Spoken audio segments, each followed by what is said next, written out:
към края на панела, ама награда. Не, имаме си отделна награда за стартъпи. Да, ама те са в края на деня. Преди да ги е някой видял, казах, че ще идват награда. Те не са ли сега? Това са цял ден тази зала са стартапи. Но самите пичове са късния следобед, тия четирите. Кога късния следобед?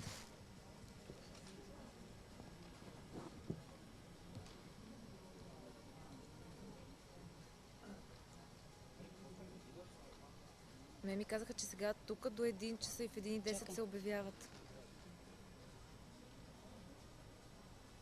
Така ми каза... Точно така, да. Значи сме си тук сега, нали? Да. Ох, слава Богу.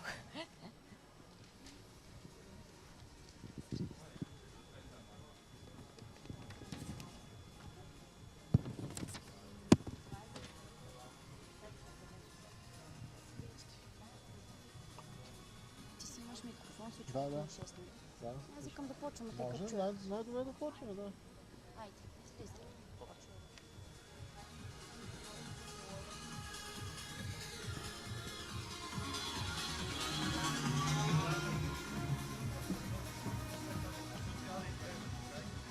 Hello, hi everybody. My name is Daniela and I will be your host today. I am glad that all of you are here and hope that more will join later because outside on the terrace for sure it's great, but here the amazing speakers will present very, very interesting thing to us. And it's a pleasure for me to welcome on the stage a person with whom we've enjoyed not only partnership, but I do believe that friendship as well for already 6 years.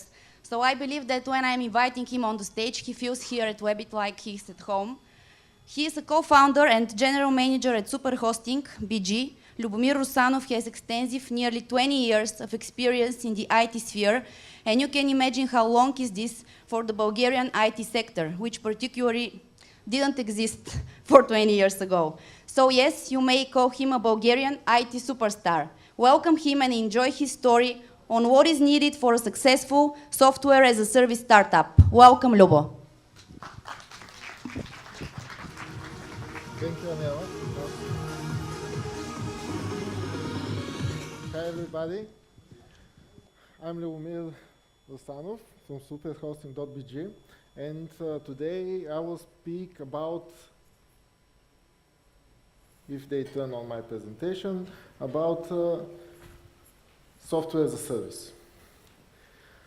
Why I've chosen this topic?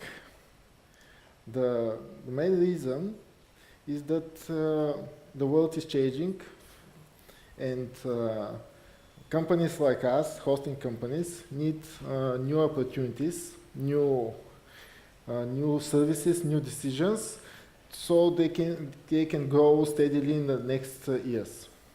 Why is that? Because of the software as a service. Everything is at the moment is offered like a service. More and more customers are looking for, if I can take a look at my notes, are looking for a complete solution that will make that they can make their work done without installations, without technical knowledge, without technical background, and without very big upfront investments. So here am I, and I will speak about the business model of successful software as a service startup. I will not speak about marketing, I'll speak about money, because the money is the reason most of the startups fail, I think. I'm not sure that you will agree with me. Am I right about this? No, no, okay. But what's different about software as a service? The company, the startup that's making software as a service, has three main key activities: acquiring customers, retaining customers, and monetizing customers. Without making all of these three things, the startup which is making software as a service cannot grow steadily in the future. And why is the software as a service is different from other companies? One of the reasons is the value of acquiring a customer. Acquiring a new customer is expensive. And the business model behind software as a service is monthly subscriptions, mostly. So when you make such a service, in cash flow point of view, we have this big problem here. The cost of acquiring customer compared to the monthly subscriptions that you get from the customer. And that's the reason a lot of startups that are making software as a service have problem explaining with their investors and or with their partners why they need to invest a lot of money to create value, to create brand awareness, to create trust in their brand, so they can acquire customers steadily at the beginning. So they can make traction in, for example, 12 or more months. So if we take a look at this graph, and especially the next graph, you see that in the first, for example, here 12 months, you have cash problem. For example, you spend 1,000 euro or level or for acquiring a single customer, and after this you take 100 euro, for example, for him from 12 months. So in the first year you are cash negative. So you have to prepare a lot of money or other sources for funding the company, for taking out from this gap without failing. And as soon as you realize that this is problem and how to measure it and how to overcome it, this is the first step of making viable startup. And after making some research and after looking at our internal data, yes, we are offering hosting, which is more infrastructure service, but the things are connected.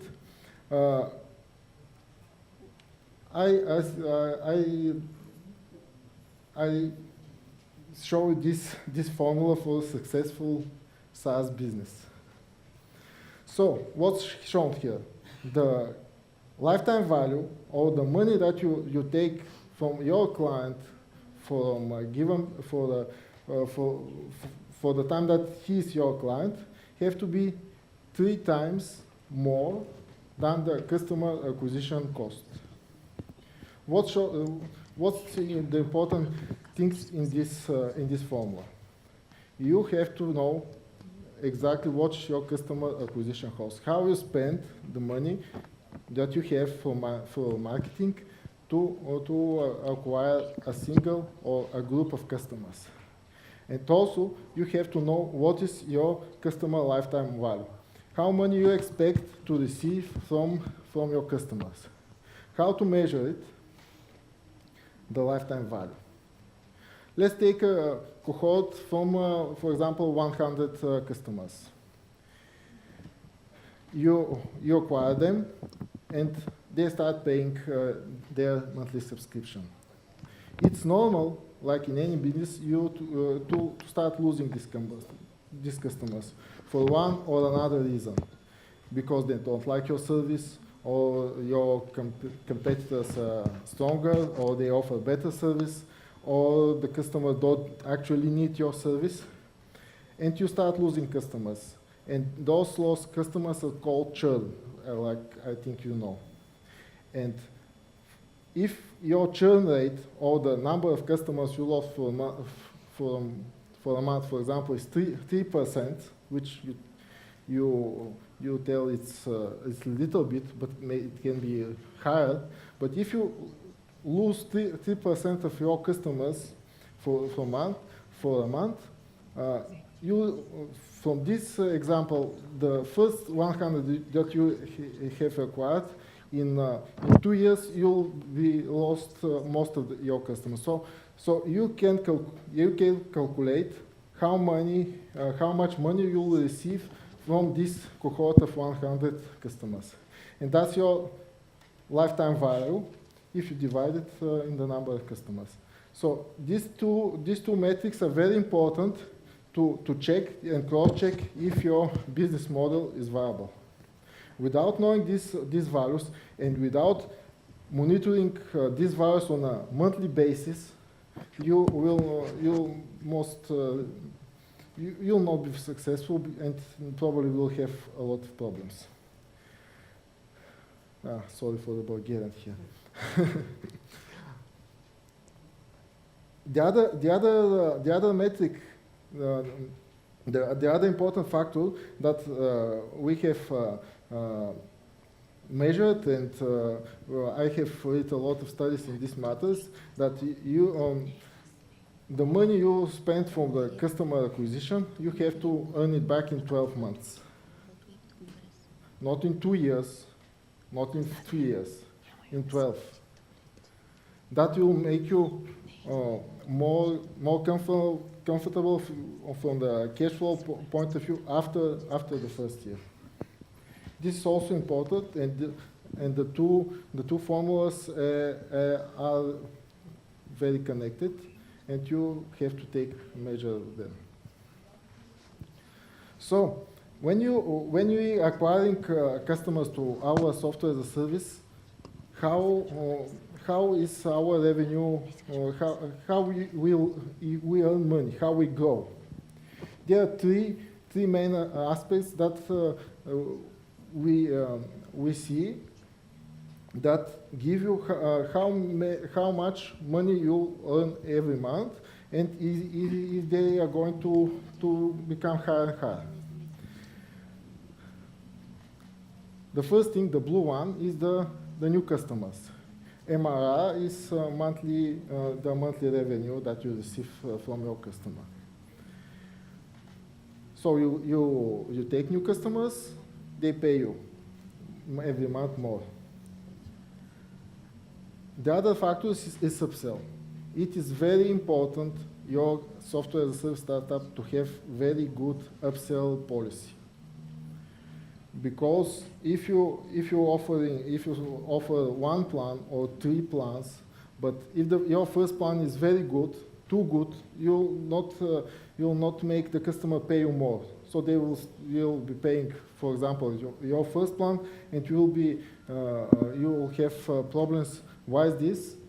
So you have to make very good pricing model, so the customers can be easily upgraded or upsold to higher plans or to other related services. And this is the green. So if you, for example, have 100 customers, and you take a goal that 50% of them will go to your higher plan in the next 3 months, and you have a goal that you have to achieve. Because if you don't upsell customers, you'll have a problem. And the red one is the revenue that you lose, the customer that you lose that stop paying you, and one and another reason. And all of these components, the 3 components, give you the net new revenue that you will receive every month. And these 3 components you also have to monitor on a daily or weekly and monthly basis. So you have to know how your company is growing, or if it's growing, or if it's going down. Like I said before, it's very important to know how many customers you lose, because at one point the customer you lose or the churn will be stopped to your growth. Because if you acquire new customers at constant base and your churn also is constant, you will reach one point here that your customers will stay constant. So you acquire 100 customers and you will lose 100 customers. And you can easily calculate when you will reach this point, in 1 year or in 2 years or in 3 years, when actually will not have your company will not grow because because of the churn. And why it's important to monitor it? Because if you monitor it, it can be controlled, and you have to work to lower the percentage of lost clients, because this will stop your business, and you have to new markets to increase the new customers, and to not reach this point here where actually you are not growing. And you know, every company is important to grow. If you're not growing, you'll start going down.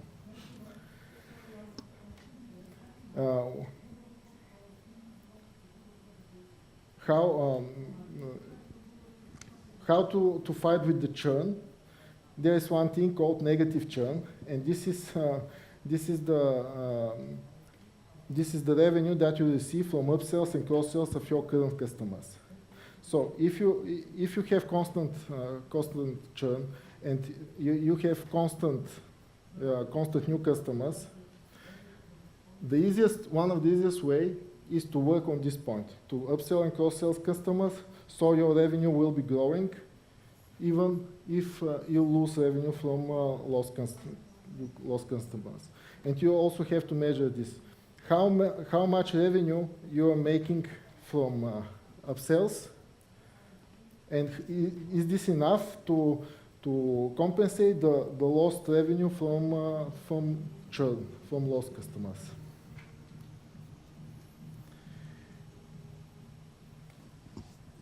I think that my presentation was very financial oriented, and also a little bit maybe confusing for a startup, because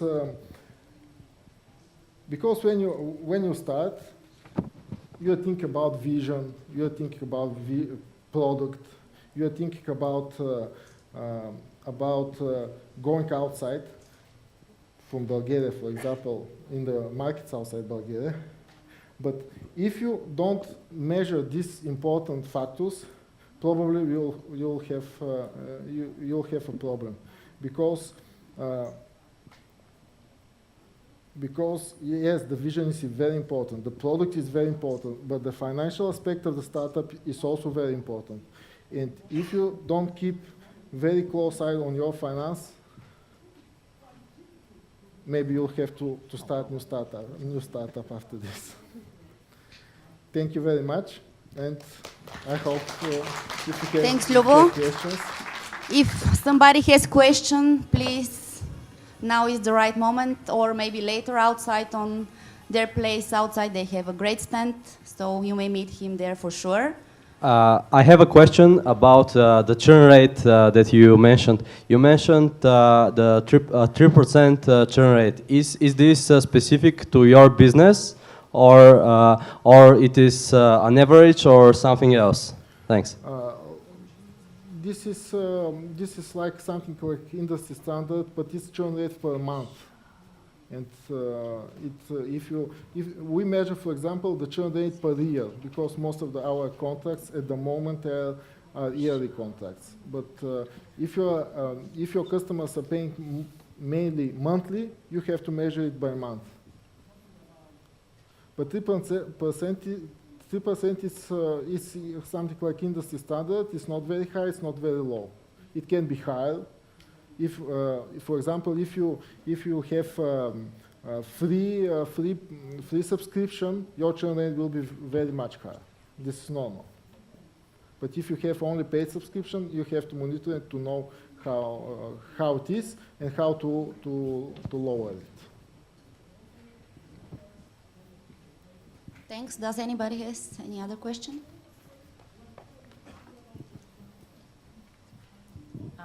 My name is Tanya Boyachieva. Sorry for sidetracking again towards the people question, but I was provoked by your initial slide saying the 3 keys for success. And in fact, the statistics is that, official statistics is that 62% of startups fail because of lack to handle people problems, lack to communicate properly, to resolve conflicts properly, to keep motivation and so on. And I would like you as successful business person with so many years in business and with a successful company to share how you keep how to keep the spark in the company and to give some advice to the startups. Okay, I'll try. Yes, the people at startups is the more, and in every company, not only in startup, is the most important factor for success, of course. Last year, when I speak with one very successful entrepreneur, and he said me one very good thought. I'm not sure that it's his or somebody else told it, but I liked it very much. If you make a startup, one of the most beautiful things is that you can hire the people that you want to work with. So if you join one team, you cannot choose your colleagues. But if you make a startup, you decide who will be your colleagues. So yes, make startups. You decide who will be your colleagues and partners, and grow. Because yes, the people are very important, and but everything is connected. Yes, you can have very strong persons in your team, but they must work as a team. And I think that yes, this is one of the problems. That some teams are more successful where you have not so many stars in it, and if you take a team with a lot of stars, you have to succeed to make them a team, because the star and the team are not very connected sometimes. I hope I answered. Because they all want to shine. Yes, yes. Okay. Anybody else? If no, you can visit Lubo at their stand outside. Yes. And now, before inviting Luca on the stage, can anyone say for sure if people are dependent on computers, or we are the one who create and control the extreme rise of smart technologies? Basically, thanks, Lubo. Thank you.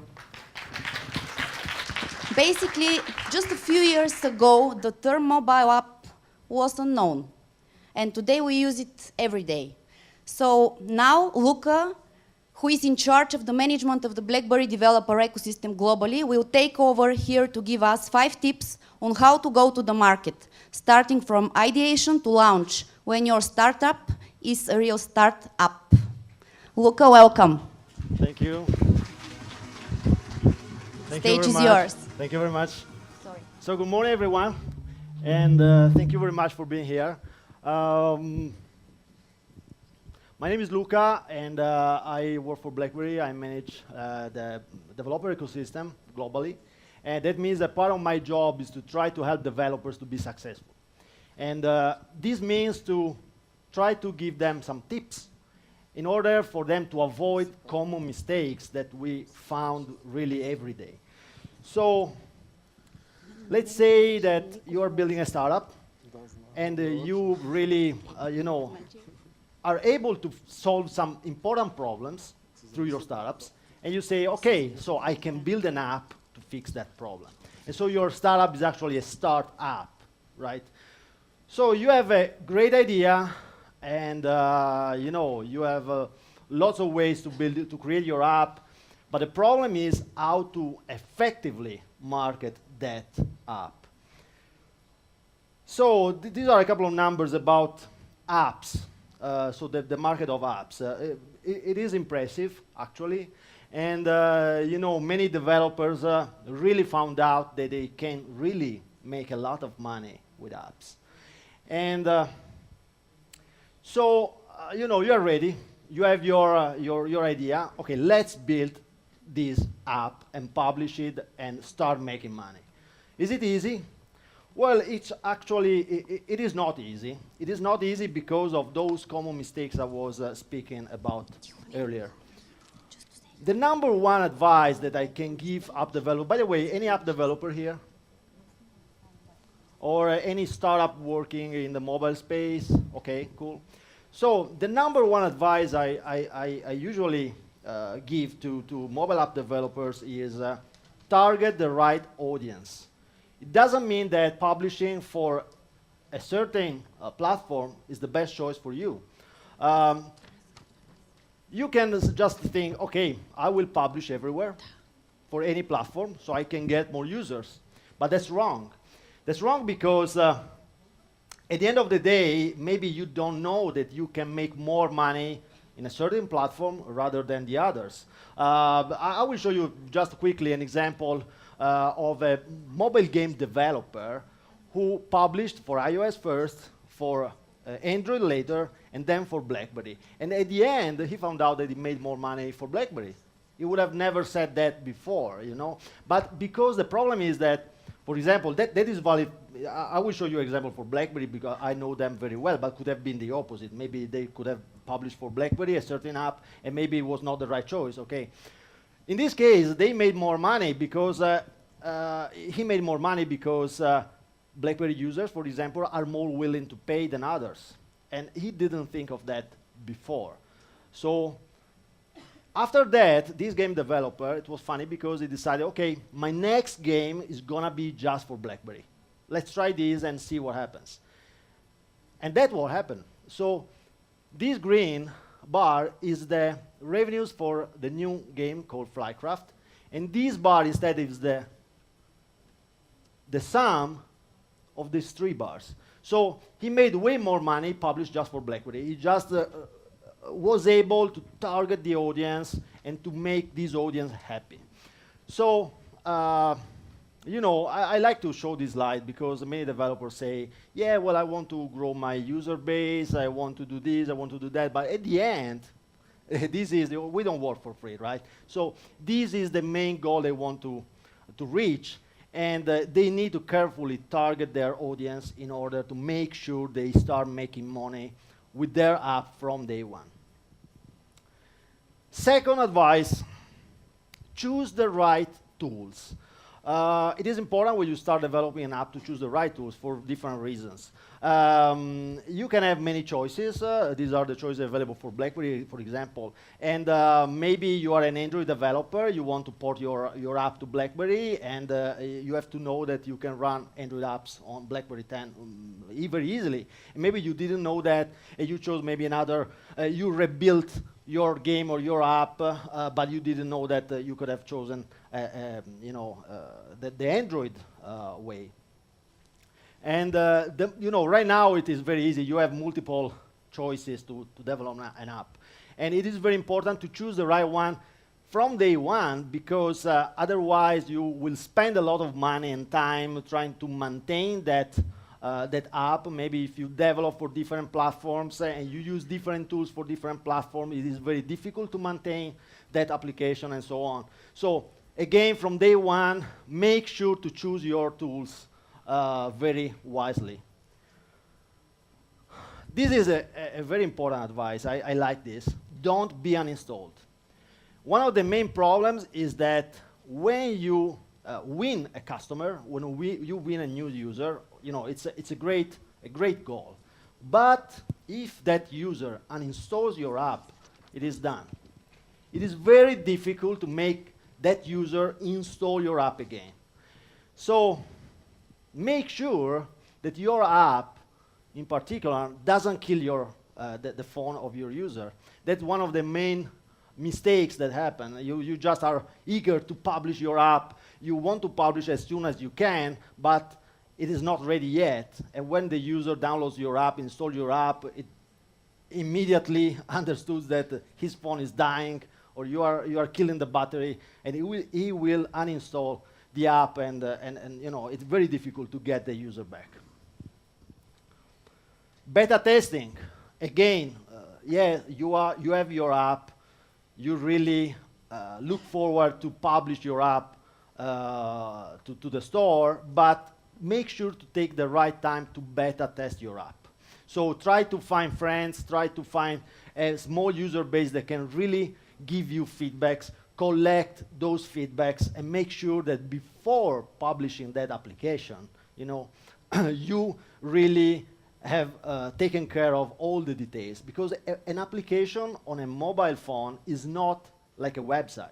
If you have an issue on a website, behind the scene you can fix that, and the day after everyone can see the fix, so it's not a problem. An app is different.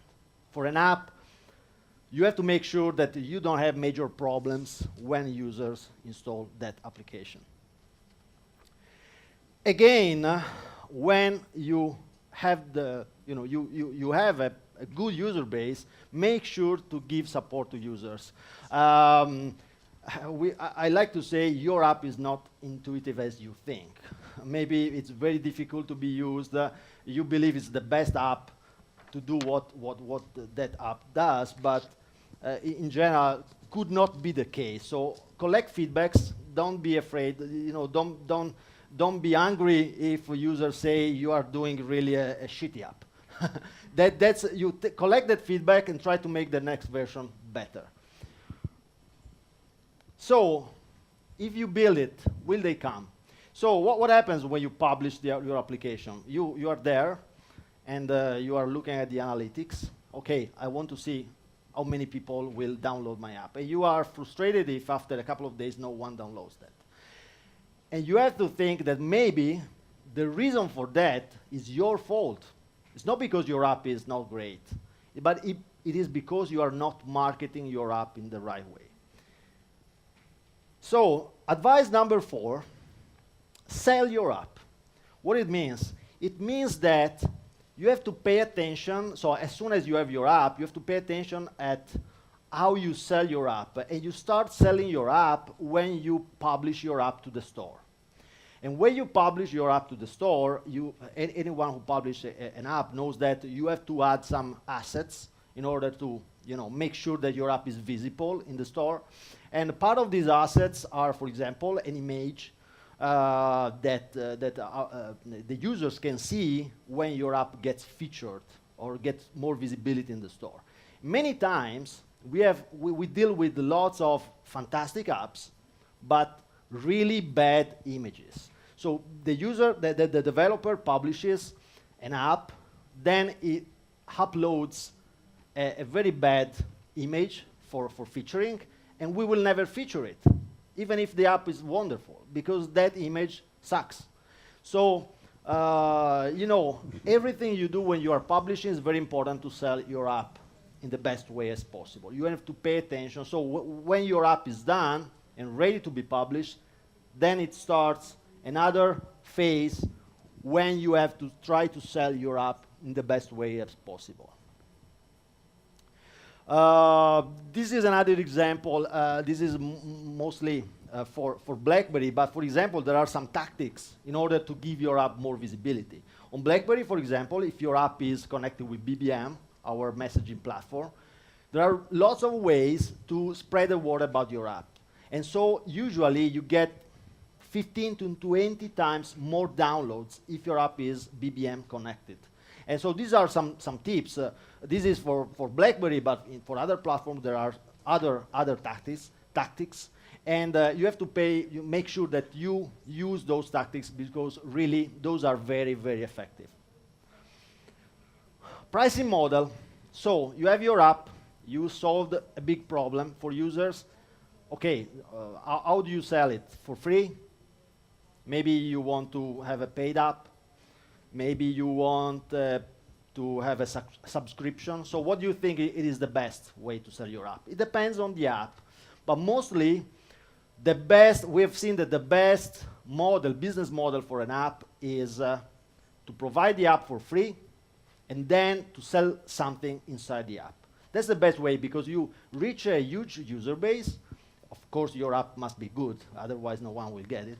But you can reach a huge user base, and then you can start selling content or selling services, other stuff inside, features inside your app. Last but not least, advice number 5, make users happy. What does it mean? The image is very, tells you a lot. For one user that is telling you that your app sucks, all the others just uninstall your app. And so you have to make sure that when you start seeing that people are leaving, for example, bad reviews or sending you emails about, your app is not working very well, many others are not telling you anything. They just remove your app and will never install that again.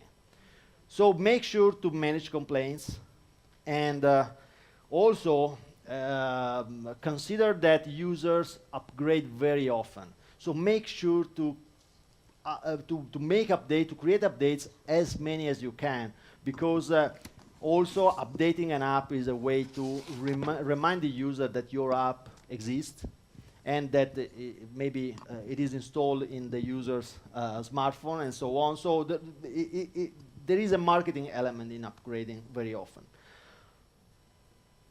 Of course, try to go beyond the emails. So try to be in touch with the user as much as you can, create a website for your app, and try to do everything to get in touch with the user and make sure that the user understands that you are willing to help him or her.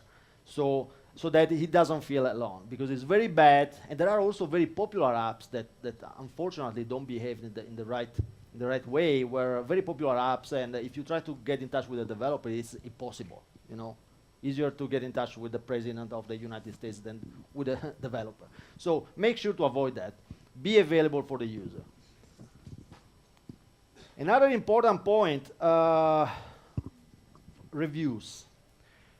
If you publish an app to the store too quickly, when your app is not that ready, you start getting bad reviews. Those bad reviews are a big problem, because whenever a user sees a bad review for your app, maybe was going to download it, but instead it changed his mind and maybe looks for something else. So make sure that you get good reviews since day one, because good reviews mean on average more than 50% more downloads for your app. So it is very, very critical. So that's it, 5 tips, very quickly. For more information, developerblackberry.com, and I'm available if you have any question by email. I'm very active on Twitter, so it is very easy to get in touch with me. Any question? He's active in Twitter, but now is the right moment as well. So if there is any questions, please. If no, Luca, you are around the whole day, right? Absolutely. Okay, yeah. So you may meet people outside as well. Yeah. Thank you very much Thank for you very your much. presentation. Thanks. Talking about the potential of the emerging markets, the region of Southeast Europe has really developing rapidly for the past years. And one of the reasons for this to happen is that lots of the best performing global companies, they have launched their offices in countries around, in Romania, Bulgaria. We will see the growth of the IT sector for the next couple of years, getting through periods of strong expansion, struggling and fighting with some issues, but succeeding to change the environment for better. Tihomir Cirkvenic, who leads the sales of IBM Social Business for Southeastern Europe, will walk us through the DNA of IT future. Tihomir, you're welcome at Webit stage.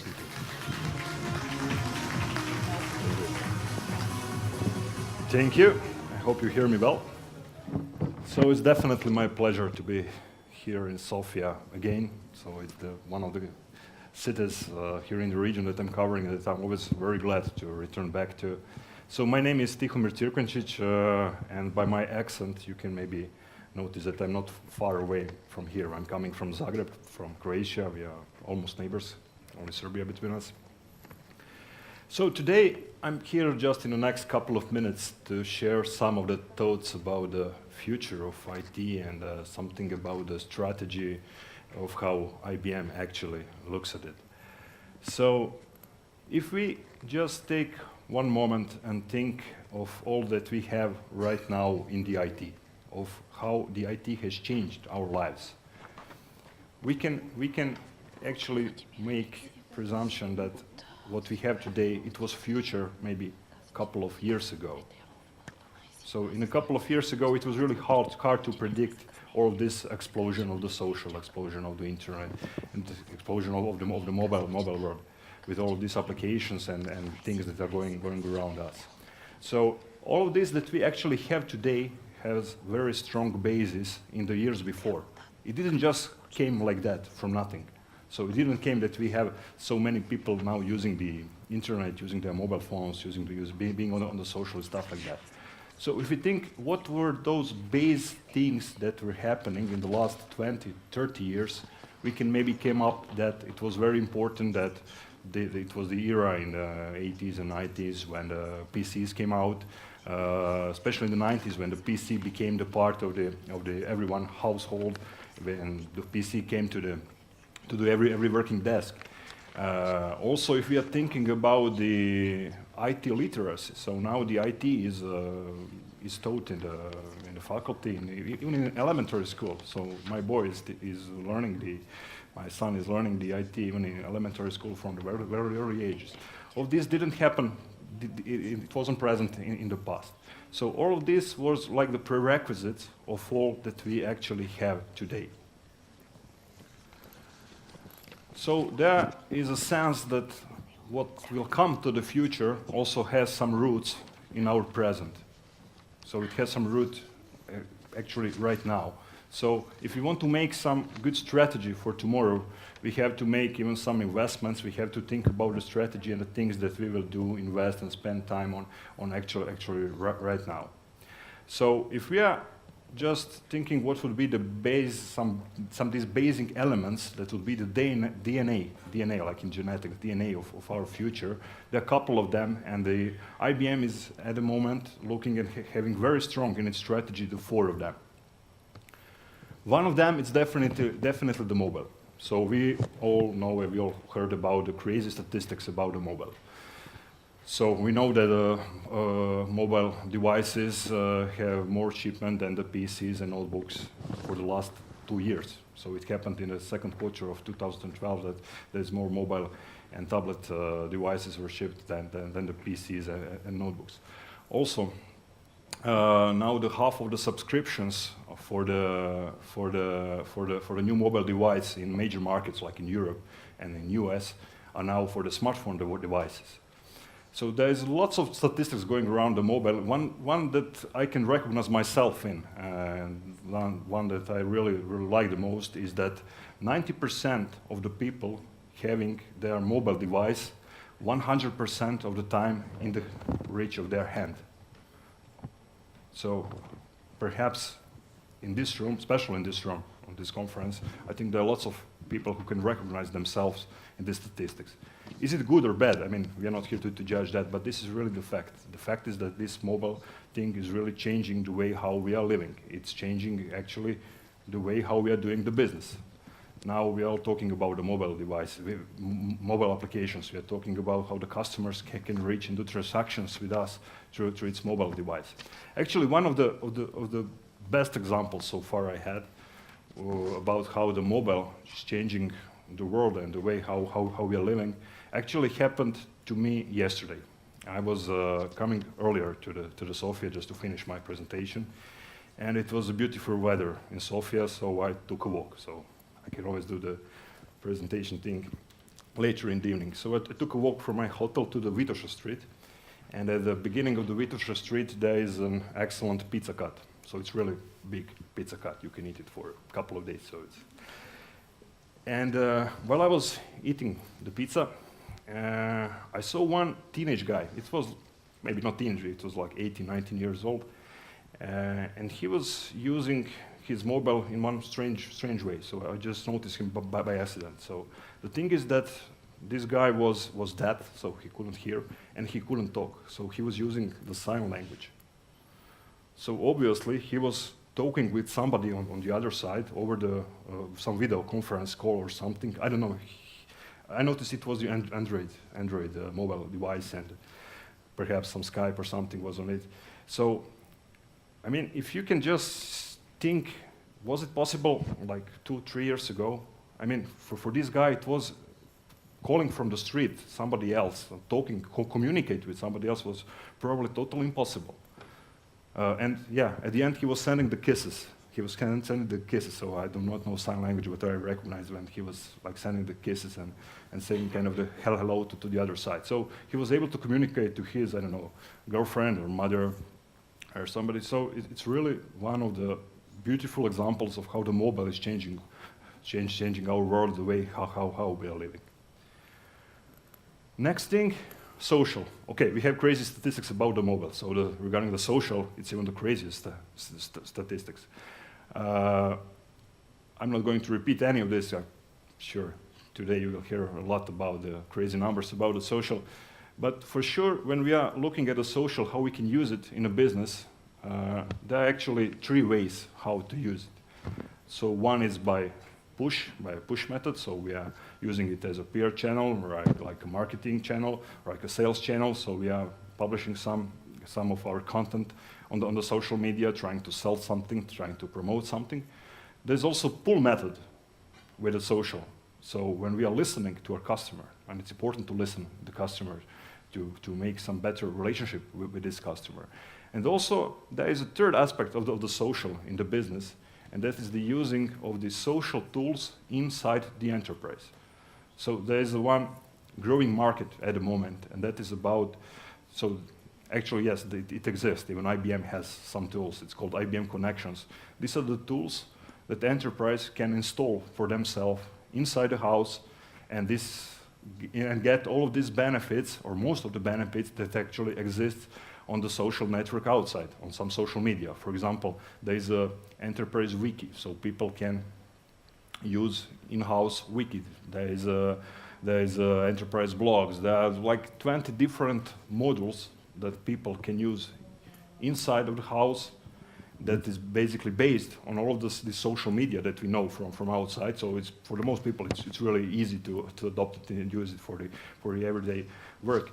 And why it's important? Because there is obviously something good with all of this social thing that is going out there. So otherwise those statistics will not be so crazy. So basically, it means that people obviously do want to connect this way like they're doing it on the social media. They want to share some information about themselves. They want to share, okay, outside the world it's the pictures and some cute different things that they're doing on the social. But inside, imagine that you can use all of this model, all of this paradigm of social media and incorporate it in some way inside of your enterprise, what benefit would be for the employees. Also, the third building block is a cloud. Cloud, at the moment, about 60% of the enterprises in the world are using at least some elements of the cloud. It was 40% the year before. So it's actually a very strong growing trend around this. And we will expect more. We all know, we are all talking about cloud. There is also one thing that, for the first, as cloud started there, and I remember as many years as we have been talking about cloud, and there was lots of expectation, and maybe still it's not grabbing as much as we would like it. But definitely one thing to think about when you think about a cloud, it's not just about cutting the cost. Cutting the cost could be present in your strategy if you're going to the cloud, but it's not the only thing. Sometimes it can be even more expensive for you to go with some services into the cloud. But what actually should you think when you are deciding go or not to the cloud is actually the other things like accessibility, like flexibility, and these things that actually are engine of your growth of your business. For example, if you are a startup, I mean, we can imagine the startup, so the couple of guys are starting some new company. Is there a first thought about how to buy a new server for the company? I guess not. I mean, I'm coming from the company which is also selling some servers and some hardware as well. But basically, it's not what's happening right now. So some new businesses are thinking in a way more of the cloud than having things on premises and investing in that area. And also here's the analytics. So both the mobile, both the social, they are actually producing the huge amount of data. So in IBM we're calling it that data is a new natural resource. And that's basically, that's true. I mean, the data is all around us. What is actually the biggest challenge at the moment is actually how to, from this big amount of data, to find some insights, how to find some meaningful information out of that. And that is where the analytics is going to be more and more important in the years to come.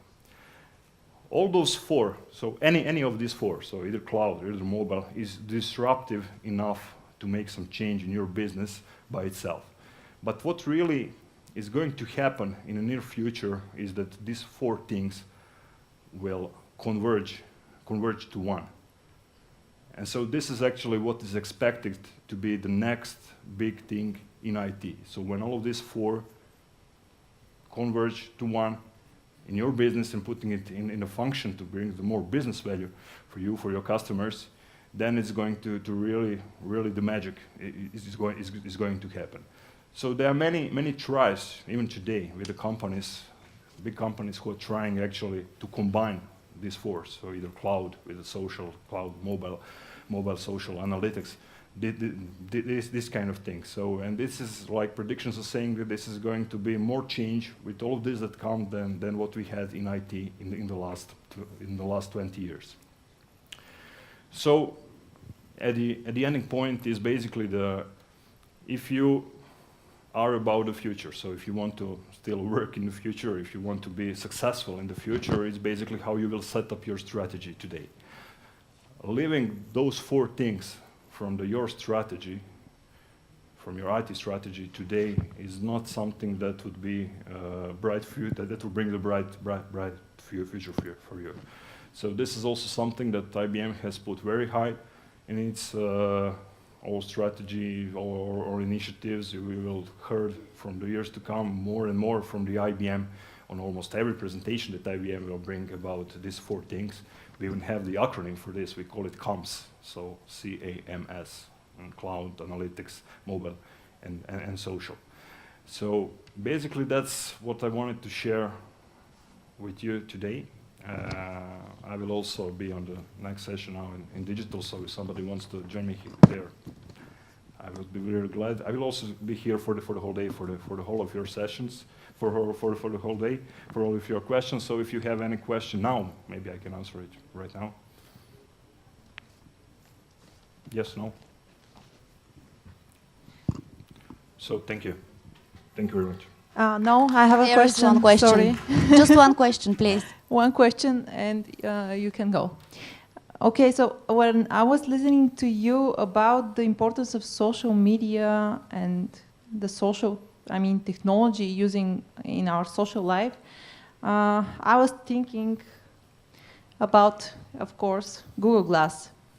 And we're reading a lot of articles right now because Google Glass are not quite popular here in Southeastern Europe yet.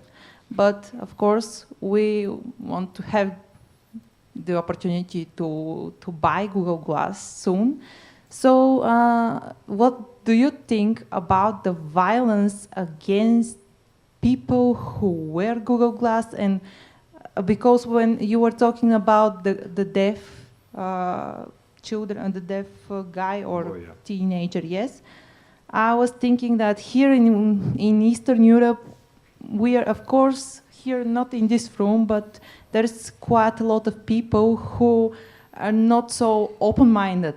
And what could be the right way to implement this kind of technology in our lives without actually getting this kind of violent treatment from others? Like it happens in the USA. It's not in Bulgaria, but you know probably the few cases of violence against people who wear Google Glass, and why do you think this is actually happening and provoked by what? Okay, so I'm not from Google, so I cannot comment too much about the Google Glasses. I can only say that I would like to try one. I mean, I would like to buy it, I would like to try it, I would really try to find some scenarios that would work for me, especially in some business area. Maybe there are some good scenarios for using the Google Glass. I'm sure there are. I mean, Google didn't do it just for the sake of the fun.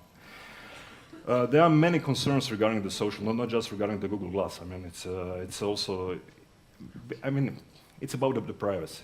So privacy in our world today, which is a social, which is so transparent, it's really problematic thing. So it's, I mean, there are many topics we can start discussing about right now regarding the privacy and everything.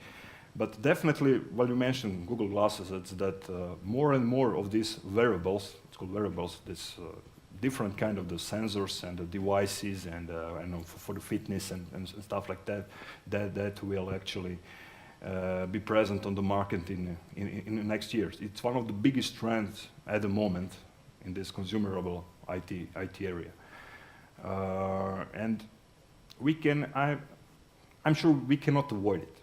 I mean, we will not be able to avoid it. There are even predictions that by the 2020, each human being will produce 5 terabytes of data, which is really, I mean, this is a lot.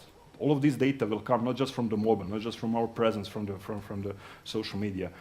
This data will also will come from the different kind of the sensors, Google Glasses, from the different devices, these wearables that will be wearing. So, I mean, like I said, I'm sure we will not be able to avoid it. I mean, we can just try to somehow embrace it and try to find the best usage of it and using it smart. So, does this answer your question? Kind of. Thank you. Thank you. Thanks, Tihomir, for being here. Thank you. Thank you. Thanks. Now I'd like... It's not me. Is it better now? Thanks. I would like to invite here on the stage Ivo Bihar, who is product manager from the Gordian XI Studio, who is going to tell us, is it possible to create a startup in 24 hours? Do you think so? Ivo, the stage is yours. Welcome. Thank you. Hi, everyone. Can you hear me? So, let's start with the presentation. 2 creations in a row on the stage. Can you show, please, the presentation? How are you doing?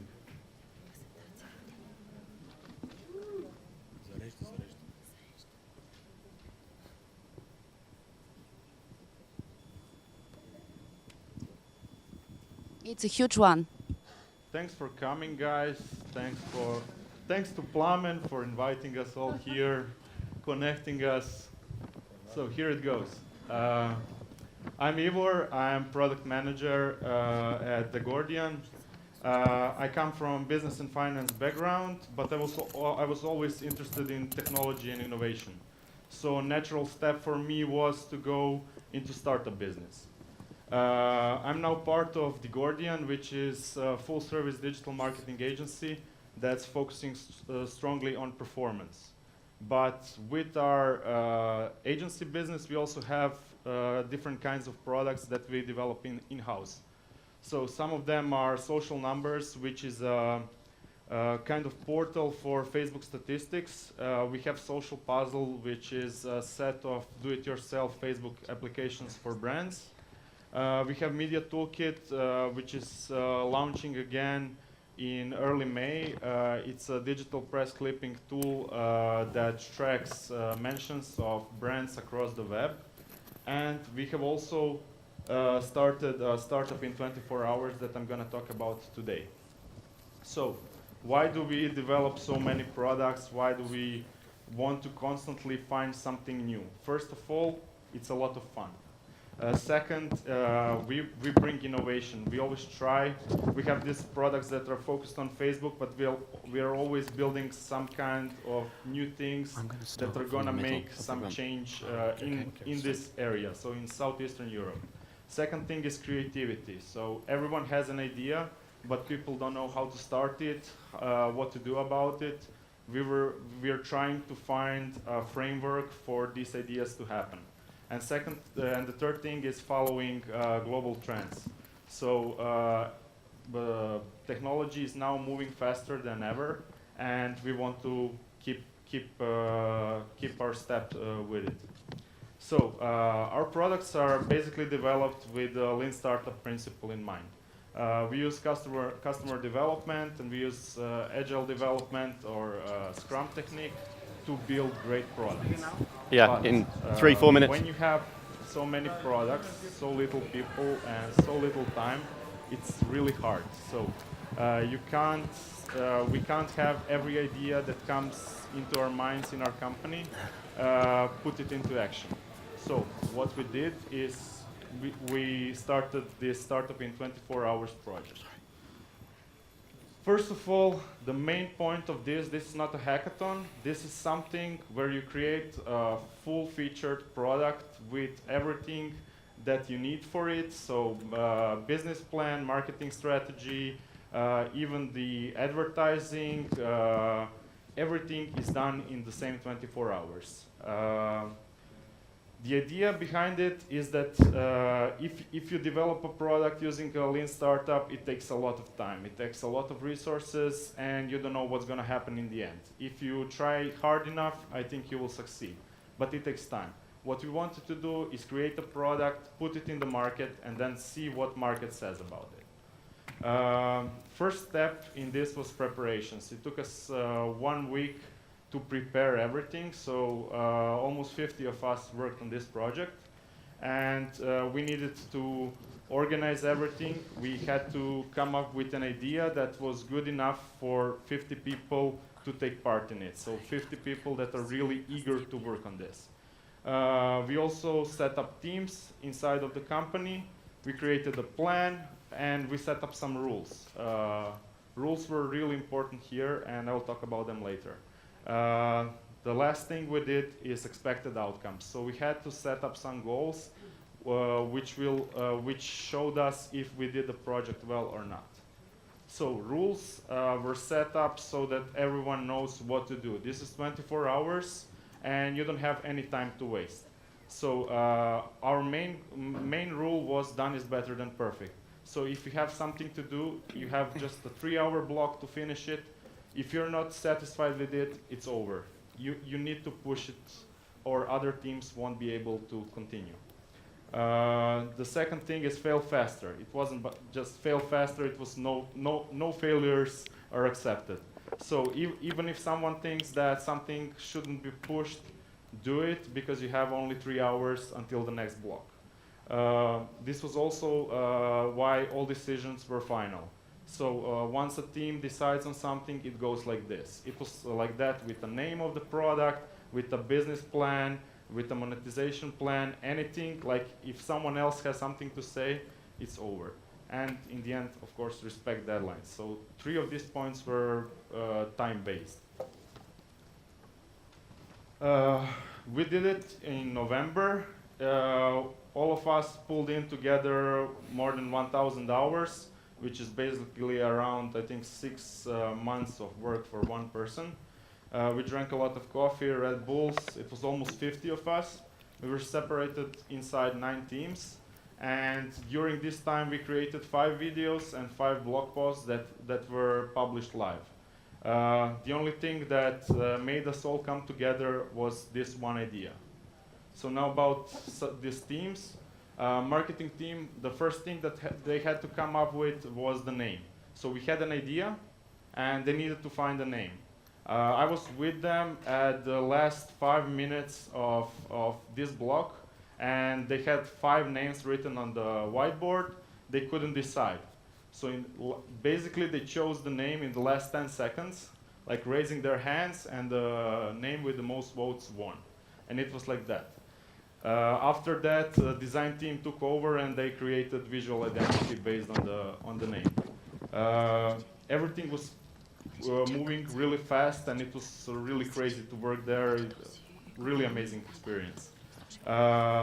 Marketing team also came up with marketing strategy. They created ads, Google ads, Facebook ads. They even put it in motion. So that like they were scheduled to start when the project finishes.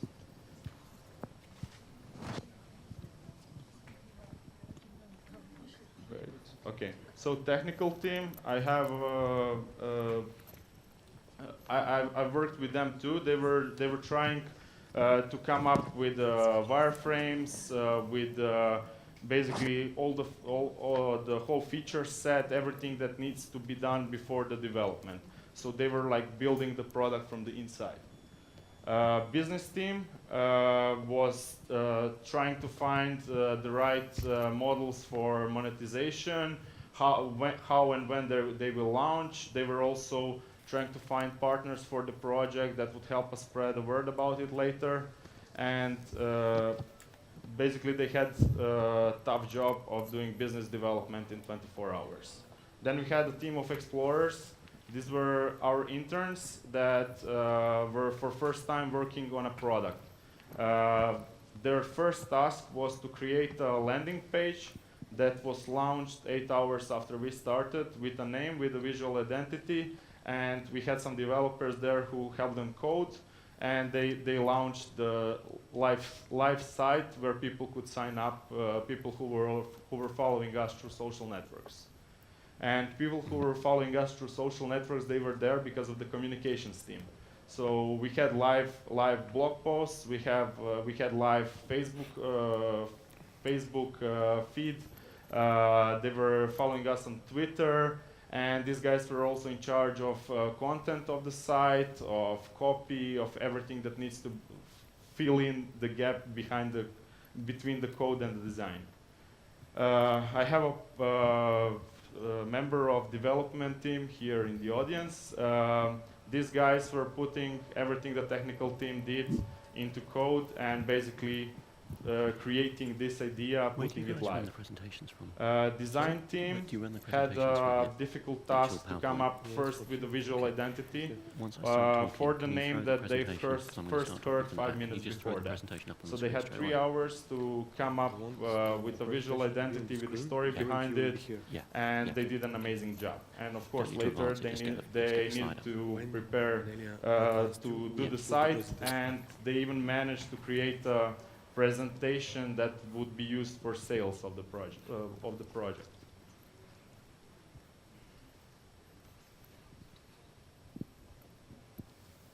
Just a second.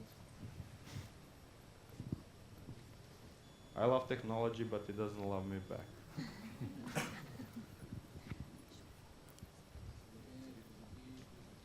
So the next team is support team. Basically, they were there to organize everything that needed to be done in between. We had breaks where we had some snacks, some beverages. We also had lunch, dinner, and breakfast. So they were in charge of organizing all this. And we also created an event that was held 6 hours into the project, where our partners, our clients, people from media joined us, and we showed them what we've done until that moment. Funny story is that we had half an hour break, and the event was supposed to take 1 hour, so some people would stay and hang out with our guests. And when the half an hour passed, we previously decided to open champagne at that point, but when the half an hour passed, everyone went back to work. So nobody stayed there except of our guests, and we were left with the bottles of champagne in our hands because everybody was so eager to get back to work and to finish the product.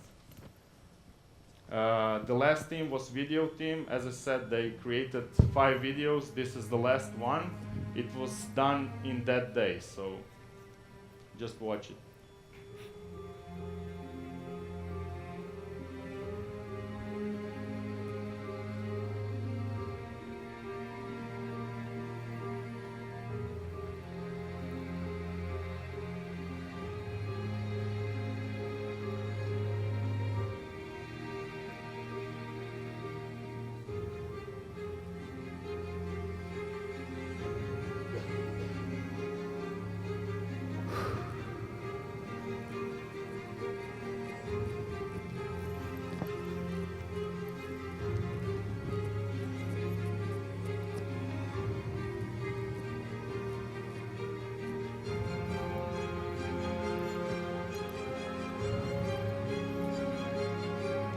it's full HD, so it's like a little bit lagging.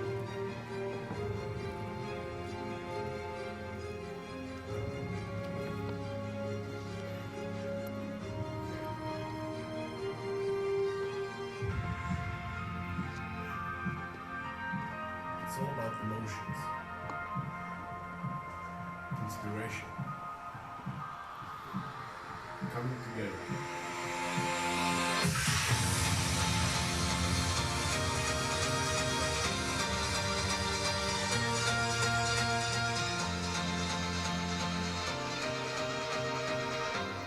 To znači odlučili smo napraviti servis koji će promijeniti način na koji će funkcionirati tržište rada.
So sorry for the laggy video, it wasn't supposed to be like that.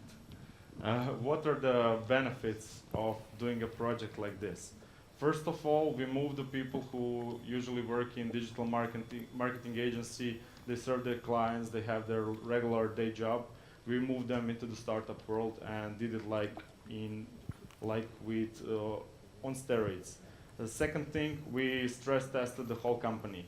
So we've seen what our strengths are, where we have to work more.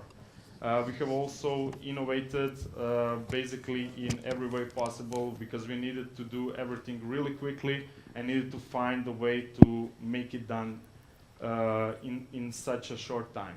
And in the end, because of the project, we got some press coverage for our agency and for what we do. The product of these 24 hours was HivePeak. It's a place where you come as a job seeker, you click on the companies that you like, and if people from companies click back that they like you, you both get notifications. This was done because we had a problem to find enough good people for our company. Basically, you need to go to the competitors. You can't do that because it's not nice. So this is the nicest way possible. You say who you like, they say they like you back, and then you can continue to discuss about it. Thank you. Do you have some questions, maybe? Thanks, Ivor. Thanks for being here. Now we are about to invite here one real digital pirate. He started his careers by hacking games and selling them via computer magazines. After years of senior leadership roles in the banking industry, Simon Bichara is currently an entrepreneur, investor, and advisor for a number of companies and accelerators in the field of technology. And he will give us his point of view how to succeed as an individual. Simon, are you here? I am. Thanks, guys, and good afternoon, everyone. Okay, that's pathetic. Let's try that again. Good afternoon, everyone. Okay, one more time, because my kids can make more noise than that. Good afternoon. Good afternoon. Much better. So, a couple of weeks ago, Plamen called me up and he said, Simon, will you please come and talk to everyone about the personal characteristics that make for success? And I thought, that's a pretty daunting topic. How on earth am I going to tell this audience of already successful people stuff that's going to make them more successful than they already are, things that they don't already know? So I thought about this a bit, and in the end what I decided to do was tell you a bit about my journey. And I'm going to offer you the formula that's led to my success, and hopefully you're going to find something in there that's going to be able to make you even more successful. But I want to start off by taking you back to a time when I wasn't being successful. Picture the scene with me. I was about 30. I was working for a bank in the City of London, building trading systems and earning pretty good money. My wife and I had just had our second child, so we were at that interesting phase of life when you've got 2 kids under the age of 3 to look after. I'd just signed a contract to buy a huge new house and another one for a loan to pay for the huge new house. It was February 2001. The dot-com crash had rocked the world, and most of the developed world was now sitting in a recession. And it was the last Friday before I was going off on holiday. I walked into my boss's office expecting a cheery handshake and a wave goodbye, but instead, I found myself carted off to personnel. Half an hour later, I was standing on the street with a redundancy letter in my hand, no job, a huge loan, and all in the middle of the worst recession that anyone could remember. And to cap it all, it was raining. 8.5 years later, I was sitting with my team at a dinner in Singapore to celebrate me leaving the island and returning to London. Surrounding me were friends and colleagues, most of whom I'd hired. Over the previous 4 years of my leadership, we had built that offshoring centre from nothing to huge. Other parts of the group had come to see what we'd done. They'd loved it, and we'd helped them to set up exact carbon copies of what we'd done. Every single incoming manager in our London and New York office told us that we had the best model, not just in class, but in the industry. And that evening, my team sent me back to London with this fabulous picture of them so that I could remember what we'd done. Throughout my life, I've known times of failure, like being made redundant unexpectedly in the middle of the worst jobs market I can remember, and times of success, like growing Barcap's offshore centre from nothing to huge. It turns out that the difference between success and failure is not luck, and it's not feng shui, and it's not even who you know. It depends on 3 simple things: attitudes, skills, and habits. Attitudes, how you think about what you do; skills, how you do it; and habits, what you do when you're not even remembering to think about it. Let's take a look at these one by one. If you don't know where you're going, it's very hard to know what direction to set off in, and it's even harder to know when you've got there. So you've got to set goals for everything, all the time. And don't make these goals trivial little things. Nobody ever changed the world by setting a goal for incremental improvement. You need big, difficult, hairy, audacious goals. You're probably not going to hit them. But even if you get close to hitting them, you have a chance to change the world. The best example I can give you here is the one that everyone quotes, Steve Jobs. He always set incredibly stretching goals for his team, and they very rarely made it all the way to what his vision was, but they were sufficiently close that they created products that changed the very face of our industry. Now, when you set these difficult goals, there are going to be problems along the way, and your team is going to be looking to you to maintain their morale. And they're going to be looking to you to show that you have confidence in yourself and in them, that this fantastic team you've put together can crack every single one of those problems. Even with that self-confidence, though, there are going to be some difficult times. There are going to be some dark days, some times when the problems are not proving susceptible to being cracked.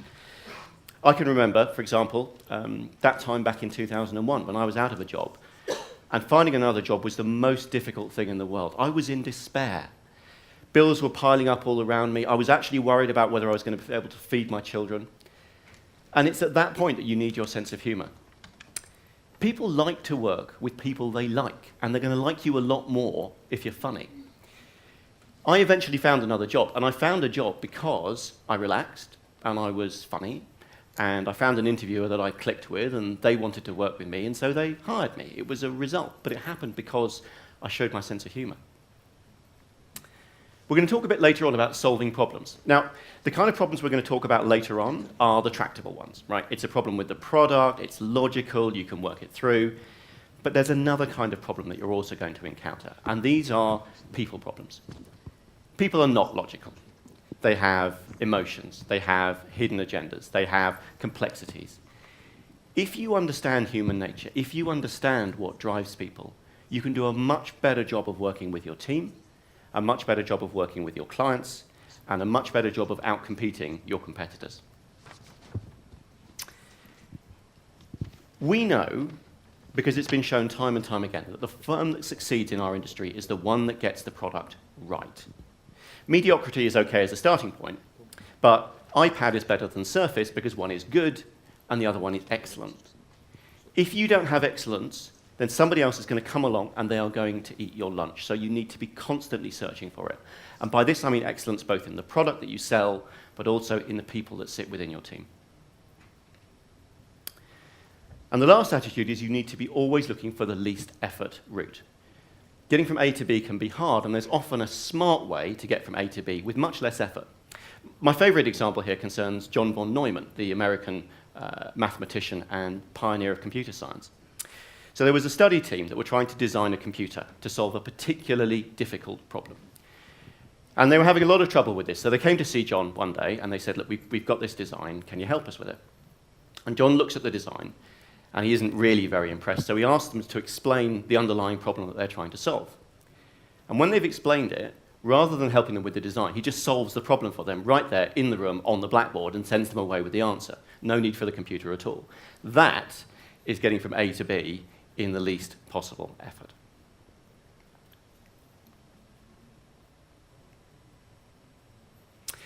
Skills. All the skills we're going to talk about here are things that you can learn, but they're not going to be found in a traditional education course. So you're going to have to sort of feel your way through to seeing how you can get them. First of all, you need to be innovative. Now, this one is a bit arguable. There are plenty of successful people out there who are not the founder of a disruptive startup. But even if you look at successful people in a traditional institution, like a bank, you're going to find that the people who are successful there are those who are different and better than the people around them. And it's that innovation, that difference, that really sets them apart. You also need to have the intellectual rigor to think through what it is that you're doing. One of the things that I really hate is when people are not able to explain what it is that they're trying to achieve or the problem that they're trying to solve. And usually the problem there comes down to a lack of structured thinking. If you don't think problems through carefully, then my experience is that they usually fall flat on their face. So take the time to make sure that you have really carefully thought through what it is you're doing with rigor and with structure. Okay, we've lost the pres. There we go. We talked before about the least effort route. The corollary of that is the least complicated route. It's often more effort to make something simple than it is to make it complicated. And so you've got to find a way to deliver simplicity, least complexity for the customer. An example that happened to me when I really learned this was when I used to work for a consulting firm. We had produced this enormous report for a client. It was about 1,000 pages long. And my manager asked me to write the summary, and I sweated blood writing this summary, and it came to about 100 pages because we needed to get most of the information in the report into the summary. And he looked at it and he said, it's too long. You need to take it away and reduce it. So I did. And I worked overnight, and I came back to him the next morning with this summary that had gone down by 20%. I got it down to 80 pages. And I was absolutely convinced there was no fat left in the thing whatsoever. Every word in there was needed. And he looked at it and he said, nah, it's still too long. You need to go and do it again. And I went away, and I worked, and I worked, and I worked, and eventually I managed to squeeze another 20% out, and I got it down to about 60 pages. And he looked at it, and again he said to me, you can make it better. And I took it away.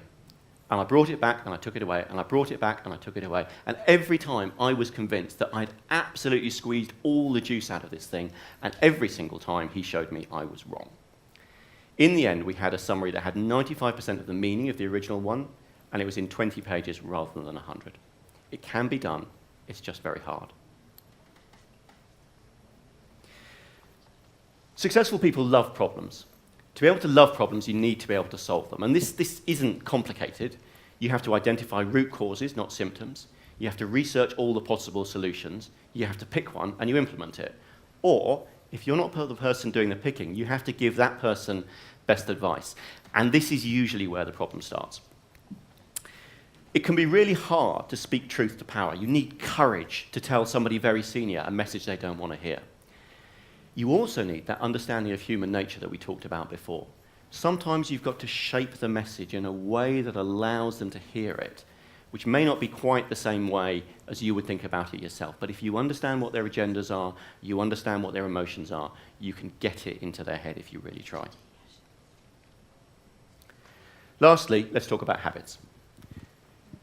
It's an obvious thing, but it has to be said. You will not be successful in the long term unless you work hard. You also got to recognize that life is not full of fun. Yes, okay, when you're running a business, there are a few days when you get to do fun, interesting things. I'm sure when Plamon's here today, he's having a fantastic time standing on the stage and looking at the fruit of his efforts. But I'm absolutely sure that there were months and months of drudging, dull, boring days in the organization of this conference. What successful people do here is, rather than finding interesting things to work on, they develop an interest in the things that have to be done. That allows them to really engage with the task and do a fantastic job on it, irrespective of whether it's interesting or not. We said before you've got to have a goal. Following a goal, getting to a goal means you need to have a plan. Goal, schedule, break it down, budget, every single time. You also have to assume that you're going to get a lot of stuff wrong. It's said very frequently that we have 2 ears and 1 mouth because we should listen twice as much as we talk. And if anything, that's an underestimate of what you should be doing. The other thing is that you need to listen properly. Smart people often listen because what they're doing is they're looking for the flaw in the other person's argument, right? And all they're doing is trying to find the reason that the person they're speaking with is wrong. Don't do that. Always start from the premise that the other person you're speaking to might be right. Well, if they are, what follows? What would be the consequences of that? And can you learn anything from what they're saying? You need to be critical. And I don't mean you need to be critical of other people. I mean you need to think critically. Constantly be second-guessing yourself and your team. What have we forgotten? What have we got wrong? What could our competitors be doing to come and eat our lunch? If you don't do that, someone else is going to find that weakness in what you're doing. This is kind of easier when you're a startup, but if you're sitting in a big firm, there's often a bias to wait until all the information is in before you make a decision, because the consequences of it can be so horrible. But smart people and successful people can work with incomplete information. They can see enough of the picture and form the pattern to be able to make a move without knowing every detail of what's going on. And the last habit you need to get into is seeing training as essential. It's very easy when you're pushing towards a goal to push training down the to-do list, but you have to learn, and your team really needs to learn. If you don't, all that's happening is that you're storing up an education debt, and you and the people around you are getting steadily less excellent. Successful people regard training as essential, and they build it into the plan from day one. So that's it. 3 slides, 18 points. If that's too long, here's a summary. I can't promise that if you follow my plan for success, you're going to turn into the next Mark Zuckerberg or Bill Gates or Richard Branson. But I have given this talk many times in many places, and I've heard back from many people who followed it and found that it's led to their success. Success is not easy. It takes application and dedication and sweat. But I am convinced that if you have the right combination of attitudes, skills, and habits, success is going to find you. Thank you very much. Thanks, Simon. Thanks. I would like to invite you to stay here on the stage, and we together we're going to invite the rest participants of our panel discussion, who is going to be moderated by Desislava Bushnakova, our amazing friend, and she will introduce herself. She is a lecturer in New Bulgarian University and many other things like ROI Communication founder, etc. So Desi, welcome here. It's great that you're here. She's going to be moderated our next panel, and you may invite the rest of our guests. I have a microphone. Okay. So the next one is Tunio Zafer, CEO P-Cloud. I'm very proud to have Tunio here on the stage. He's CEO of a cloud service which is really can be compared to one of the best cloud services globally. so Tuni is going to be here. Also, I would like to invite Ivor again from The Guardian. He will be participating in a panel as well. And Salim, partner, founder, Centric founder, Leancamp. Salim Virani, welcome here on the stage.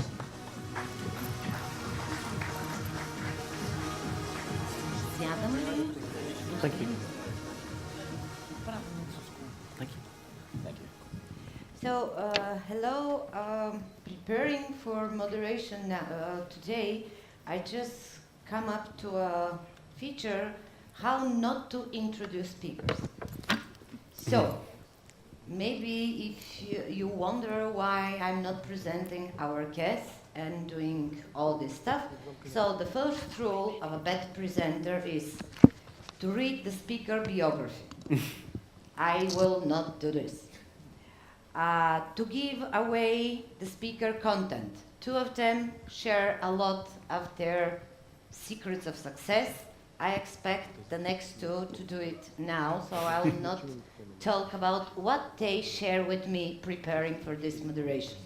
And rule 3 is present the speaker as a superhero, and at the end, all the audience to be not so excited, because as we know, superhero exists in motion picture, and in life, in most of the cases, we are superhero in the office and just normal people when we talk with other people.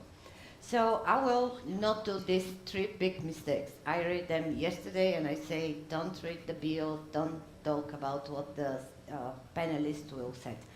But of course, the topic is so broad, future, the success factor.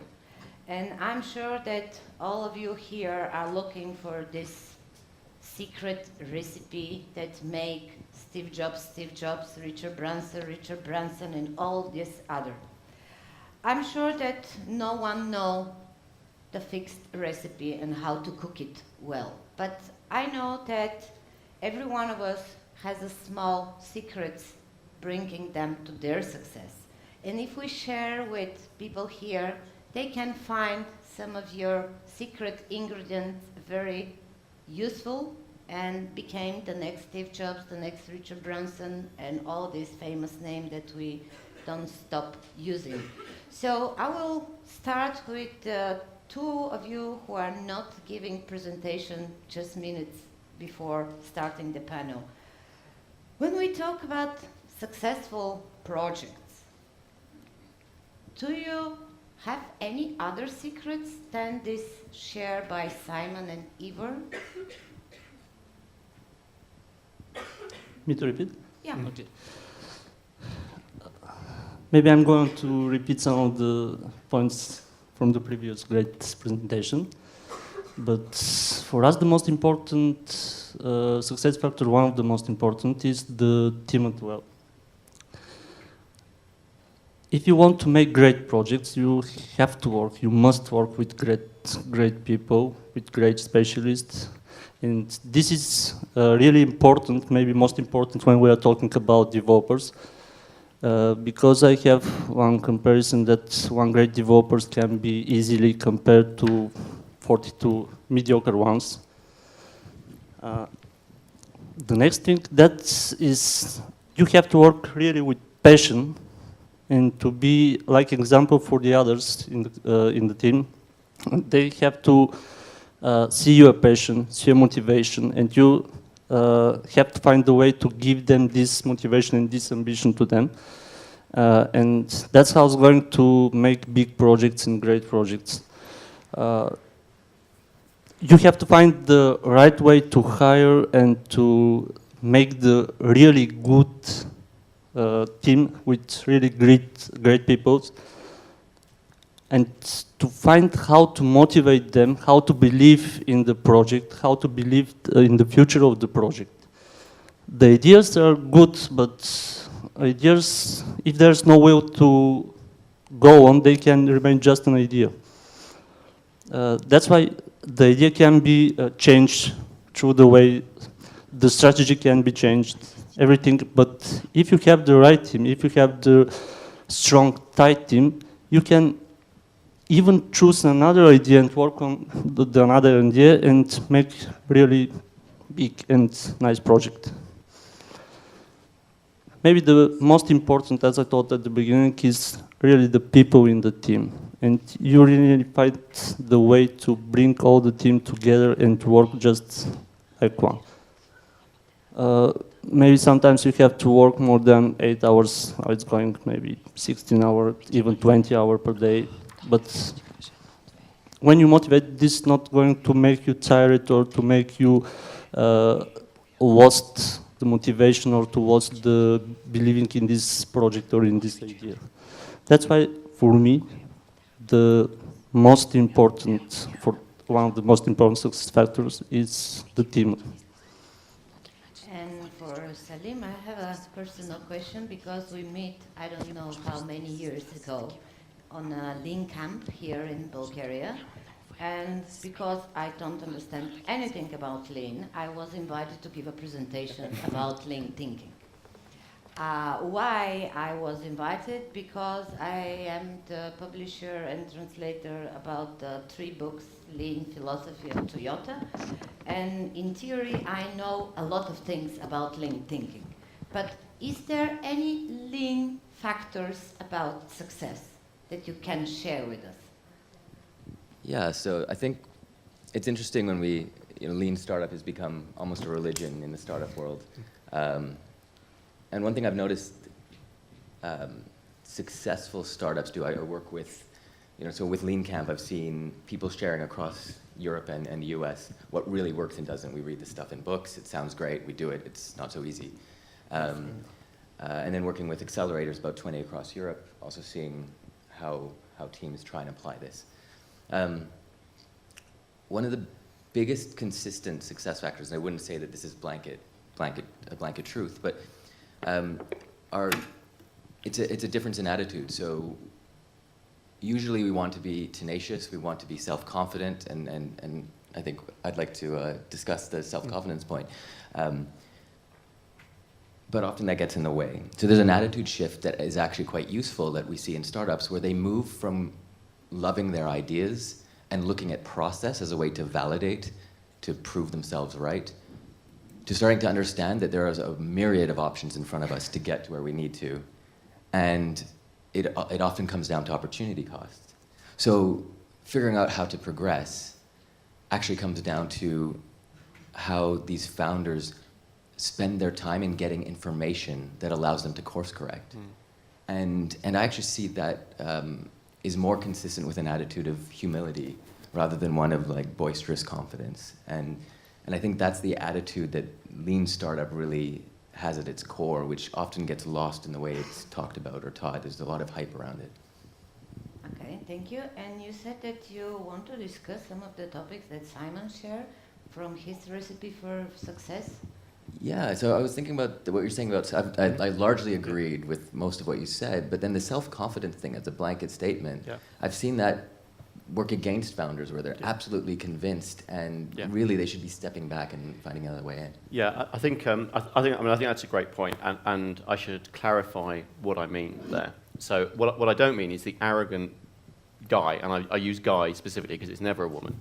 It's the arrogant guy who doesn't want to listen to advice and absolutely knows what needs to be done.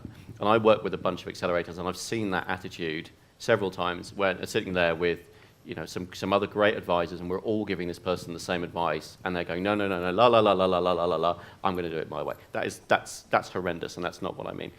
But at the same time, if you're going to do something disruptive, you will normally find that everyone is going to tell you why your thing is not going to work. One of the businesses that I founded recently is trying to change the entire way that a particular market works. And it's like pushing water uphill. We're talking to a lot of clients about it, and they're slowly starting to get it. But frankly, you go from despair to elation in the course of about an hour, depending on what kind of feedback people give you. And if you didn't have an underlying self-confidence there to say, I really honestly believe that we can crack this problem, then you would give up. So you've got to get that balance right. You've got to have enough confidence to say, yeah, we can get there, but you have to have humility to know that the route from here to there is not necessarily the one that you think it is, and you've got to listen to that advice. Do you see that as do you see a connection between that and sort of the emotional feelings that we go through as founders? Like when things are great, we have to change, and when things are going poorly, we have to change. Yeah, I think it's I think the emotional journey as a founder or working in a startup is unbelievably interesting. It's so much more. The peaks are higher and the troughs are lower than when you work in a firm where you don't really own it. It's not really your baby. What I've found very helpful for that is I have a co-founder that I work with, and we are very different personality types. And it's almost always the case where when one of us is in the manic phase, the other one is in the depressive phase, and vice versa. And it means we kind of, one of us is going, yes, we're gonna be billionaires. The other one's going, oh God, we're going to be bankrupt. And it's fine because the right answer is somewhere in the middle, and we're usually okay. The problem comes when we both think we're going to be bankrupt. Then I think we're going to be worried. I want to invite Ivor to join the conversation. And I have a question. Do you think that for 24 hours I can change my attitude and become a successful person just following the rules? No, you need to change an attitude to be able to do that. Oh, and 24 hours is not enough? For what? For changing the attitude or for succeeding? It's not enough for any of that, I think. Oh, don't disappoint me. No, what I wanted to add to this discussion is that I think that what people need to do is face the failures. So learn from your past mistakes, like really embrace the fails. Every fail is something that you can learn from, and if you do it in a smart way, it can be your win in the end. So this is the first thing. Second thing is execution. Whatever you do, you need to be focused on the end goal and how to get there. And if you keep pushing, if you keep learning from where you missed it, I mean, it's the principle of lean, you're going to get there in the end. And I have one, I'm not alone, more than 1 million people in the world like the Sir Ken Robinson presentation of TED. And there is a very popular phrase, if you are not prepared to be wrong, we'll never come up with nothing original. But how you get used to be wrong? Because the whole life we are prepared to be right. There is only one right answer at school. When you go to an interview for work, there is the right way of serving. When you ask investor for your startup, there is a right answer. And where you learn to be wrong and to stand up and go again and again. How you did this? I think this is the attitude change that you were talking about. So basically you need to do it for yourself. You can do it, the easiest way to do it is in a startup. You need to fail to succeed. So nobody succeeded at first. We hear the stories about like over the night successes, but none of these successes was actually over the night. So Pinterest exploded in 2011. They were actually started in 2007 with a completely different business plan, and it took them 4 years to the overnight success. So I think the negative side to this is the media and people talking, like even in conferences like this, people talking about overnight successes and how you just need a great idea and you're gonna succeed. Great idea doesn't give you anything. Great idea without execution is nothing. You just get a tap on the back and someone telling you, oh, this is awesome. Can I just add a couple of points on that? Yeah. So, you're welcome. First of all, just to talk about the idea of failure. So, I think it is failing fast is better than failing slowly, but actually we're in a bit of a danger of getting into a kind of West Coast sort of attitude that says yes, failure's good. No, failure's not. Failing good, smartly. Right? Well, even failing smartly is not good, right? Failing is failing. Succeeding is succeeding. So the first thing you've got to aim for is success, not failure. And it's really important to keep that in your mind because there's a bit of a permissive approach developing, where people go, yes, I failed. Actually, let's not celebrate failure, right? Let's regard it for what it is. Yes, we can learn from it, and yes, the experiences that come out of it might be good, but fundamentally, you pissed away somebody's money, yours or somebody else's. That's not a good thing.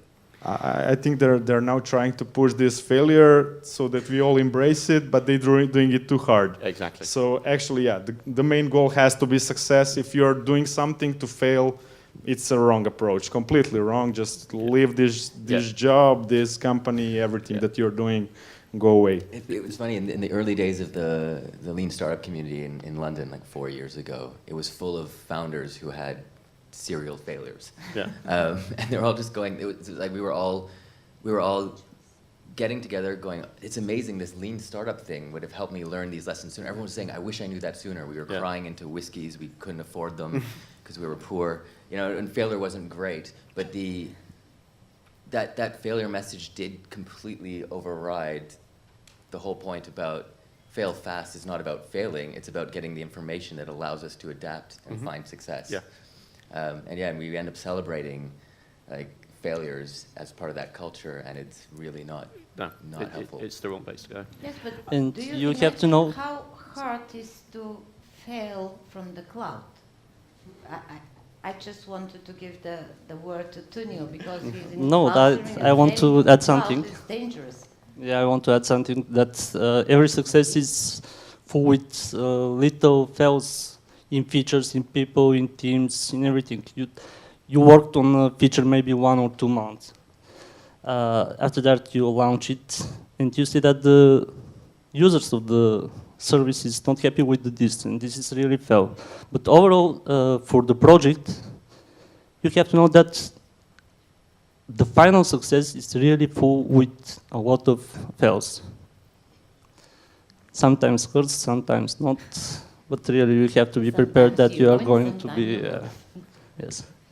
Are you ready to get some questions from the audience? Because the tradition in Bulgaria in most of the cases when the speaker is talking and asking about question, no question, and all the questions are after that. Sure. So you finish your talk, there are not this kind of situation. So I think that we can catch some question from the audience and to go in search of factor of success. Thank you. My name is Tanya Boyajieva, and I think everybody understood I'm a people management person and management consulting. I was most excited by the presentation of Simon, of course, but what I want you to comment, all of you if possible, the notion of leadership, because for me this is very, very important factor for success, and leadership on 2 levels, on the level of the person on top and on the level of the rest. And especially what you said, make people enjoy working with you, what you mean by that, and also talking about leadership on the level of everybody in the team. I would like you to comment the words of Laszlo Bock, who is the Senior Vice President of Google for People Management, who said that they choose people for Google with specific quality, and that's called leadership, but not in the traditional sense, but in the following sense. When somebody is faced with a problem and he's member of a team, at appropriate time to be able to step in and lead, and just as critically, be able at the right time to step back and stop leading and let somebody else to do that. Thank you. I just want to add something. Maybe you find this, but I just read about this, that in most of the cases, company make mistakes when they attract all the same kind of people in one place. And one of the secrets is to attract different people, people who you think that they don't match in anything, because they are different points of view, different way of solving problems. And Simon, the word, yeah. Okay, so I think there's quite a lot in there we could spend a bunch of time unpacking. I'm going to try and be brief, though. First of all, to the point about you need lots of different people, absolutely. There is more research than you can shake a stick at that proves that the best performing teams are those that are heterogeneous, and there are lots of diverse people in them. So that's a given. But again, startups often start by taking a bunch of friends who are homogeneous, and that isn't as good as if you find randoms off the street, actually. The second point is leadership, and leadership is critical. Again, in the work I do with startups, very often what you see is you have people who are great product people, but maybe don't have leadership in sales, or they don't have a person who really is the CEO, someone who's going to drive the company. And those things are critical. If you don't have them, you're going to fail. The Google quote is interesting. I hadn't heard that before, but absolutely. I think great leaders can lead and can step back. I'm really bad at the stepping back part, so I'm not a Google person probably, because I love to be, when I'm in the car, I've always got to be the guy driving. But I think that's probably a failing of mine rather than a strength. And how you go by planes? You are not Yeah, you are sitting there. I have to have a flight sim, so I feel like... So we have 35, 33, 32, 31, 30 seconds to finish. Some catchy words for a hashtag from our panel to people to share some secret words about success from all of you. Be passionate about what you're doing and be example for the others in the team. Okay. Salim? I'd say use others around you to help figure out where you're wrong. Thank you. Ivor? Don't give up, but know when to give up. Simon, the last word is yours. Attitude, skills, habits, and hard work. Thank you so much to be here with us. Thank you for being your moderator. Thank you, all of you. I give the floor to Plamen. Do I have to say how much I thank you? You gave such a human face of this failure and success part of this event. Because I failed too many times. Thank you, dear. Yeah, you're talking to the biggest failure in the world anyway. So thanks a lot, guys. Don't even think of leaving. I think that it was great. Please have a seat here in front of us. Thanks a lot. Thanks a lot for joining here. Please have a seat here on the first rows. Ivor, everybody, please stay here. Stick with us because I'm about to announce the startup pitches right now. And I want you here because the questions asked are very important and you are the guys who are going to be asking them. I'm expecting Marci from the other room to join us, the Intel cap. All right. Marci, can I say how perfect timing is this?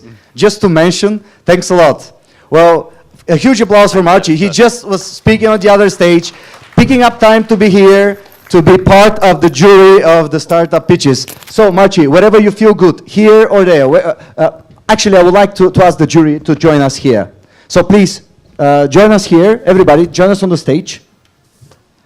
Everybody here, join us on the stage, asking questions to the guys. Don't think that you're going to be asking questions here. Join us there, please. So, I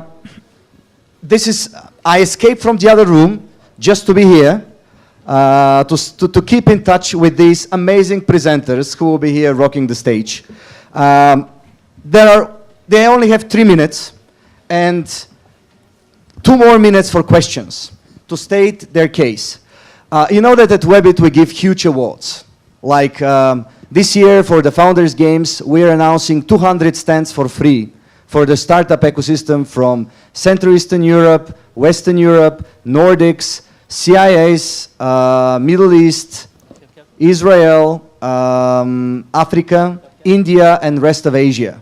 Those are the regions that we cover at the global event, and the Founders Games will make sure that from each and every region, we're going to have at least 5 startups. Each region has a quota of 5 startups to be presented there and to be among those 200 who will have a totally free, really free stand, expo booth at the Congress, presenting in front of 10,000 people from 110 different countries. What else we give? We also give them free tickets, and we're also going to give them some amazing awards. Well, here back in CEE, we just wanted to showcase some of the locals' best, according to us, by the way, as organizers, startups that we feel like we're proud with. Proud with being here in Bulgaria and making it happen. I don't say it's hard in Bulgaria. It used to be hard 6 years ago when I was, when we were talking about startups and there were no startups. That's when it was very hard for us as event organizers to talk about startups when actually, you can say we all startups, we all started somewhere, but the ecosystem was about nowhere, and during the years things changed. So now we are absolutely happy to have some really cool examples. Well, unfortunately, and I'm sure you're all gonna agree with me, we still don't have a champion. Champion means a multi-billion company in this part of the world, Central Eastern European. There are some, but let's say not the way we expect to have them. I come up with a couple of great companies like Nordeus and others, but again, a multi-billion one, yeah, absolutely, the one that you know very well. So those are great examples, but again, I think that Central Eastern Europe can do more. So I'm not going to keep it more. That's enough for saying. Hopefully, there are people here in this room who will be pitching for the Founders Games. But I'm now going to announce the startups who will be joining here. Only 3 minutes again, plus 2 minutes questions from you guys. So make it hard for them, please. They would really like it, I'm sure. So the first is Kirill Rusev, the CEO of Jumpido. Jumpido on the stage, Kirill.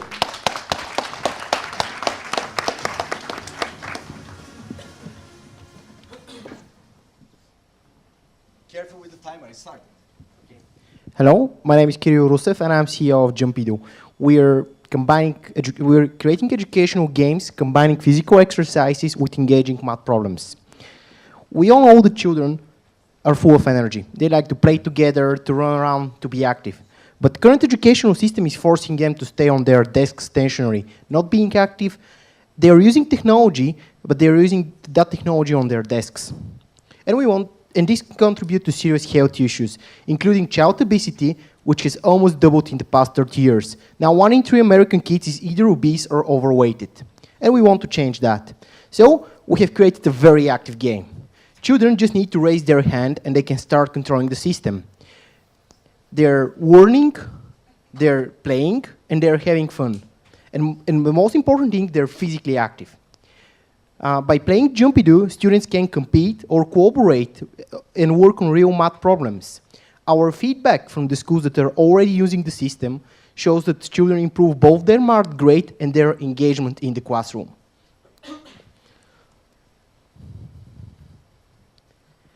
US schools alone has spent $26 billion on educational software, and that was only in the US. It's a fastly growing market. How we are going to address that market? First, we are starting with math content, which is universal, and we can easily translate that to every language and every school.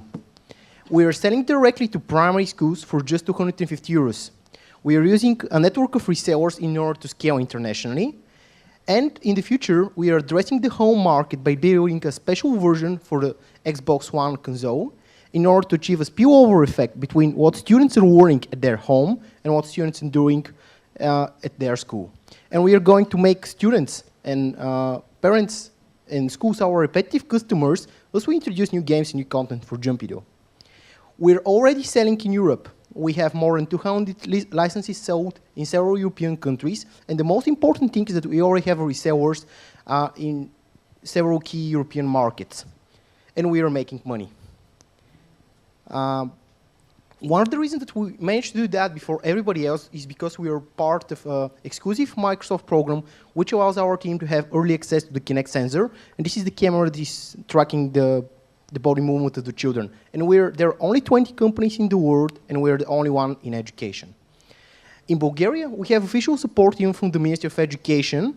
This is the Minister of Education, which is playing Jumpido, and as a result now the Ministry is starting a pilot in order to integrate Jumpido in the Bulgarian educational system. Our team has experience in working with education. This is our second edtech startup. We have recently acquired a rockstar advisor that will help us grow in the US market, and we have some MBAs in the US that are working with us in order to scale into the US market. Great job. Thank you. Great job. You wanted to say something else, but no, you can't. Questions? Guys, your time is also ticking. How we are going to figure out the languages and the multicultural specific moments for the kids? That's one of the reasons that we are starting with math, and math is universal, and we are targeting key areas of math like multiplication, division, negative numbers, percentages that are universal. Everywhere we go, you see the same themes that are studied to the children. So you're going only with math? We are starting with math, and we will follow with additional themes and content like English language, music, arts that are again universal. Okay. Yeah, is there other business model than this? Because this one is based on the government, and if you have something based on the government, you are running into a lot of trouble. And you know, we have spoken before about. Just start Ustavka right now, right? Yeah. So it's a very good question. All the money and all the sales we made so far don't come from the government. We don't rely at all on the government. We are making direct sales to schools, and we're using partners that are already working with schools, like one of our tech partners in the UK. They are selling interactive whiteboards and technology to the schools. So we are using their network and their selling channels in order to say we don't. The thing that I show with the Bulgarian Ministry of Education is just a proof of that the government can also support that project, but we don't rely on that. This is like an opportunity, not a problem for us. What will you use the money for if you get it? We use them to grow our sales team in the US. We want to pilot this project into the US, and we are building a home version. We already been approved as an independent developer for the Xbox One marketplace, and the opportunity there is that the console has the sensor integrated, so it's very easy for us to get into the living room of everyone. Okay, thank you very much. Thank you, Peter. Great one, really thank you. Stay with us, right? Stick with us. By the way, I just got a couple of awards coming here. One award will be awarded from Metro Reklama 2000 level for advertising. Well, it's not much, but it's great, right? It's good to have your advertisement in the Metro. Okay, we have a second pitch on the stage. Alex Kitov and Vladimir Alexeyev. Please join us on the stage. Welcome. You need two microphones? Can you deal with one? Okay, one is gonna dancing and the other one's gonna pitching. Okay, good luck. Okay, hi, and the presentation, yeah. Okay, the time starts now. Hi, I'm Vlad, and this is EdHub. And EdHub is an applications market and application launcher for schools to discover, trial, and access online applications. Schools and education are on a major shift from analog to digital, which is going to be like discovering electricity on a major scale. Our research shows that 70% of the schools are already using online application in their classrooms. As a result, the edtech industry is exploding. A whole plethora of applications are emerging to help the teachers make that transition. But our research also shows that there is a problem, a huge problem, and it becomes with the fixation of the individual user. There is no seamless, streamlined way for a teacher with their 150, 200 pupils to onboard new applications seamlessly. Looking at this from a higher perspective, there is no one definite place for a teacher to discover, set up, and manage new applications easily. As a result, the application developers need to spend up to 70% of their revenue on sales. But that's about to change. We sat down with teachers and we developed a secure single sign-on environment where they can log in with their pupils and discover, trial, and access all these applications. Over the past 4 months, we launched our product in Westminster Academy, London, and the teachers are loving it. We have 32 school signups, 1 US district signup. We have 17 developers in our waiting list without any intentional PR. But we had to deal with the biggest problem in education, the distribution. But we found a solution. We noticed a repeatable pattern in almost every industry, the path from closed to platform to open platform. So last month, we signed a deal with Arbor Education, a school CRM with more than 200 schools, to incorporate open platform version of EdHub into their system. So this deal breaks the distribution problem for us and justifies our next investment round, but we have Blackboard, Vivo Mouse, and Frontier in the pipeline. So we need about 350 euros from Bulgarian, 1,000 euros from Bulgarian and UK investors to execute this Arbor deal, to grow the Sofia and London teams, and to change the way apps are used in schools. And we believe we are the right team to do it. This is Alex, our CEO and co-founder. For the last 5 years, he has been building online products. I am Vlad, co-founder and CTO, and I have first-hand experience with school information systems. And Yanis, our other developer, is the newest addition to our team.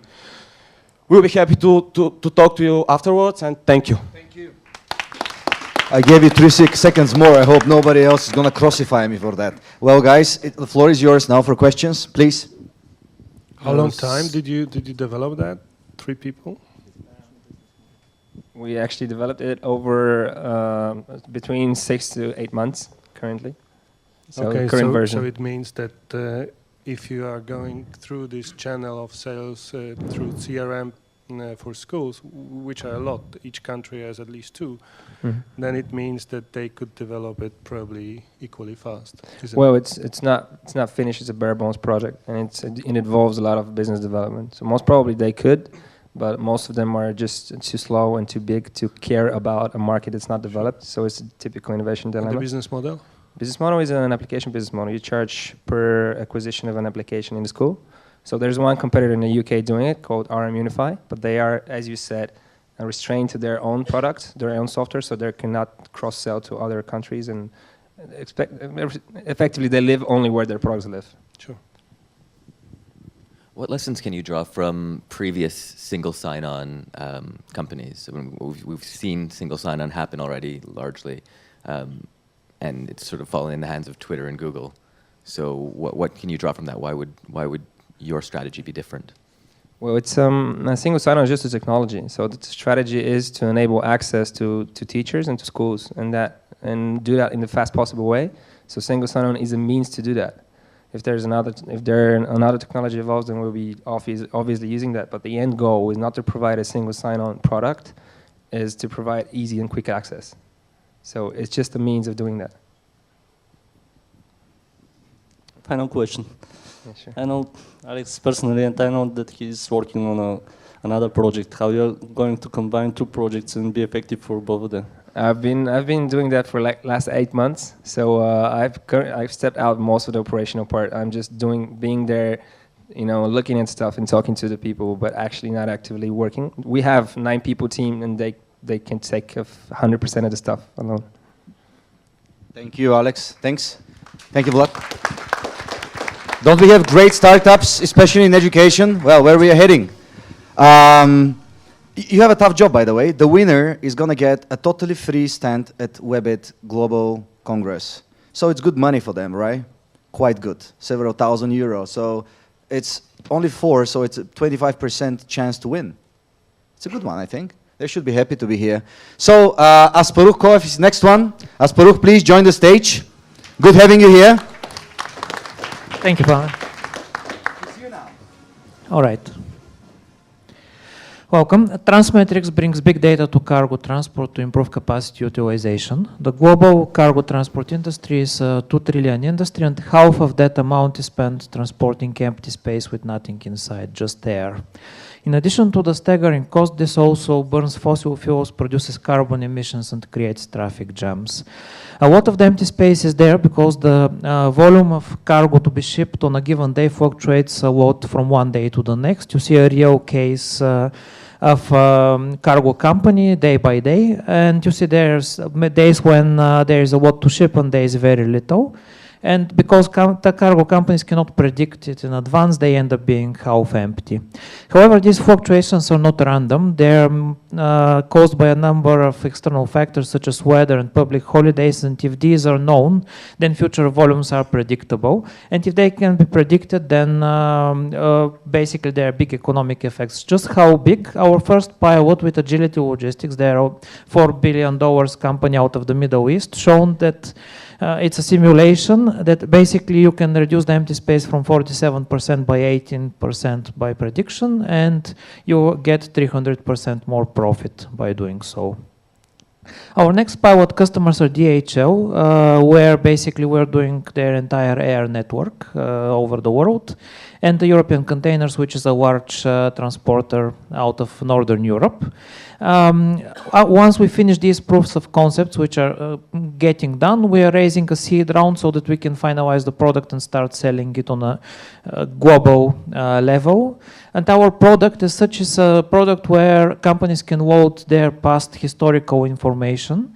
It is correlated with the external signals such as weather and public holidays to build a predictive model where companies can see what is the empty space in the next 6 weeks so they can eliminate it before it happens. We'll sell this to the global market on a subscription basis, monthly recurring revenue. It's probably going to be quite expensive because the problem we are solving is very big, and the companies we are solving it for are very big as well. Our team is very experienced. I'm a serial entrepreneur with a few successes, including an exit to VMware. Anna is a business-to-business saleswoman, and Radu and Alex are programmers with 20 years experience and team leading skills. We have some other people in the team, and we'll be adding more as we get the seed round. Our advisory board is staffed with industry veterans, people from high positions in large transport companies. They helped us in part to secure the pilot customers that we have. And we are at the moment raising a seed round, so if there are any angel investors, feel free to talk to me. I'm not going to show the details to the larger audience, however. Thank you, Sparuk. Thank you very much. What about competition? Are there any competitors in the market? Yes, basically there are companies which are doing predictive analytics in general, and we can beat them by being industry specific, because basically it's one thing to just predict marketing or something like that. It's another thing to really put it into a very specific operational context. There's one similar tracking big data business or startup from Belgrade, I think. Yes, I know them. They're part of Seed Camp, and they're focusing on fuel consumption, which is a very good area. But actually, fuel consumption is mainly a problem for the smaller players, and we're focusing on the 50 million plus players. Good, thank you. We spoke before. It took me 3 meetings to understand what actually they are doing, but I must say it is quite impressive. The last time I asked you this question, audience doesn't know it, is that your business is a bit of quantum physics. So if other players are entering into this space, then you have a problem that the model is no longer predictive because it's unpredicted. Yeah, the more prediction there are, the lower the result. So can you elaborate on that? Yeah, actually, this is the situation which stock market is today. So some people started 100 years ago to predict the stock market, and they made huge money. The other people jumped into the game. Then actually, right now, what people are predicting is what other people will predict about the behavior of third people, and it no longer works. But it takes a while to get there. And meanwhile, the people who got in there first made a lot of money. And let's get in there, and then we'll think about what to do next. Yeah, but all in all, very impressive business. Thank you. Thank you very much, Sparuk. Well done. And the last pitch on the stage. I love when I see 0-0 and just on time. That's so rare for Webit today. The last pitch, Bojan Benev, please join us on stage to rock it for the past presentation, the last presentation. Bojan, floor is yours. Thank you very much. Hi, everybody. I believe that the more tailored, the more targeted the internet becomes, the more it isolates us. The more the information that you receive from Twitter or Facebook or Google is filtered, ranked, or sorted, the more it separates us, not just as people, but also as the opinions that we hold. Because if the information that we receive in the future is based on our behavior in the past, then in the long run, all we're going to do is underline some pre-existing opinions. We want to change that with Forward. We want to open people's eyes to the beauty and very often the chaos of the internet. The idea behind Forward is very simple. We're starting with an image discovery platform, which allows you to take or select an image, to add a 50-character caption, and to post it. When you post it, it anonymously goes to 10 completely random Forward users, pops up in their little inbox. If they like it, they flick it forward, and it goes to a further 10 completely random Forward users. If they don't like it, they flick it to the left, and it drops out of their path.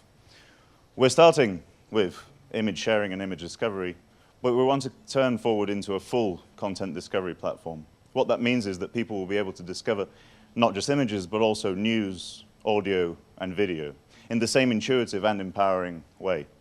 We're a team of 5 based here in Sofia, Bulgaria. We've built the first version of the image sharing platform, and we're launching it this Friday. And we have a full development pipeline, both in terms of technical and business. So far, the project is self-funded. And what we're looking for is the higher end of seed financing. But more importantly, we're looking for smart money. I want people with a rich experience in social and a broad contact network, especially in the media. We're forward. What we want to do is give you back your social freedom. Thank you very much.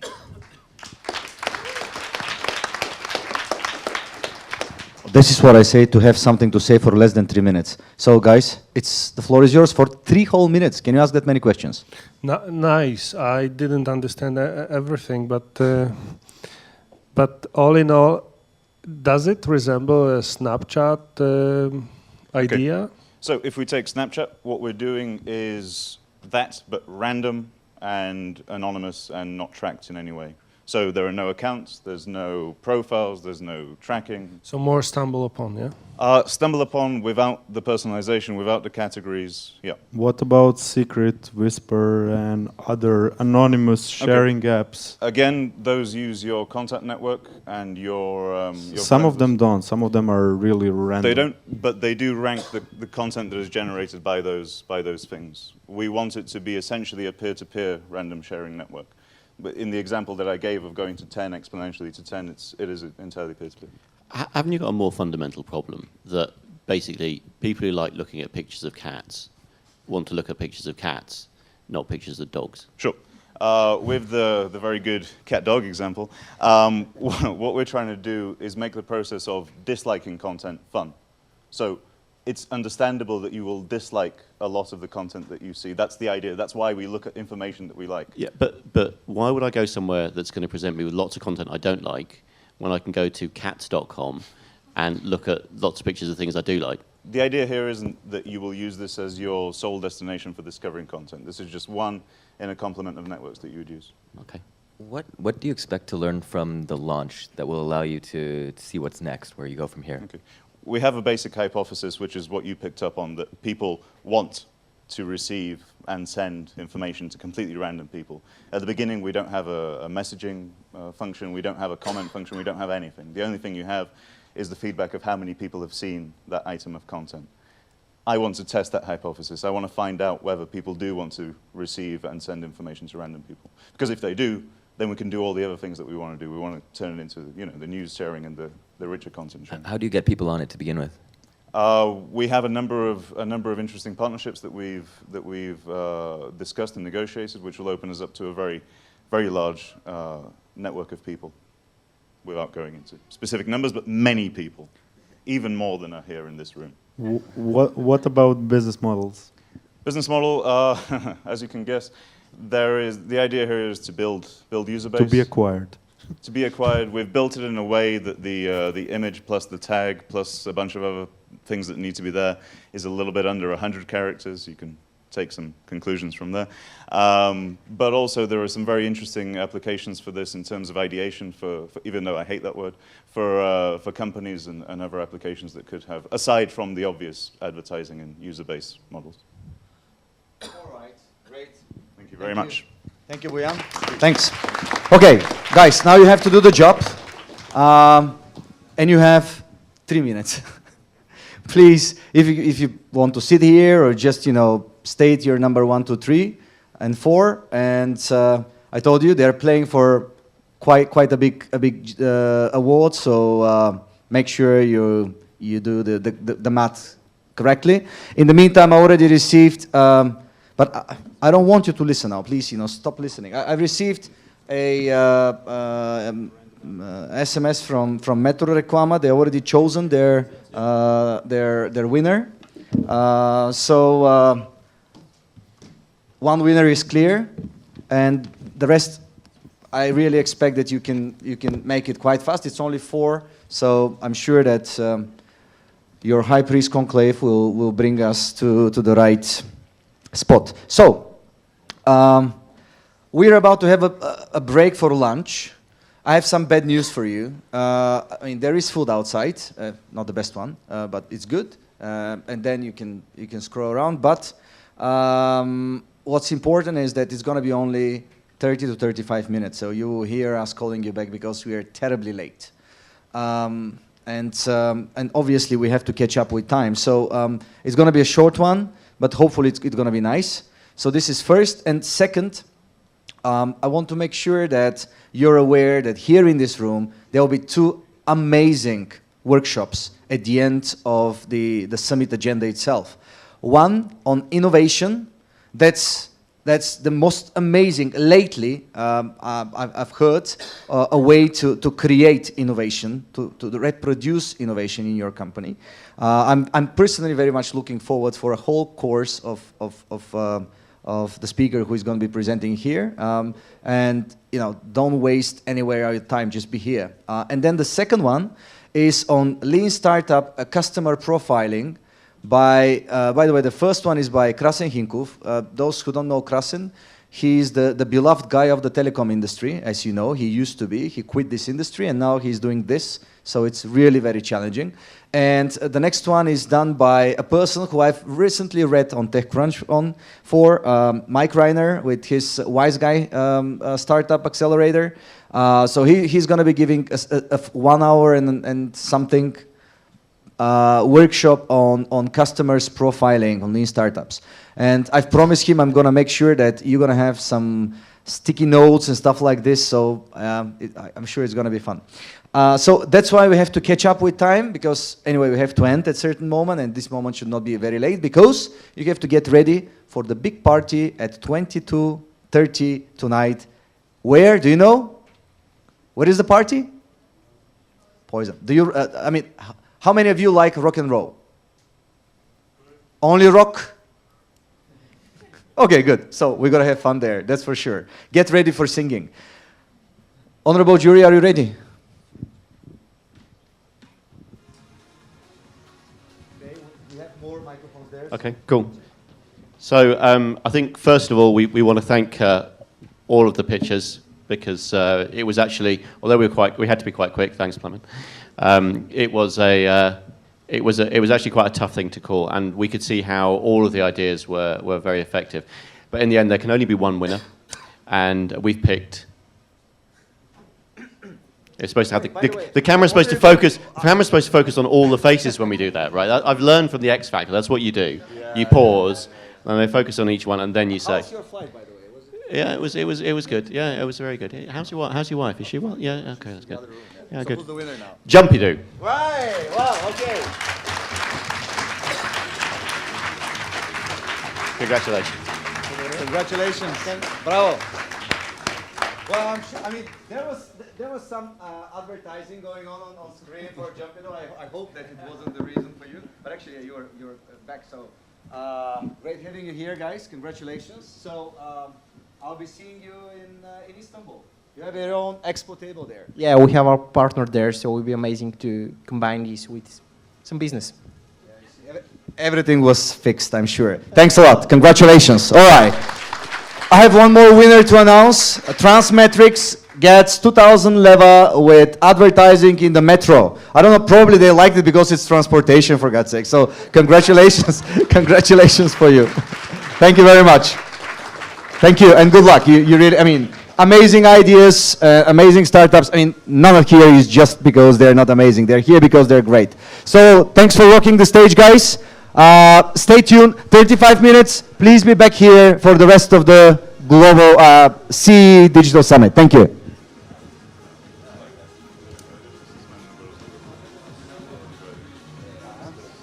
Thank you. That was nice, right? Were you surprised? Nice surprise? Yeah, that was the idea. There should have been a surprise. All right. Thank you very much. Was it good? Yeah, You're not leaving, right? No, I don't pay. What time do you fly? This morning. No way.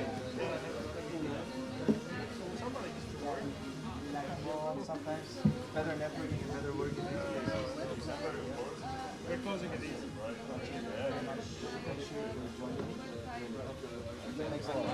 So let's stay tuned. Founders Games is going to be quite a lot of stuff. We work with F Success, with Gus, with most of the platforms to spread the word. We've divided all these regions that I've mentioned, so we're gonna pick the best from every day of this, and then we build this huge startup. Yeah.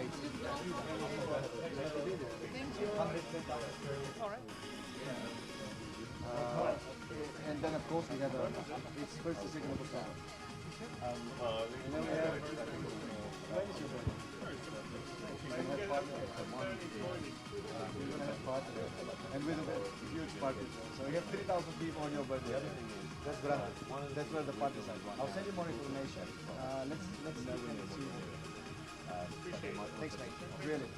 I'm so sorry you're not joining us, for God's sake. Especially for the chairman's dinner and the party. And you knew it, right? I even subscribed for it. So you're not. You have to go. No, I'm sorry. Okay. Save a flight back and thanks a lot again. Thank you very much. Thank you. Hit me up. Може да си разменим картички, ако Може, е възможно. да, само една секунда, извинете ме. Alright. Забравен един iPhone, тук оставям го на рецепция. Обявете в Twitter, че има забравен iPhone. Да.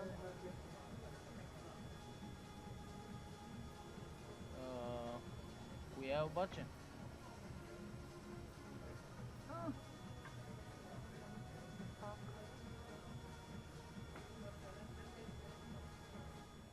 Може би това? Как се казваше драфта? Webit. Сега само ще разкажа за как монетизираме. Как върви при вас монетизирането? Добре? Я да питам Лили. Точно че само ще покажа неща.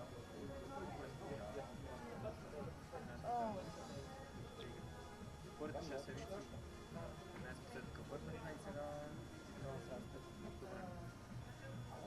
Нямат нищо общо. О, добре, знаеш ли, тая флашка, защото Лили нищо ми обясни, само ми я даде. Тази, която е драп, няма нищо. Тая флашка, която си ми дала е фул с файлове, ние откъде я знаем кой. Не, с фул има 3 презентации, които нямат нищо общо с тази на Дан. Да, и само на началото, съвсем в началото. Пише дано по някъде. Никъде не пише Дан. Тая флашка, която си ми дала, това е контента. Отивам да я сваля пак. Не знам, че... А моля се, и аз да ви я на регистрация ли ще ходиш? Прави то iPhone забравяне, някой от тук търси. Добре. Пламен, отида ли в другата зала? Излезе, да, отида. Тук ли са да ги погледна презентацията? Аз съм малко там да видя дали е окей тук. Тя е качена, да. Добре. Уча се на Дарик Маджаров, как е по име ли е? Да. Ето, това. Да видим. Това са фонтове, така. Да, те инсталирани са. Само отвори да видим тип тях са. Чакай, че не съм инсталиран. Добре. При вас има ли на телефон случайно? Забравям, да, току-що го тръгнах Да, на но място iPhone на рецепцията. Той е инсталиран. Добре. Занеси се го на рецепцията. Ще ходя да го потърси там. Да. Само да видим моя едно видео да ни държи надолу. То е интегрирано, така ли? Да, надолу. Айде, значи Истанбул? Къде? Истанбул ние без друго имаме там да има какво да правим. Нищо там, това е. Абе, то по-важно там да правим пари, а? Неща, те щамове. Нагледал съм се на щамове.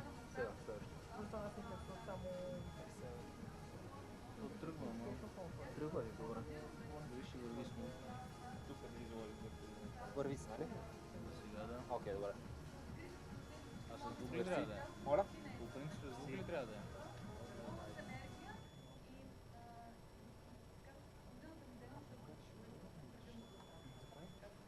Тук не е за хора. Няма видео, няма звук. Няма ли звук?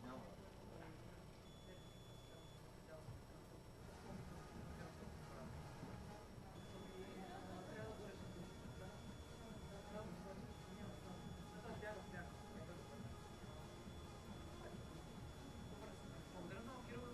Успех на Webit. Мисля, че ще е много полезно, защото е образователна програма. Ние имаме там партньори и разказах, че имаме проблеми с него, така че не можеше тя да го вземеш. Ще имаш други проблеми. Други възможности за партньори. Ами, аз това си мисля, че може да почне да се Това ли е какво точно сте направили? Имате ли нужда от помощ в Англия? Какво са групи англичани? Първата му спрямо от годишния брак. Двамата имаме национална сериал, обаче с годишния брак. Тя е цяло в национално ниво в бизнеса социалното образование на Англия. Има там Векта, ако чували Векта. Тя с години работи с Векта, който е там в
Да, ма видях и питам още ли да гледам. Може да се притесни. Сега този си да какво да гледа. Къде е тето?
забавлявам гост. Ма той технически екип го няма. Кой това нещо?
Аз такова боях да минавам тук. Снима, нали? Камера. Снима ли? Сега виждам, че няма камера. Аз цялото да минавам.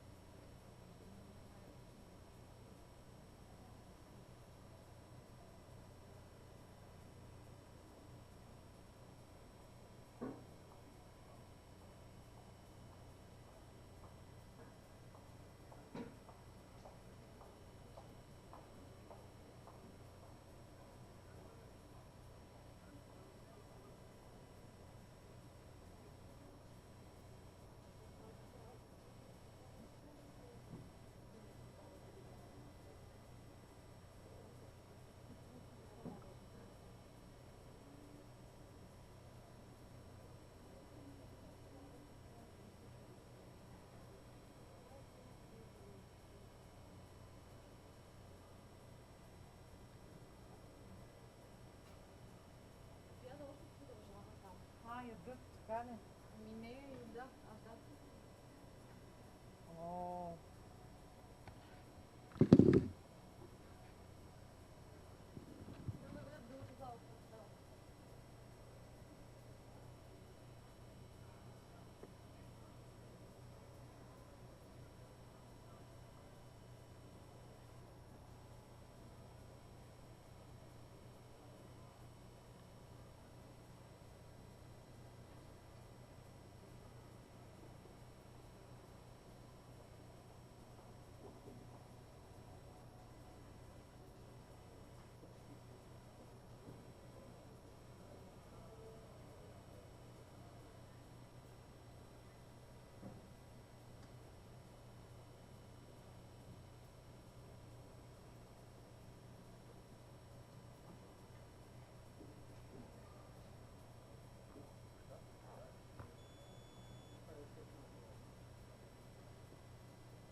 тази презентация закачам, обаче... Окей. Мисля, нали, има нужда от малко такава, обед.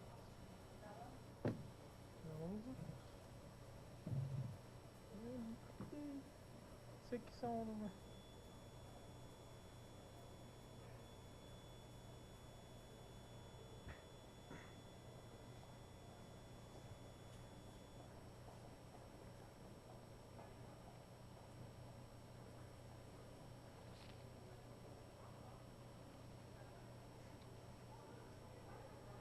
Номер 3 пъти ме пресилва.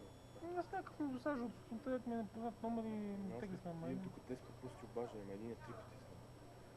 Здравейте. Да, слушам, да, кажете. Не ви разбрах, моля. Нещо бъркате. Да дойдете вие. Така, и? Това за BTV ли? За BTV ли? Значи в BTV да дойдете. Аз ще видя, ще звънна сега на човека или направо да ви дам телефон. Звънете на същия като моя на 8-5 накрая. Да, те хора, да ви кажа човека къде са там и какво е, що и да ви изчакат, за да действате. Макар че, колко е часа? То може би вие сте позакъсняли вече, те са го качили предполагам вече това.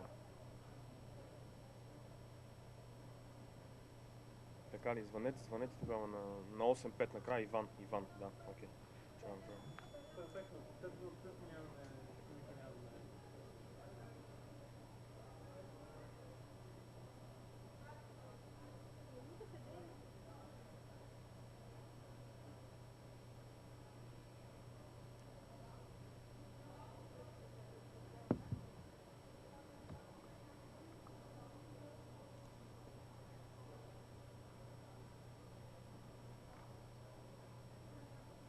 Кой се занимаваше с окабеляването? На микрофоните? Аз? Добре. Като дойдат, ще го сложа микрофон, не проблем. Добре, защото от първия лектор е тук вече. Няма проблем. Аз мога да се върна след време, ако сега. Не, може и сега. Вие ли сте първия? Да. Да, заповядайте, сега ще го сложим на микрофон. Сега ще започнем. Така,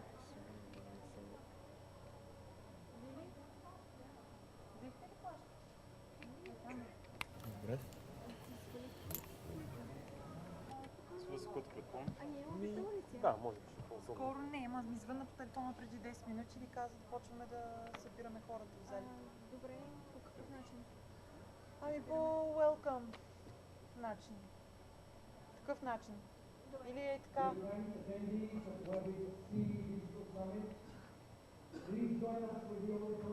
Ей така, Лили. Тук или къде? Ето я флашката с презентацията. Адам.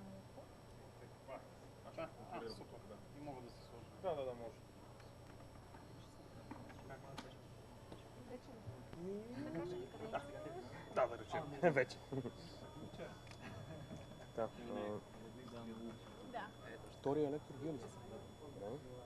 Той беше изпратил След мен? Да. Добре, идеално.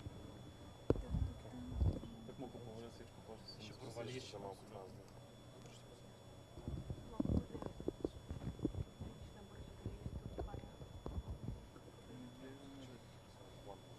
Тоест дали няма някакви клипче да... С тази големина няма. Добре. Какво бе? Ще тестваме ли или това е готово? Няма нужда. Али, там ли си?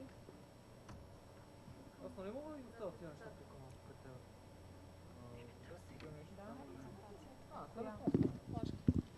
Ето я, ние пробвахме си. Добре.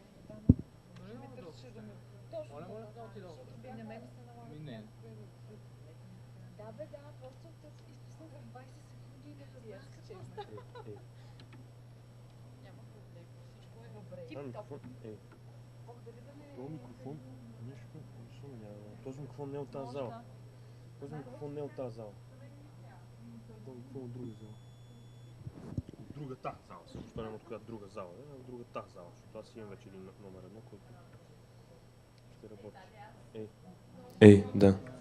Да, този е от другата зала. Дай ми го. Така.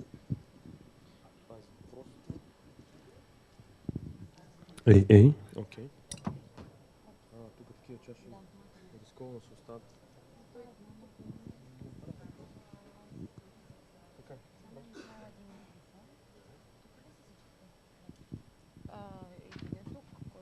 Next. Чудесно. Мерси. Двамата са тук. Отвънка може да се поканвате. Добре. Ние ги канихме, ама... Когато минаваш пред колоната, аз го намалявам, да се чуеш, че това ти се чупва. Защото става изпищял 9. Окей, добре. Просто когато е пред колоната, ще го намалявам и ще изпища. Чакай, който ти е в списъка. Първица, Иван, Геннадий. Започва вече. Какво правиш? Къде е в адженда? It's Ivan Gennadiev from Teres Capital. Okay, благодаря. We are about to start in...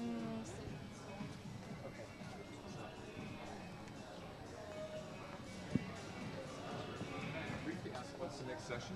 What are you starting with? So I know, Ivan Gennadiev. Probably we're an hour late or even more, right?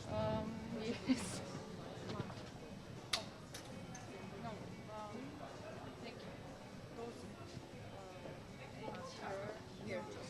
So this will be now 4 something? 4, yes. 4.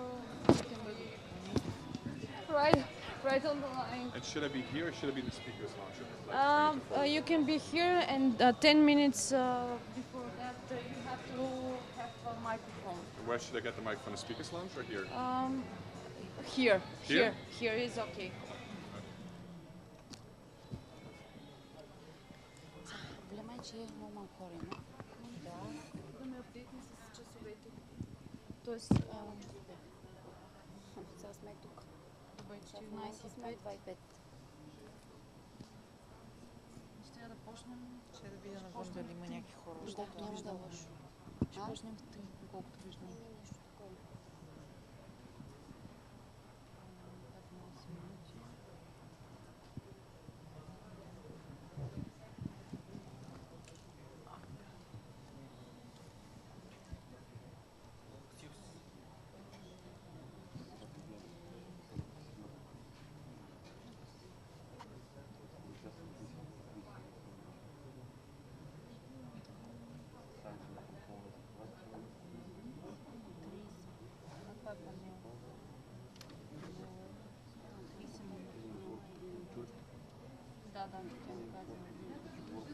Може ли да усилиш музиката, за да се разбере, че в залата се почва? Сигурен ли си? Тоест, да. Сама си отговоря.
Hi again, everybody. We are not that more, but I hope that more will join us.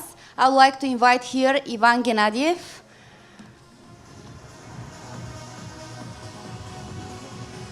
Ivan, welcome on stage. Could you please present shortly yourself and start? Thank you. Excellent. Hi, everybody. I hope everybody enjoyed their lunch. My name is Ivan Gennadiev, and I'm the founding partner of Teres Capital.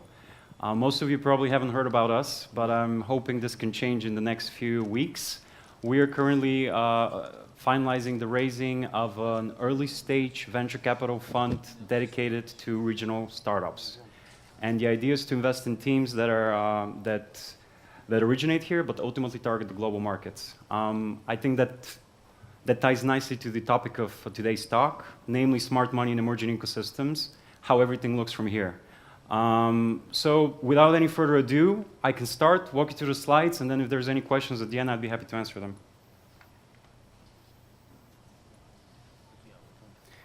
So I've spent a lot of time traveling around the world trying to talk about Bulgaria and the region and why it's a good place to invest people's money. And the question we always get in places as diverse as London, NYC, and Silicon Valley is, why Bulgaria? Why this country that most of us haven't heard about? Why is it such a special place for venture capital? Does anyone have any ideas or clues why it could be a good place for people from abroad, from NYC, from Silicon Valley, or from London to invest their money? Yep. Hmm? Okay, that's one. Internet connection is a very good one, actually. And the several investors we've managed to get over here to see things for themselves are very impressed by the speed. Yep. Corporate tax, okay. Excellent. Well, I think we're on the same page here, which is great. It makes me think we haven't missed anything important. We always start with talking about economic advantages. Growth is something that people in Bulgaria don't usually feel a lot of, but it's something that actually sets us apart from the rest of the countries in the region and Europe as a whole. It's actually expected to converge to the Euro average levels more quickly than some people might anticipate, so that's an exciting thing. Another thing that was mentioned is technical talent. Actually, average per capita availability of technical talent is quite high here. There's a lot of engineers, there's a lot of software developers here, and that's something that hasn't happened overnight. That's something that has its origins even before democracy came to Bulgaria, when Bulgaria was one of the leaders, if not the leader, in the IT manufacturing sector in the whole former socialist bloc. And that pool of knowledge, that pool of talent, which was passed through the generations, was a big factor in what happened in the late 90s, which is when the outsourcing industry started to look at Bulgaria very actively. That activity increased even more after Bulgaria became a fully fledged EU member in 2007. And quickly enough, the IT industry started being the fastest growing industry in all of Bulgaria. So these are all very interesting macro advantages that impress people. I'm personally very impressed by what's been happening in the past couple of years, 2 or 3 years. I was out of Bulgaria for an extended period of time before that, and when I came back, I found something very different than the Bulgaria I remembered when I left. There's a very vibrant entrepreneurship community, which is partly fueled by the emergence of accelerators and angel investors here in the region, but also I think fueled by the fact that a lot of people take the example of a place like Silicon Valley, get inspired, and start thinking that being an entrepreneur is something honorable, it's something useful, it's something that can actually make you money. So that increased willingness to take risk is something that I've really appreciated in Bulgaria recently. And it's actually, again, as a statistic, its seed funding scene is the biggest per capita in Europe right now. There's clear market advantages on top of that utilize these macro conditions. I would point out two very impressive ones. The capital efficiency. What do I mean by that? If you compare a venture capital investment spectrum, right from putting in money at an entry valuation, through funding a company during its life cycle, through exiting it, you get a lot more bang for your buck in a place like Bulgaria. Let's face it, $50,000 still mean a lot here. It can barely buy your team, coffee and salaries for a month in a place like Silicon Valley. So that in itself is a very compelling value proposition for investors. They like to see that they can make money, not just participate in a burgeoning ecosystem, which sounds nice, but let's face it, it's really about the money in the end. And speaking about money, cost of labor here, we have all this amazing talent, and still it's available at only a fraction of the cost in some of the more developed countries, chiefly the United States. I think Bulgaria has a fairly central position in the region, and I don't just mean geographically. I also mean in terms of its what I would call status as an informal tech capital of Central and Eastern Europe.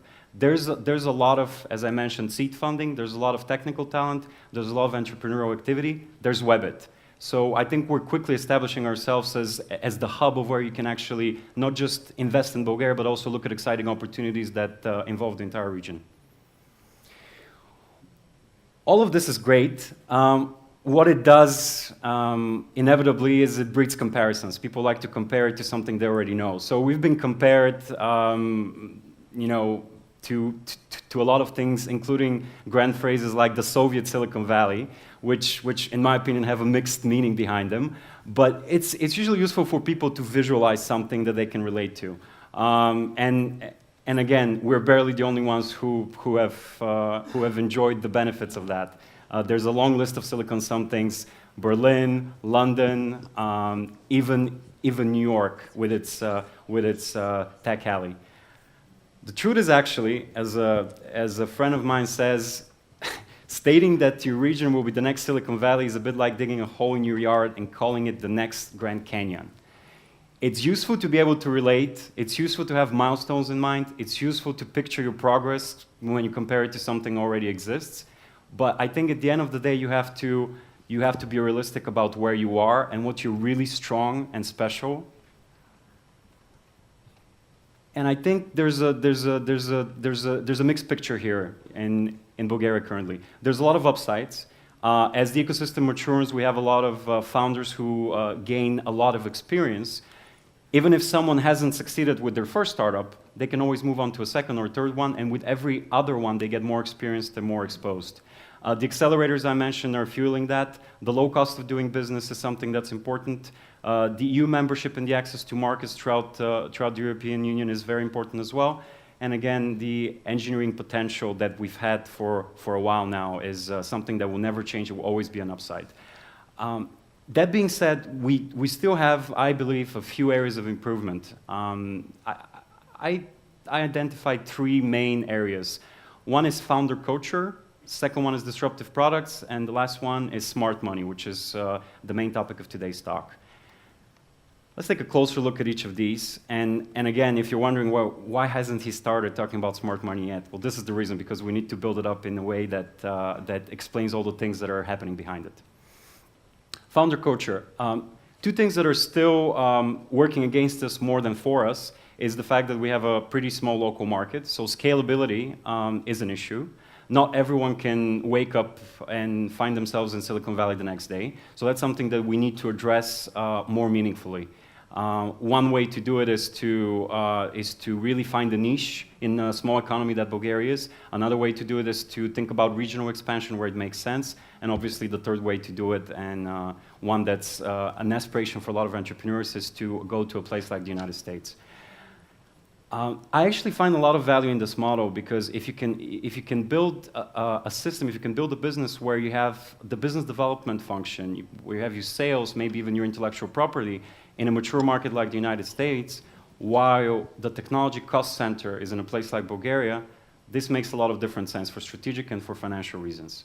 Also, a function of the flourishing ecosystem is the fact that it hasn't flourished yet, and a function of that is the fact that the big tech companies out there, the blue chips, haven't started looking into Bulgaria actively for acquisitions. So one way to do that is to make a company that started in Bulgaria more visible by it having some presence in the United States, like I just talked about. The disruptive products. Now, this is something we have a lot of feedback from some of our investors on, and they say, you know, we see a lot of really talented people, but a lot of what we see is derivative, meaning it's been inspired by something that's already in existence. And for a market like Turkey, for example, where you have scale, that makes sense, and you see a lot of that activity, and you see people making money and developing well. I think for a market like Bulgaria and even the larger region, that makes slightly less sense. I personally believe that Bulgaria has a big advantage going for it, which some people might consider a disadvantage. It's not part of the Silicon Valley mainstream of ideas, of talent, of activity. And by virtue of that, we can actually think more creatively about products, about ideas, about ways to solve problems that are not influenced by what's happening in a true hub like Silicon Valley. So I really don't think we should limit our imagination and our creativity. We should really start there and then think about how to execute it right. You can see some of the startups that people find on a daily basis, and hence they form the impression there's not a lot of disruption here. Really, what really excites people is something truly impressive, both on the outside and on the inside. There's a company out of Croatia called Rimac. Very few people know about it. People in the States virtually don't know about it. And it's a company that manufactured the world's fastest accelerating electric car. Think of all the applications of that. Think of all the potential acquirers, Tesla included. So I think that's a story we have yet to develop and build upon.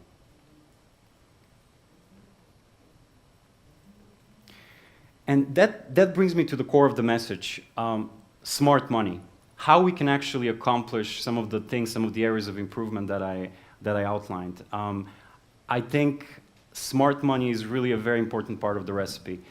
If you were to outline very broadly the funding ecosystem in the region right now, you would see a lot of activity on the front end of things, the sort of pre-early stage thing. You have a lot of accelerators, some of which are regionally dedicated, others are global, that sometimes turn their attention to the region. And on the other end, you have later stage activity, which consists mainly of regionally active global VCs taking an occasional look at things in the region. But again, that happens only occasionally, and that happens usually in the later stages. So I think building that founder culture, building that bravery for innovative, disruptive product is something that's really going to help us complete the ecosystem by getting a lot more smart money investors involved earlier on in the process. They can inform the strategy of the company, they can help refine the idea, and they can provide the necessary funding and expertise and connections and network for that company to have a more realistic access to the global market. So if there's one message here, I would say, don't just think about how you can make money today, think about how you can be as original as possible, as brave as possible, as creative as possible. And then work with people like us, like the accelerators, like some of the other investors that are active in the region, in helping us match you to a really experienced global investor with a lot of traction, with a lot of track record, and with that smart money potential that can be infused in your company. Just a few inspirational stories that I think provide a good example of what I'm trying to instill in you. There's a company that was started here in Bulgaria that ended up being acquired by SoundCloud. I think most people in this room would have heard the name of Telerik. They have several hundred people in the United States already.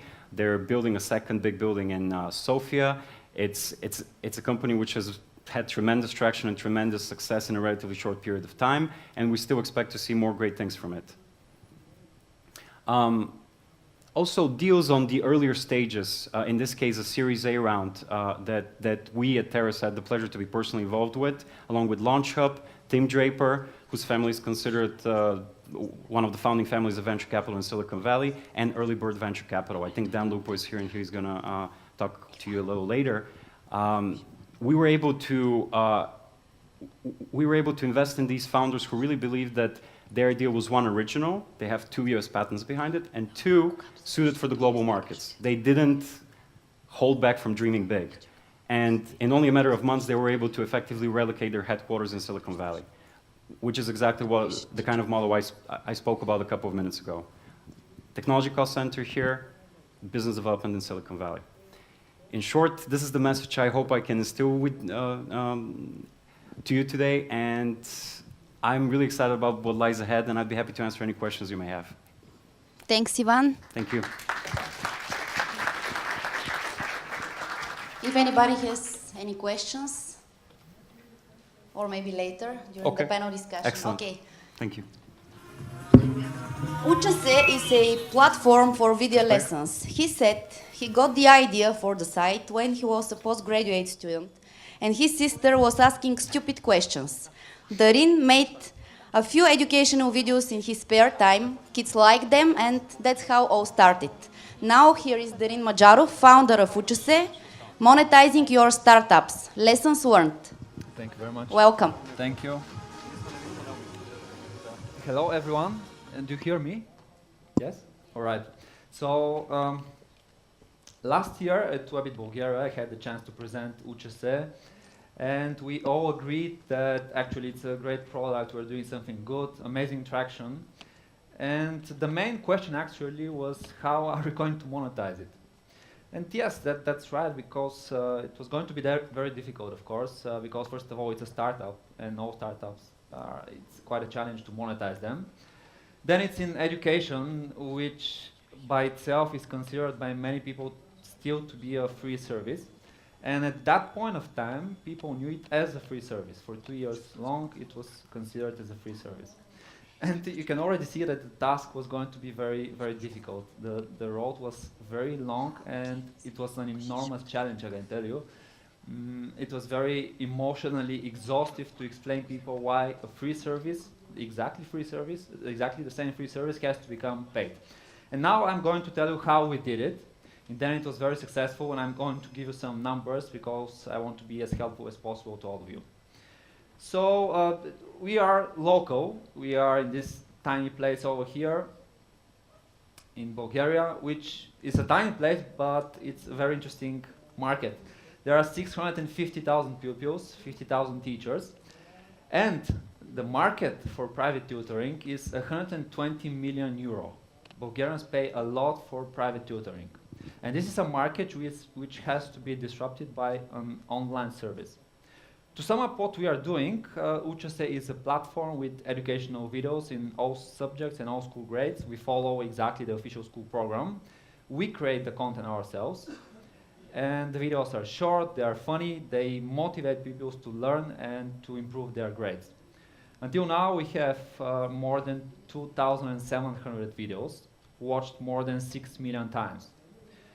And this is quite an achievement because the project is still very young. The team is very big because it's an enormous task. This content is a lot. And we have video animators and narrators. We have teachers who consult and supervise everything.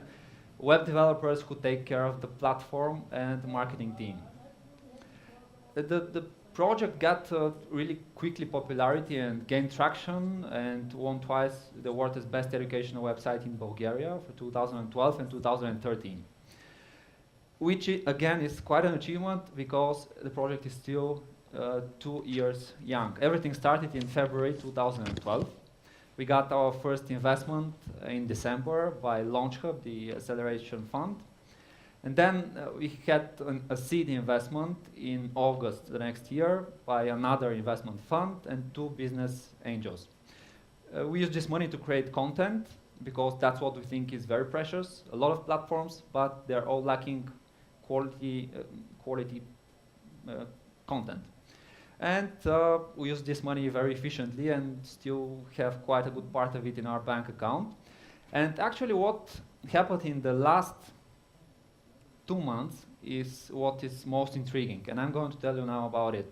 So let's look at those 2 months a bit closer. Around December, January this year, we looked at our product. It was about 70% ready. Some of the content was missing, some subjects we didn't even have started. But we had a lot of traction, 40,000 active users per month. The traffic was much higher, but I'm giving you the numbers that matter here. Active people who watch videos and really learn a lot on the platform. Around 700,000 watched videos per month. And every day we had about 700 new registrations, which was organic. We didn't have any paid ads at the moment, and we still don't have. And we thought we were ready to start monetizing. Now comes the big challenge. In every service, if you want to go from €1 to €2, if you want to increase the price, the difference is €1. But if you want to go from free to €1, the difference is not €1. The efforts that you have to put in are simply enormous. It requires really a lot of efforts to explain a user why a free service has to become paid. And this was actually the biggest challenge that we had to do. We noticed that when we talk to people in person and tell them the story and tell them why it has to become paid, this is going to make UCSE stronger and stuff like that, it worked. They said, okay, yes, this is reasonable, we have to do that. But we had a lot of users, 40,000 people, and we had to explain to all of them this story, which is quite difficult, and we needed help. Where can we get the most help? Of course, in our users. Among them, we started looking for the devoted users, those people that love the brand, that they're our fans, that really use the platform a lot. Why did we start looking at them? Well, first of all, a devoted user is very often an influencer. He talks to other people, convinces them, and that's how he brings new users to the platform. And on top of that, a devoted user is very often our defender. If someone comes up and starts shooting at the brand, very often they would protect us. That's what happens actually with football teams as well. If I insult your football team, you feel this is personal and you start defending it, right? So that's what we expect to happen here with us as well. Now, this was fine until now. We had to find the devoted users, but the next problem is how? We started looking at people and how they use the platform. We found that on average, a user watches about 15 minutes per month of content, which is enough to get ready for one or two of the most difficult subjects in school. But we wanted more than that. We wanted users that really rely only on the platform for preparation for school and that really watch much more than that. So we found that 3% of the users watch more than 4 hours per month. This is a lot. This is 50, 60 videos per month. They rely only on the platform for preparation. 8% of the users watch from 2 to 4 hours of content, which is still a lot. And these 11% of the users are our devoted users. Now, we thought that if we manage to explain them the story, if we manage to convince them why we have to do this step, they're going to help us. And the scenario that we envisioned actually was the following. We introduce the payment. Some of the users will simply go away. That's inevitable. You cannot help that. Another group of people will simply wait and see what's going to happen. Are they going to return it again as a free service? Shall I use it? Shall I not? What's going to happen with the platform? And at that point of time, our devoted users are going to help. They're going to go and talk to them and eventually manage to bring back some of those users. Another part will definitely go away.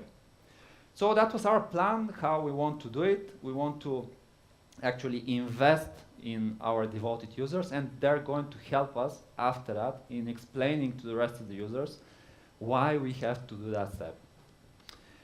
Now the next problem, how are we gonna explain even to the devoted users? How are we going to do this? Now what we did is we paid really special attention to them. I personally wrote them a lot of personal emails. We invested a lot of time and efforts.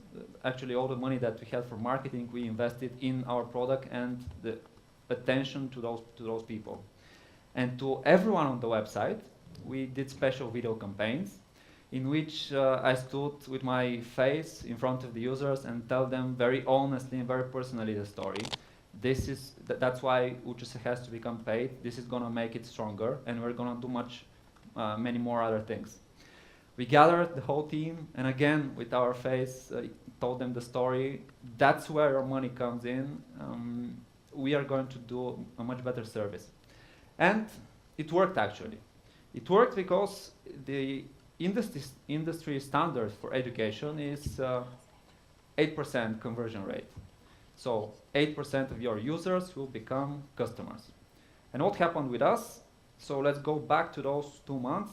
We introduced the paid version on February the 14th. And for the next 6 weeks, we had 40,000 active users that logged in. And from them, 6,000 became paid customers, which is a 15% conversion rate. And that's what made us really happy and showed that we're on the right track. We did our job very, very well. So for the last 2 months, we made enough money to pay our own salaries, and we even have a little bit more, which is always a special moment for every startup that's been working for 2 years in a risky environment. So a very, very big battle was won, but I know that the job is still not done. At the moment, we're going to work on growing the company, finding new customers, and eventually when we feel secure, we're going to start working on a product which is going to be global, not local like this now. So thank you for the attention to all the startup guys here in the room. I wish a lot of success. I shared some numbers, I shared our story because I wanted to be as helpful as possible. And when we share experience, we all become stronger. Thank you. Thank you, Darin. Do you have any questions? If not, he's around. All right, thanks. Thanks, Darin. I'd like to invite here the participants in our next panel discussion on how local CEE reality may help build a global startups. What makes Israel and Finland so unique? What should or can be done in order to add value to the CEE ecosystem? Please welcome on the stage again Ivan from Teres Capital, who is going to moderate the panel. Elena Marinova, CEO Musalasoft. Maciej Zak, Investment Director, Intel Capital. Welcome.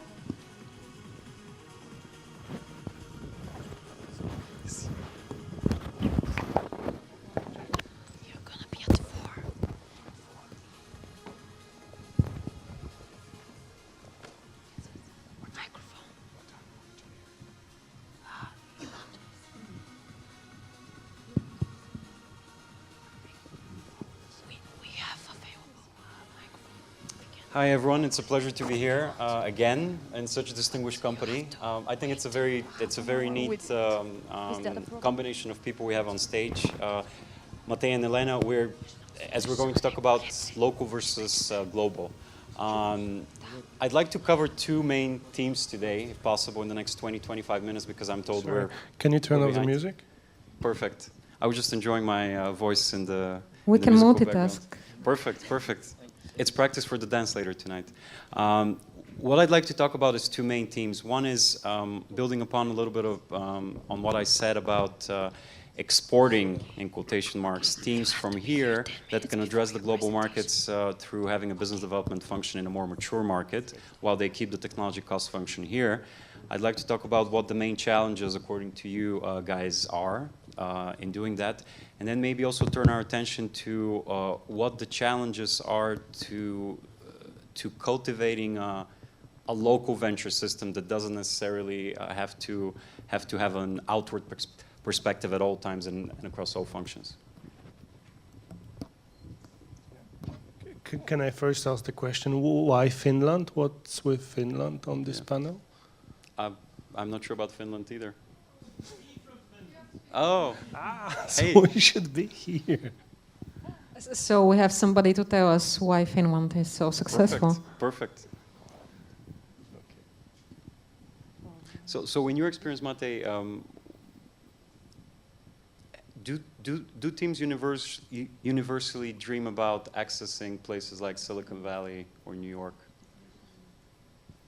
I'm not really sure what's the question, but if I understand correctly, you want to know what's the CEE perspective versus the Silicon Valley perspective, and can we find the right targets here? Is that the question? Well, actually, my question is, in your investment experience, as you review teams and products, do you find it to be the case that most of these want to be addressing a global market rather than a regional or local market?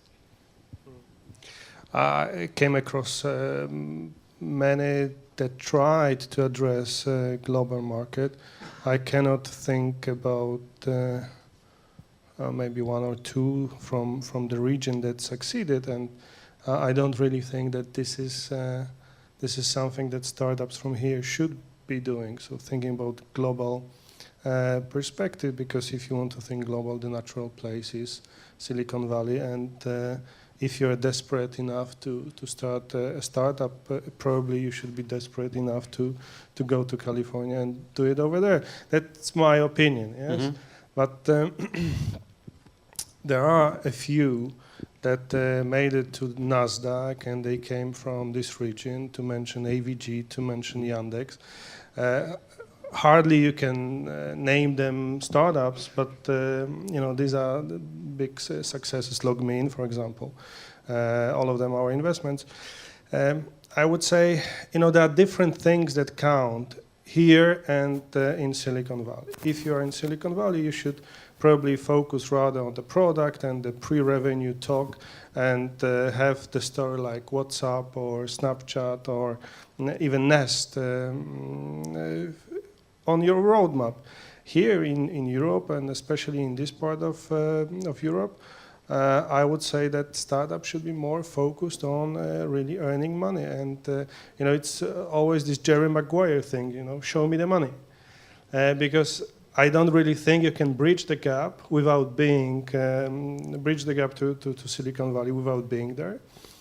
We can, try to help, but it's not so obvious. So I would say if you're a startup, try to do monetizing as soon as possible.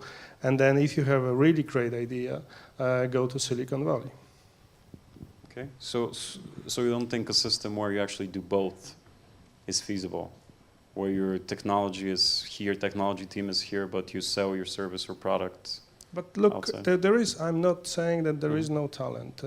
There is talent in the region. Okay. WhatsApp founder is Ukrainian by origin. You have Google guys that are Russian. So. No, Russian. So it is talent in the region, but what I'm saying is that the whole environment that is supporting the growth of the pre-revenue companies is not here, is out there. Okay, makes sense. And what is your perspective, having founded a very successful local software company? Okay, you're asking another question. Well, I mean, just a few remarks.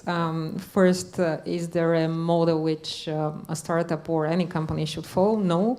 As we have in Bulgaria saying, every train has its passengers. So there are different ways to achieve success, and there are different definitions of success. And one more remark, I challenge that you have to be desperate to start a company. Most of the times you just enjoy starting a company. And thus, being desperate to found a company, then you're desperate enough to go to Silicon Valley. I challenge that too. There are different places in the world where you can make successful business. And to your question about how we started and to the topic of the panel, local versus global, we started global and then we became local, or expanded locally. And I think that's more and more valid nowadays because just the world is global and everything is connected. When we started, it was kind of a must that you have to test your product in your local market and then go globally if it's successful. As I said, we actually started in Silicon Valley from Bulgaria, working for Silicon Valley startup companies. And then we expanded our business in Europe, and then we expanded our business in Bulgaria. So every model works. Most of the startups that I see currently, especially around 11 and Launch Hub, they're looking to London and Silicon Valley. Patriotically, egoistically, I'm happy that they're here and they're testing their products here. But I don't think they have to go there. They can still stay in Europe and be successful. And I don't think that being in US you'll be WhatsApp, and staying in Europe you will be something different. It depends on the company, not on the place that much. Okay. Did you receive any outside investments as you were growing? No, we have always been self-sustaining company. And Mate, would you have funded a company like this one, which is based in Bulgaria, but it works only with Silicon Valley startups or customers? Founded in 2000, just before the dot-com crash. They just said they don't need money, so it's pointless probably. But if they did, would you have considered the company that's based here locally, but all of their revenues are? No. The thing that I'm trying to put in front of us is the discussion that why Estonians are so successful. Why Bulgarians are so successful? Israelis. And the Czech. Okay. It's an 8 million people country. Why are they so successful globally? And my answer is that because their market is so small. So you need, Skype, Estonia, AVG, Czech Republic, your company, Bulgaria. See, the markets are too small, and then the startups have to go abroad in order to attract other customers. You have bigger problem with countries like I don't know, Germany, Ukraine, maybe not Ukraine, Poland, for example.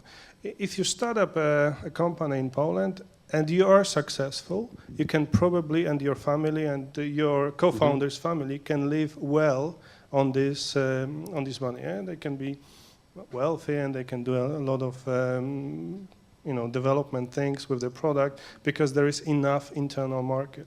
If you are doing it from out of the smaller country, then you have a bigger problem.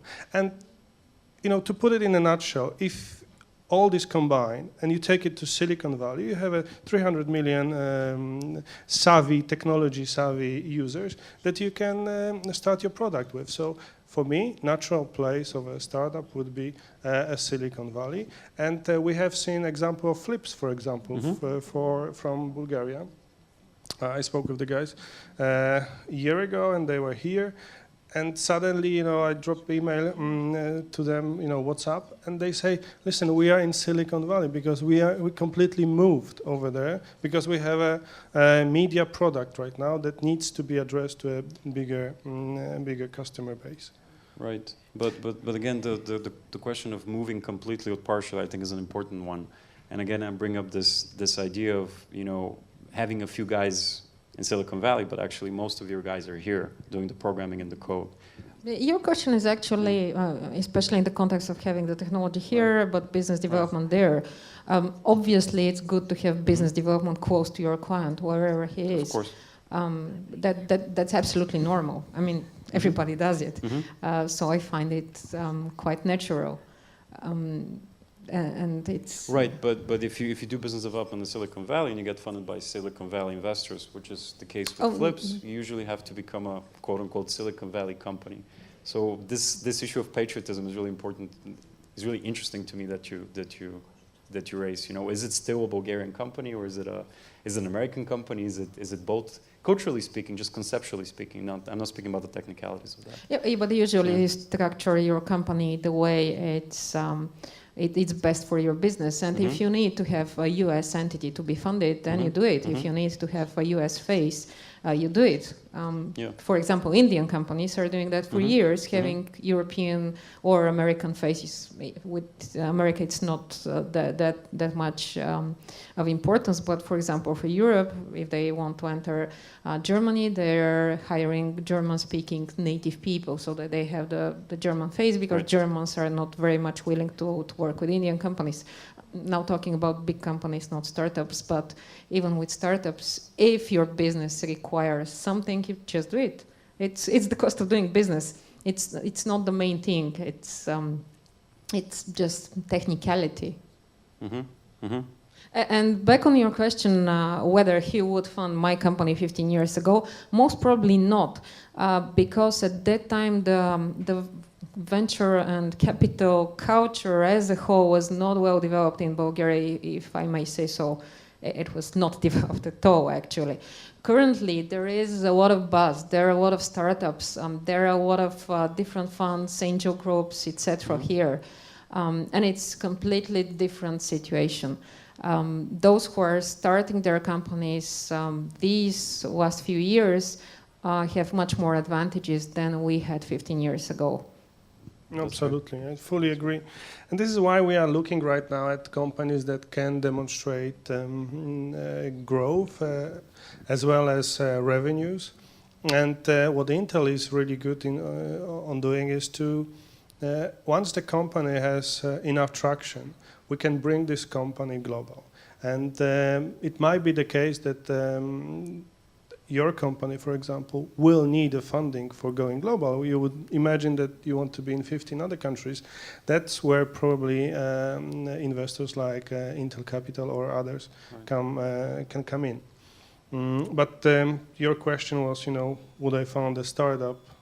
Depending on what startup. If it is money-oriented, I would fund it here. If it was a long ahead pre-revenue I would probably go to the US. Yeah, I think global as a perspective when it comes to software is quite unique.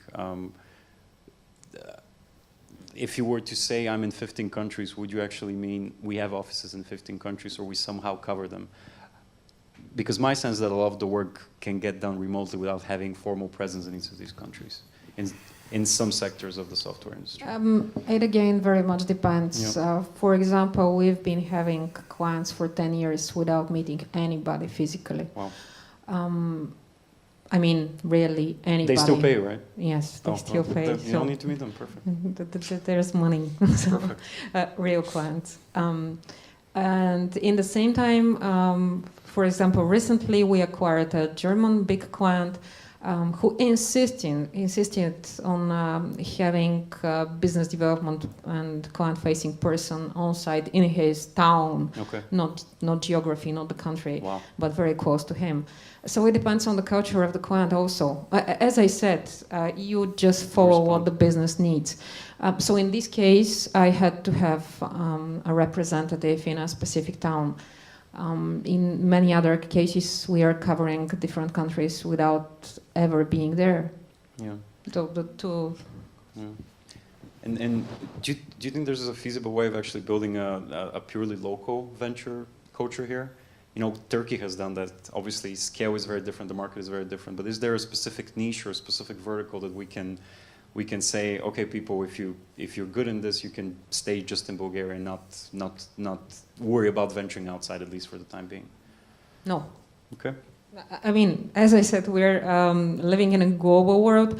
As he just said, Bulgaria is a very small market, so we have to be global to be successful. That's absolutely a must. And when we have the next crisis, which is inevitable, sooner or later there will be some crisis, those who are focusing on a specific niche, market, geography, etc., will have much more problems than those who are diversified.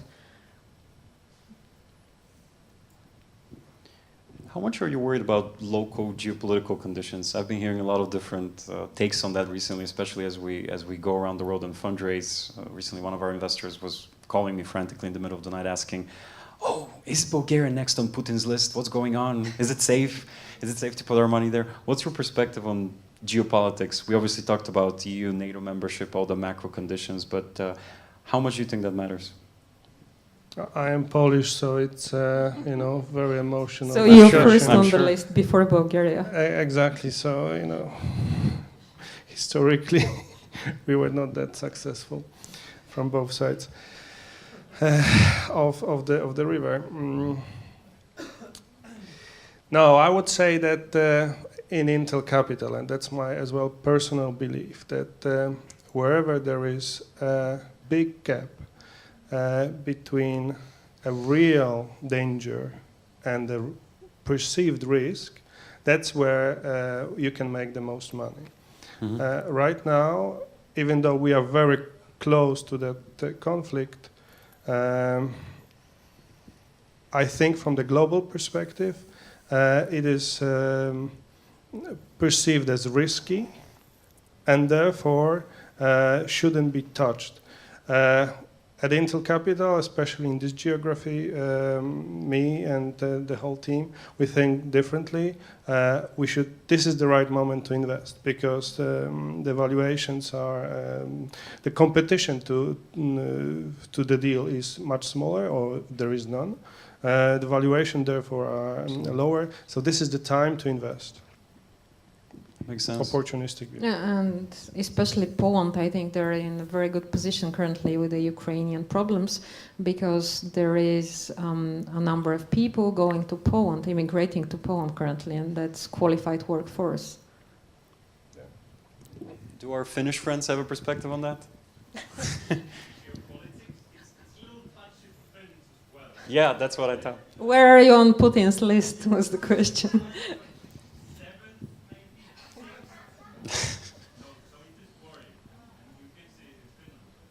If anyone, it's not working, but if anyone has a question, you should join now, just before the end of their panel. Yeah, we have a couple more minutes, I believe. Yeah. Anyone? Come on. Well, Okay. well, if you'd like to jump in, I don't know if there's a free mic or. It's working. Yeah.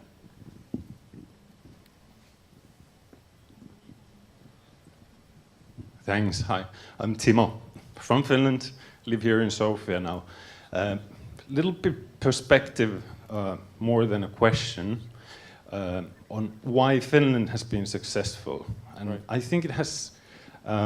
If you look at the examples at the moment, the biggest grossing mobile app company who's bringing most money to Apple at the moment. You know which one it is? Supercell, exactly. Finnish company. Where do they have a headquarters? Finland. Where had they always had the team? In Finland. Where have they raised the money? Mostly from UK. It was funded about 15 million before they were into revenue. I think the biggest reason why we have successes like Rovio, Supercell, Habbo, is the fact that we have examples. Very early on, Habbo, which was big already 2004, they created an online community for pre-teens and actually managed to monetize it pretty well. At those times, they were doing 50, 60 million a year, which was really big money at that time. And I think the biggest influence has been that we've seen an example. We know people who made it big, and we can see it's possible doing it from Finland without moving to the valley. And that's a Finnish perspective on how to make it big from Finland. And I think same applies to Bulgaria. Once we have few big successes here, once we really get funded enough and have good exits, perspective will change and more companies will come because talent is here. Thank you, Timo.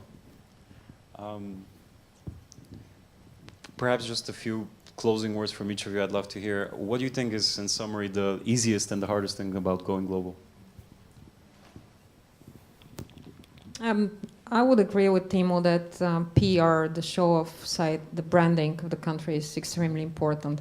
And that's a job that can be done only if all the efforts of the country, the companies, the business go jointly. Okay, thanks. Thank you a lot. Actually, you're free to go, but please stay with us because here, finally, we will meet Mike Rayner, Managing Director of Startup Wise Guys, and he will give us a few remarks. Come on, Mike, I'm waiting for you. He will give us a few remarks on why B2B is important. So, why B2B? Do you have a mic? I have 10 minutes. Let's see if where you this need another works. one. It does. All right. There we go. So hi, everyone. Thanks for the introduction. My name is Mike Reiner. I'm a co-founder and head of Startup Wise Guys Accelerator. Over the last 2 years, we've invested in and worked with startups from more than 15 different countries that are all technology agnostic. And this year, we focus exclusively on B2B companies. The new program is called Business Tech, which means any B2B startup out there can apply now and participate in our program this summer, if selected. And I want to talk a little bit more about why I made the choice, why B2B. Why is this relevant for you guys? Because if you look in media, often the examples you see, Snapchats, WhatsApp, Instagram, the talks are about multi-billion-dollar acquisitions or valuations. But the harsh reality is, these are the exceptions. It's like the wild, wild west out there. Nobody knows what will be the next big thing. And it's like drawing a lottery ticket. But if we look at the B2B space, twice as many enterprise startups have become multi-billion-dollar startups opposed to consumer startups. And if we look currently, companies are spending $500 billion a year with legacy enterprise startups. So the future, more and more money will be spent on enterprises. And if you look at cloud specifically, 70% of CIOs say they will embrace a cloud-first strategy by 2016. So what does it mean? If we look more specifically, it's hard to read, but in 2007, 2008, social was dominating the space in terms of exits and in terms of funding. And if we look at 2, gaming, 3, advertisement and sales, cloud is only number 4. Business analytics, nowhere to be seen. Big data, not on this list. SaaS, way down there. But only a few years later, look, 2012, this social now plays 3 and 6. And look at the list. Funding, 1, cloud. SaaS, number 2. Big data, number 3. Number 1 in terms of exits is business intelligence. So within just a few years, the space has massively changed. And if we look right now, this keeps growing. There's massive opportunity here. This is primarily driven by 2 main growth factors, which is 1, they call Moore's Law. It's a processing power that keeps growing exponentially. And if you look at big data, 90% of data out there has been created over the last few years. 90%. Imagine what that means to customers, to companies out there who have to use this data, do something with this. And the cloud market, this year, Forbes estimates to be $150 billion. And even more important, more than 3/4 of businesses will increase the cloud usage. And 92% of them are completely satisfied, which is important because in the past, there's always been a trust issue with cloud, and this is increasingly so, like limited, and where more and more companies implement cloud, and the space is just exploding at the moment. So, I want to talk about a few opportunities. Because, I mean, there's tons of opportunities out there, but I'm going to highlight a few which are all very, very closely related and have an impact on each other. And the one I want to highlight first is security. The number 1 barrier for cloud adoption is security. And as said, this is changing. So in 2012, 55% of people raised concerns in terms of security when it came to cloud. 1 year later, last year, this dropped to 46%. And this will expect to keep dropping, so people will feel more and more secure with putting their data out there in the cloud. Companies will move there, so this space will just keep on growing. And if you look at security at large, there's massive opportunity there, and investors love it. So also when you look at privacy and safety, look at cybersecurity at large, security space absolutely hot, and definitely a space that many more startups will jump into. And this is driven by more users, more interconnected devices, and more financial transactions, which brings us to the next one, payments. If you look at the mobile payments globally, they're estimated to be next year $1 trillion. So it's just one channel, but you see the channels are changing rapidly, very fast. And this whole industry will be massively disrupted. Also, we look at a larger scale, if you look at currency, we look what Bitcoin has done. No one knows whether Bitcoins will stay, yes or no, but Bitcoin right now has a transaction volume of hundreds of millions of dollars per day. So the whole question around what currency is going to be is very interesting as well. And the whole ecosystem, what's the bank going to be in 10 to 20 years down the road? Are there going to be any banks at all? The middlemen were cut out. One great Estonian example, for instance, TransferWise, is a startup that moved to London recently. They're exposing all the hidden bank fees, and they're doing it at a much, much lower rate, and the adoption rate is huge. And banks are getting scared because they see they're attacked from all the different angles. And the question is, what's their role going to be? SaaS, so we've had already a few people talk about it. 82% of all cloud investments have been SaaS investments. And you see that more and more companies are ready to jump in, to go for a SaaS strategy, because accessibility is important. They want to be accessible anytime, anywhere, from any device. The interface looks increasingly simple, easier to use, and it's scalable. And then analytics. 90% of the data that corporates have is completely unused. They don't do anything with it. So for startups to move into this space, bring structure to that data, then draw insights out of it, and actually build forecasting models, predictive. Out of this, it's a huge opportunity, we'll keep growing.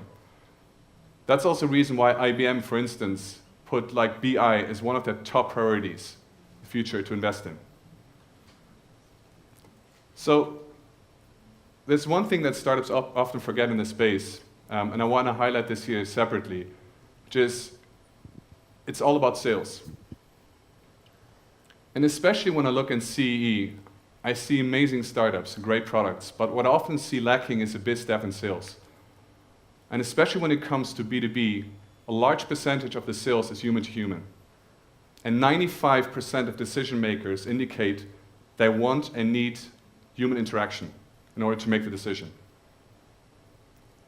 It's never been easier to gain targeted leads. Nowadays, via Twitter, LinkedIn, to gain insights about decision makers and customize your approach, it's never been easier. And the third one I want to highlight, it's all about content creation. If you're in B2B, content is key in terms of building an expert profile, expert articles, but actually video is king. More than 90% of decision makers indicate they want to watch a video first to understand the solution, to get a feeling for it. So very briefly, what we did is we summarized this in the 3 I's, what we find important, which is insights, integrity, and impact.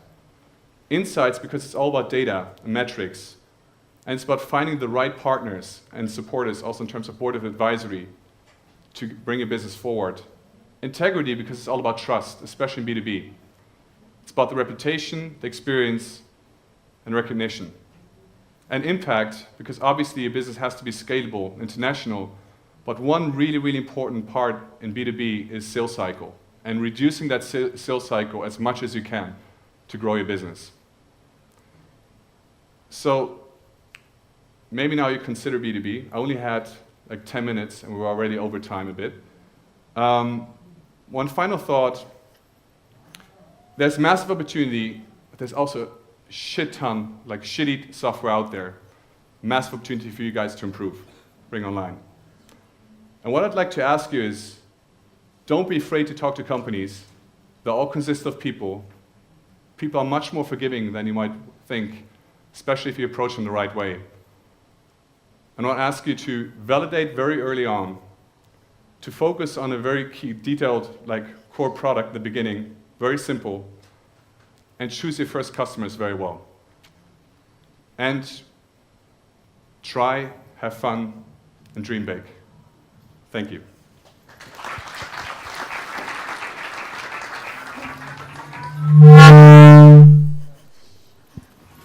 Thanks, Mike. Please turn on my mic. Is it working? Yeah, it's working.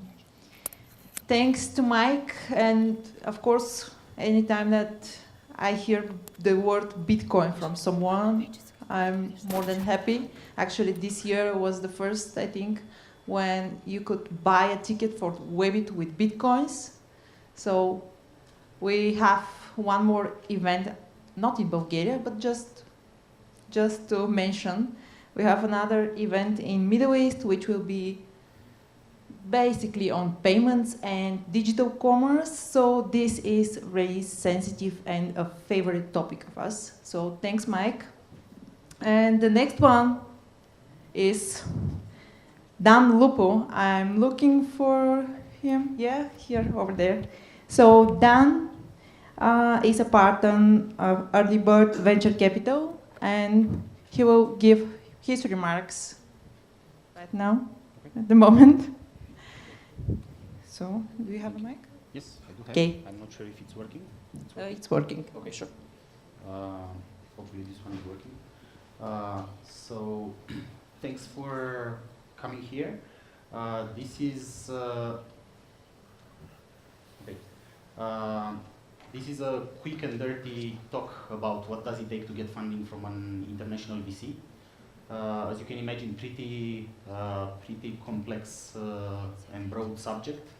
There are, to start with, there are no magical formulas. You will not leave from here with a plan about how to get funded. I assume most of you are startup founders or are interested in getting funded. You have a big idea and you would like to know how to proceed about getting the money.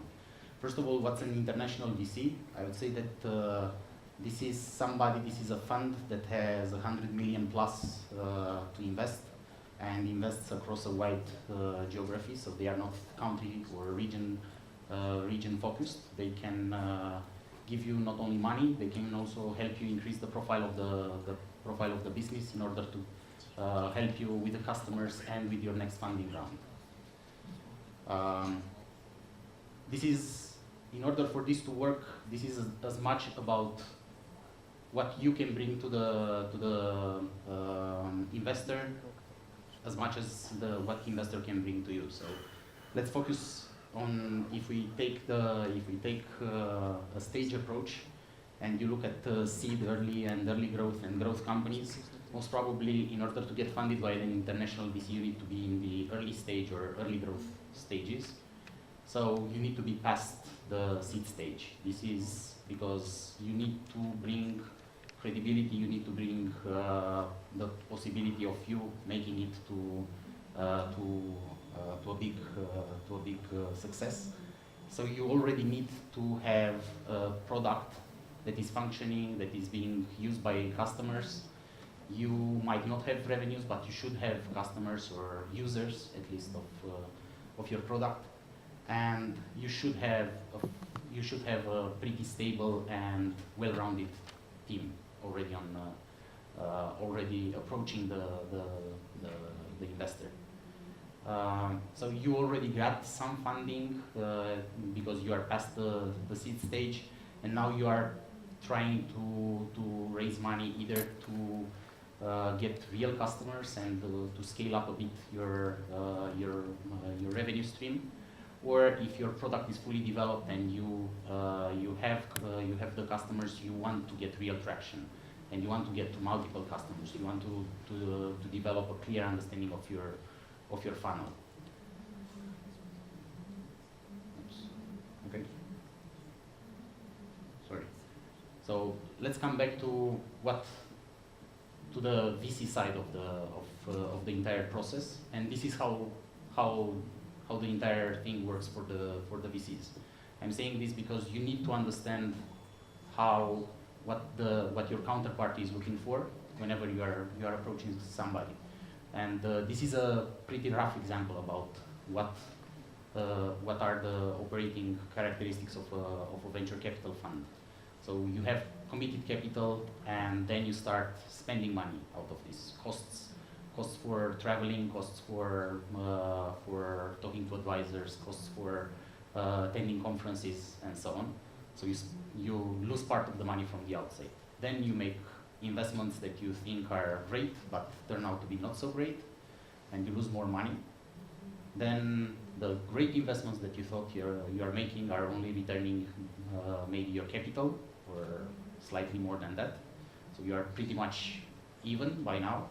And then you have your outliers. Out of your entire portfolio, you have maybe 10-20% of your investments are really making money.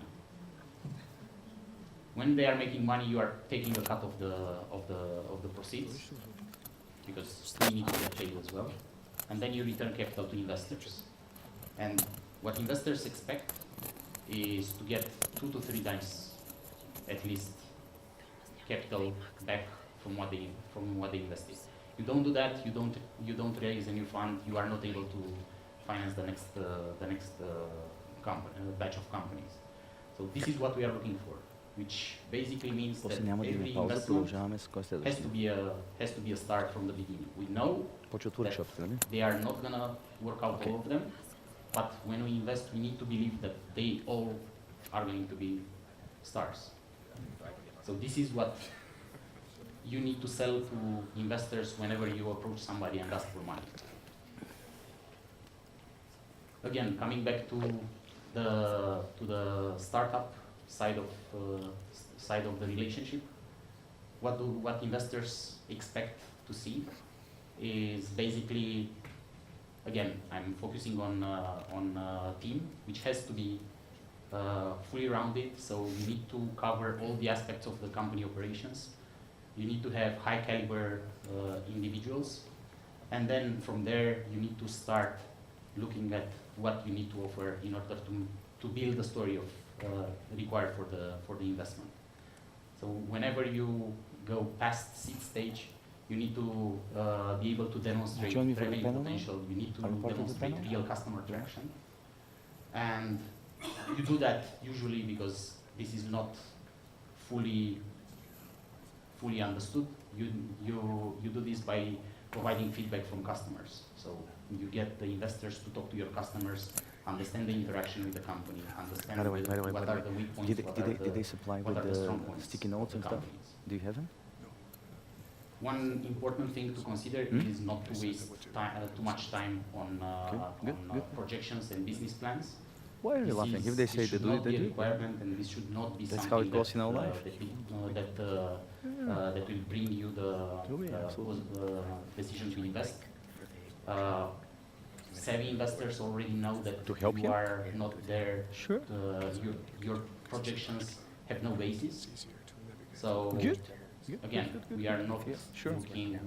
We ask for projections in order to validate the assumptions, to make sure that you thought the things that that you are selling to the investor. But we know that these are not gonna come. These are not commitments from the team. I want to tell you, tonight we're going to be talking with Mike. Looking at about what the you need founders to games. deliver, So you just join our basically talk if you you need don't to mind. make sure that you articulate very well what makes your company an outstanding investment opportunity. Every one Thank you. of the I'm gonna join companies you. at the beginning needs to build a case showing that they are going to be an outstanding investment opportunity. So you need to be able to clearly articulate your value proposition. You need to show clear understanding of the competitive situation in your target market in the sector. And I'm not talking about your region, I'm talking about companies that are potentially competitive to you on a global scale. And then you need to build your business case. You need to show stickiness. You need to show why people will continue to use your product or service.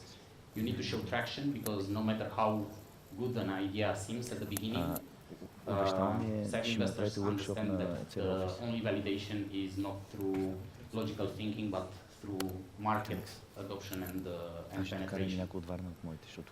And of course, you are still in the early stages, so you need to show that you are going to make it as a big company.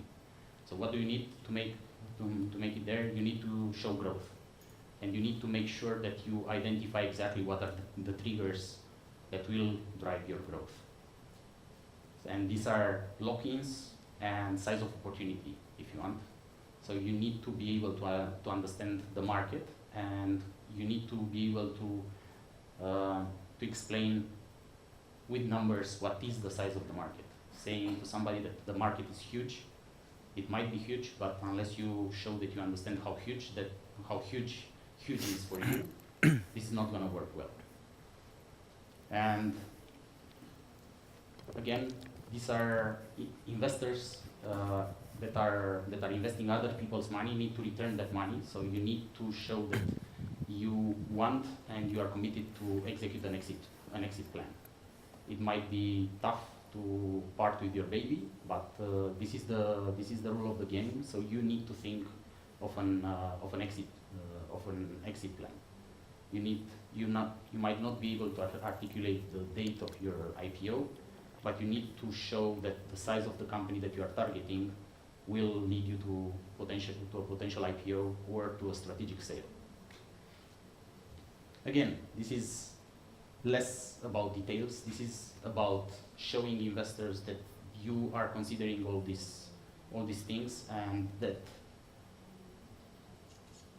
you are taking the thought process of making sure that your assumptions are fully thought of, and you have a way of validating those assumptions.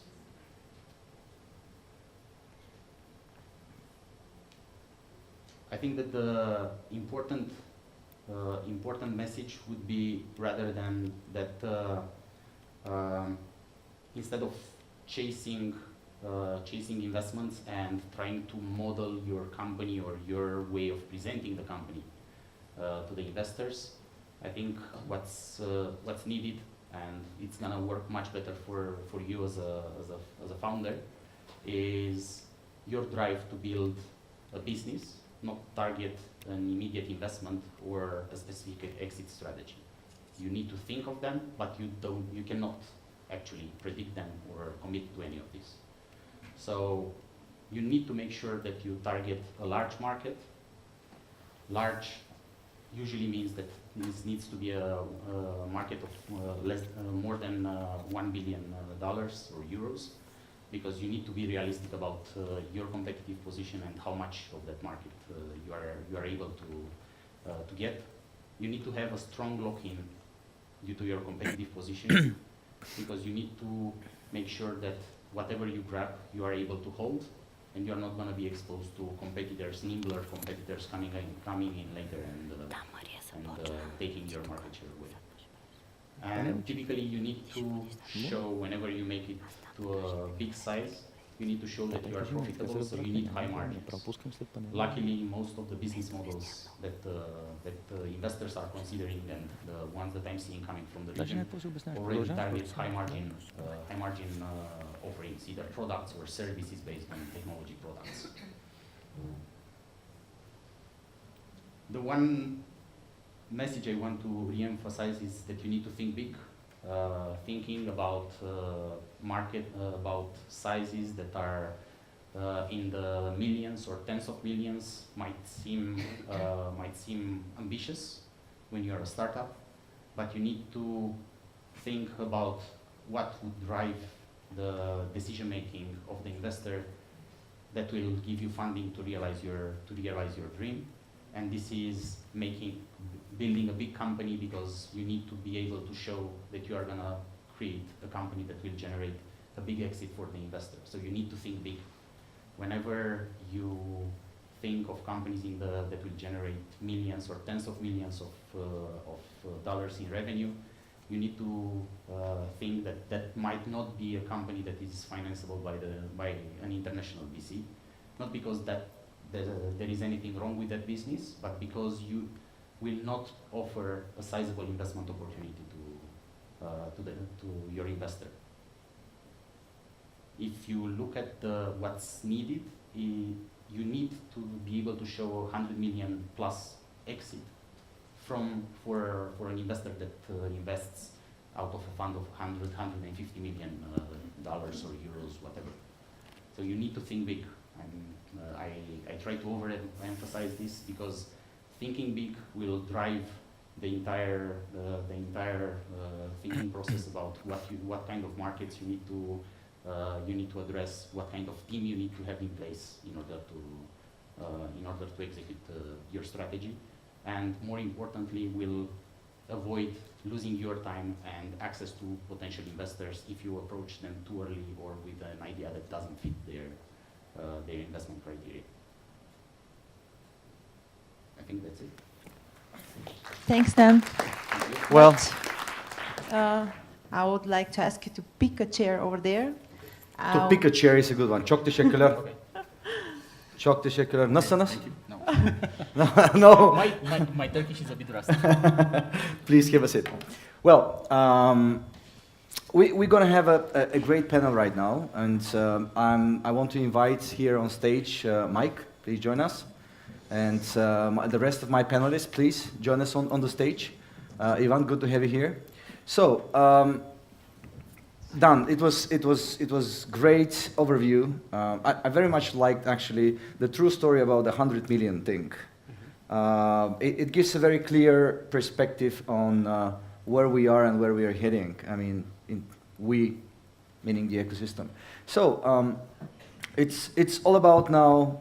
I want to talk about the next 2 years, and your view on where we are heading. Where should we be in 2 years? We, meaning Central Eastern European ecosystem. I've had a very interesting. I was involved in a very interesting chat on Robin Walters' wall on Facebook. By the way, Max involved me there. Somebody says there's not going to be anybody at Webit.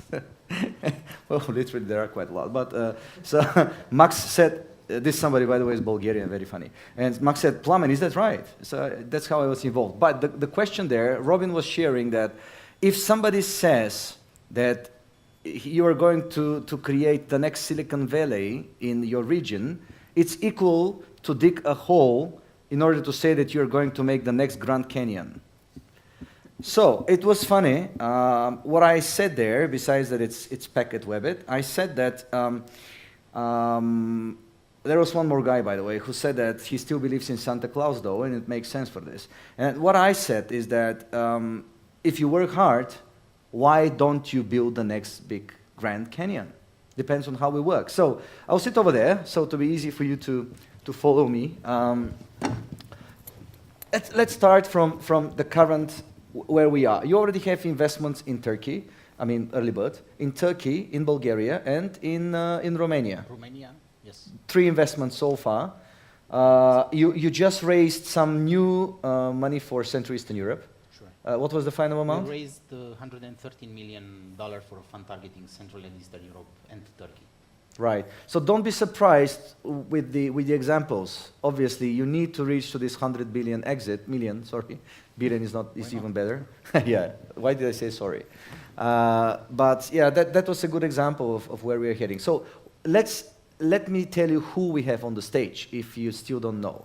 So Dan represents a huge investor in this part of the world, only for this part of the world. Obviously, not only, but they manage this particular wing for this part of the world. On the other hand, Mike is doing some crazy stuff. He just launched his new acceleration program only for B2B startups, and he's going to have some cool workshop at the end. I mean, after the next cool workshop that you're going to be experiencing after our discussion panel. And Ivan is here to represent Teres Capital, and I think that you are still in a funding round, right? That's right. We're fundraising. We're hoping to close in June. You're hoping to close in June. So we have accelerator. We have a investor that is being active. I mean, Ivan and Max from Teres Capital are people that the ecosystem knows, and obviously Dan is one of the symbols of the investment in this part of the world. So your questions are genuine for this panel, because I can ask these guys, I mean, very easily on the phone or by email what I want to know. Just for your information, I'm also investing as an angel investor, but what I'm looking is, I mean, with me it's quite different. We have last year 8,300 startups applying for Webit Startup Challenge. This year we expect more than 2,000. So my selection is based on a global perspective. I don't have regional perspective. I'm looking just for interesting companies to invest in as an angel investor.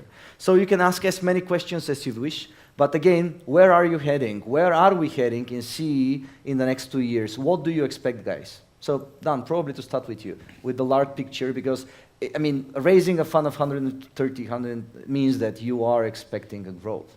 Yeah, I think the region is headed into the right direction. If you were asking me 3 years ago what's happening in Bulgaria, I would have said nothing. And since then, I think a lot of things happened. We made an actual investment in a company in Bulgaria. Very happy about it. We raised the fund targeting the region, 110 million. It's not a big amount of money, but considering that 2 years ago there was not much cash looking at the region, this is pretty sizable. And I think that given the level of activity that is reflected in our deal flow, the opportunities we have to invest additional money, I think there is more and more activity which is relevant for investors, which I believe it's going to create a virtuous circle of creating more companies and attracting more and more investors. However, I don't think we are headed towards creating another Silicon Valley, no matter how hard we try. And I don't think we should try. No, don't take me wrong. I didn't impose this. I just, started the conversation. Obviously, I also don't think that another Silicon Valley, first, is replicable, and second, is needed. Let's say it like this.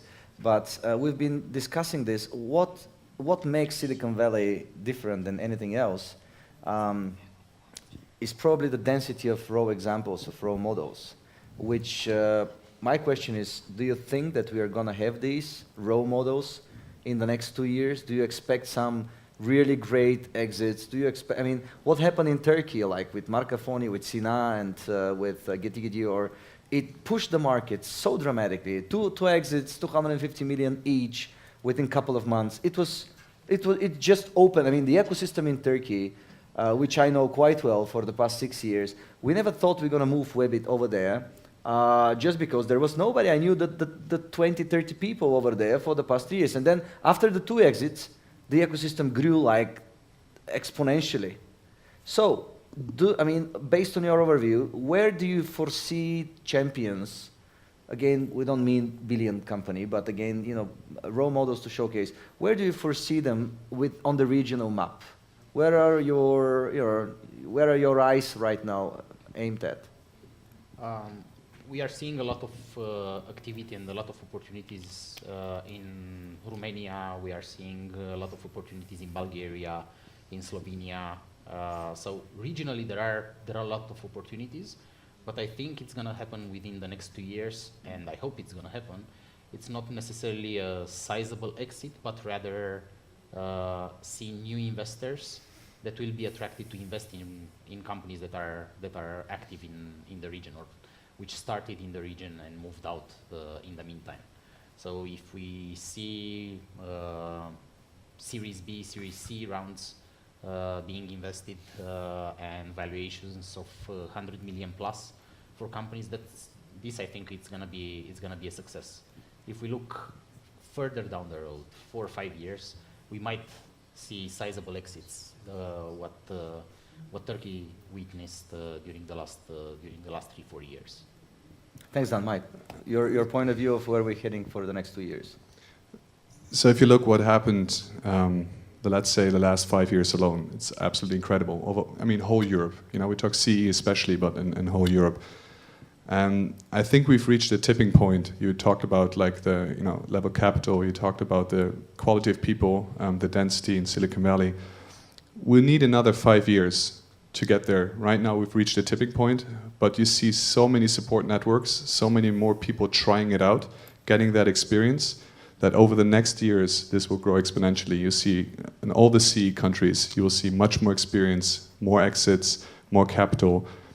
If you look also how much money EU is right now putting into early stage funds, there's going to be a lot of capital available, a lot of dumb capital as well, but at least there's going to be more opportunity for startups to try, hence more knowledge and more chance of exits.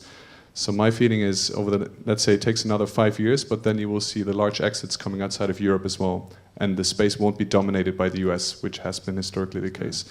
But to your point of Silicon Valley, I think we need to get rid of this notion of building the next Silicon Valley and come up with our own thing. It's not about building the next Silicon Valley, it's about building bridges to the large markets. It's about working together and doing this in a more efficient way. Because it's not about one country anymore. If you look at Bulgaria or Romania, whoever in CEE, it's about working together efficiently, leveraging that power and building a large ecosystem. And I think that's what's happening right now. Ivan? I completely agree with Mike and with what Dan said. I think we shouldn't be focused on replicating successes or sticking to a strict time schedule of making everything change dramatically. We should rather ask ourselves, how can we make Silicon Valley better? It's a constantly evolving ecosystem that's by far the best in the world because it's constantly evolving. And I think when we build those bridges, both sides of the bridge should be able to benefit from it.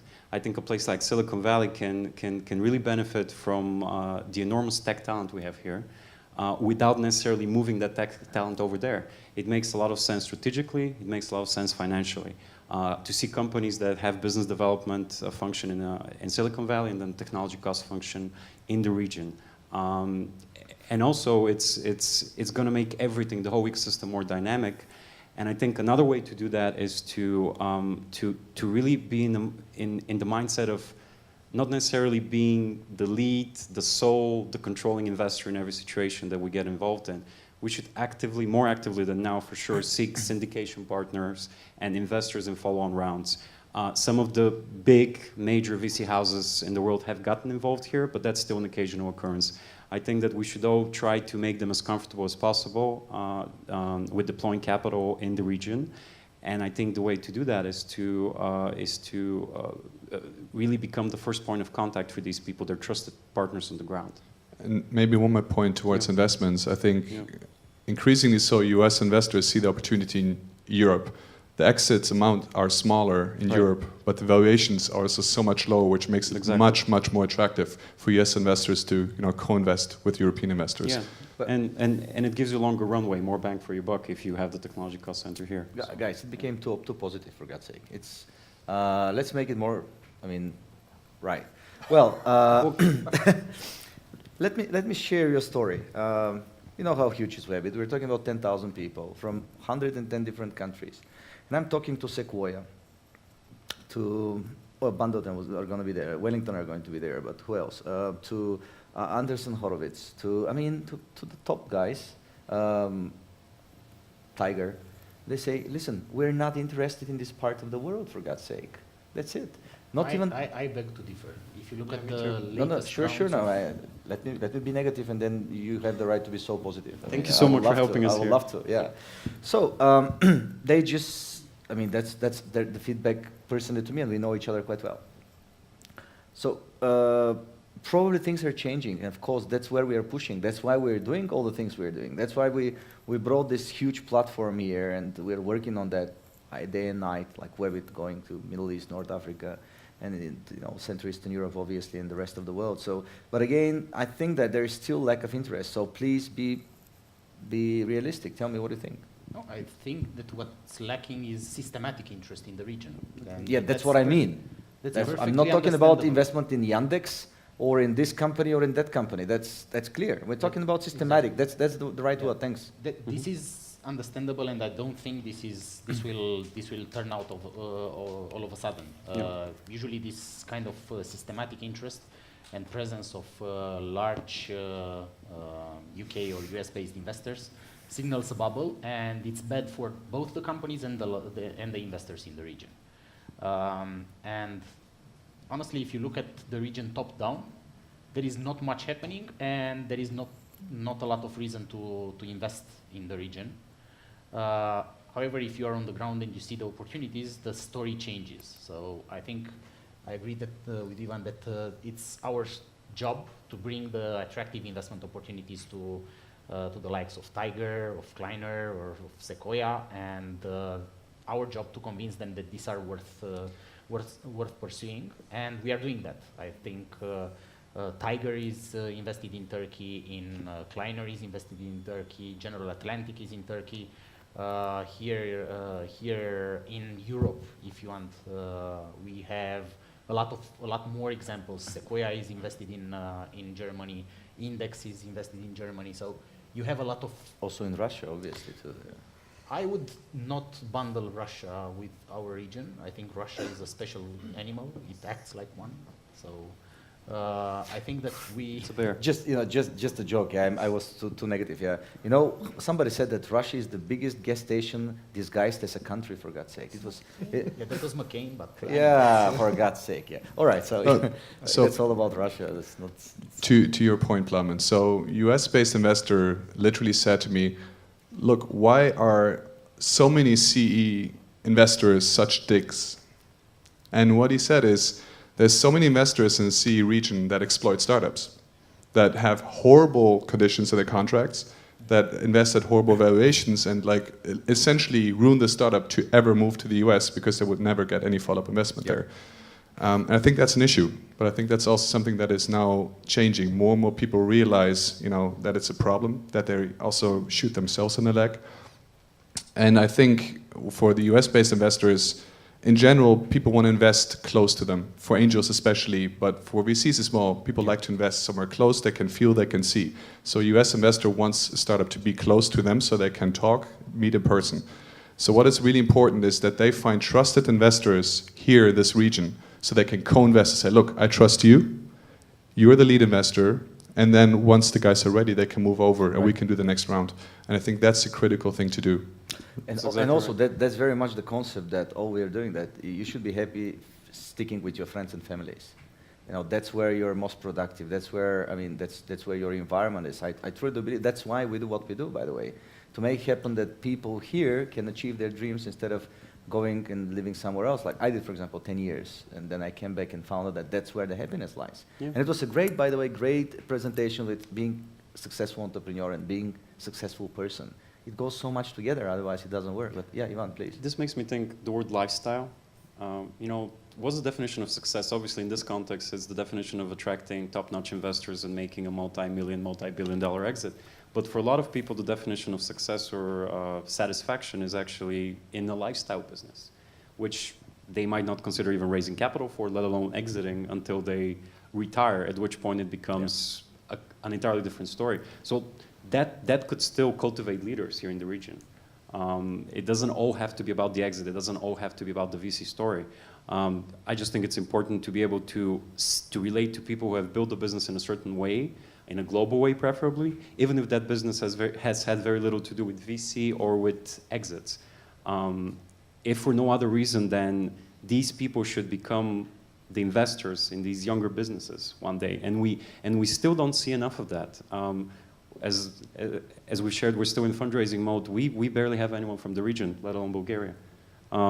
People have a very different expectation of return and control here. So I think it's exactly to those captain of industry, of the IT industry right now, most of which have not been part of the VC ecosystem, to be able to reinvest in it. So I think that's an important point. I know what you mean, and I think that everybody knows here. Control is a very key word for this part of the world. I agree. And it's well, actually, it's funny. The word failure became so popular around here. I used to say, you know, it was, if you haven't failed, you haven't tried hard enough, right? So and now everybody thinks that failure is good. Well, it's not. I mean, exit is good. Failure is not good. But obviously, or success is good, obviously, in general. But, you know, being there, talking about this, I like popular words, and control should be one that, you know, should be changed in a way. I truly agree with you. It's kind of damaging the ecosystem in a way from, you know, many different startups that I hear in a way. And they're not complaining from control, they're complaining from freaking control. And that obviously is damaging you. But anyway, we can have a nice chat together, obviously. Do you have any questions to raise? Because we started talking about, you know, we ended up with the seeding and then entered this, yeah, please. Enter the lifestyle part. Ladies, I know you have many things to share to each other. I know it's challenging, but if it's possible to have a mic, that would be great. Thanks. Over there.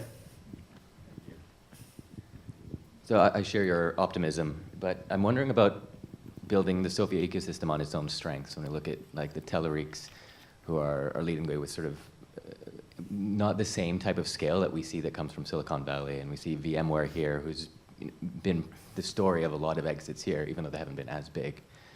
But it seems like we could be growing farther, faster, and it's not happening as much as you would think when we have this optimistic view. So from your perspective, what are the real challenges for Sofia to grow on its own terms with those strengths that are local to Sofia? Exactly. Well, who's going to pick it up here? I think when it comes to local growth, a lot of it has been built around governmental support or institutional support or nonprofits. So by that last count, nonprofits and the activity they've generated, organizations such as Started Smart, et cetera, I think a lot has been done in terms of waking people up and, you know, making young people write business plans and apply for seed accelerator funding rather than, you know, sit out at cafes all day, which is something that's changed, I think, meaningfully.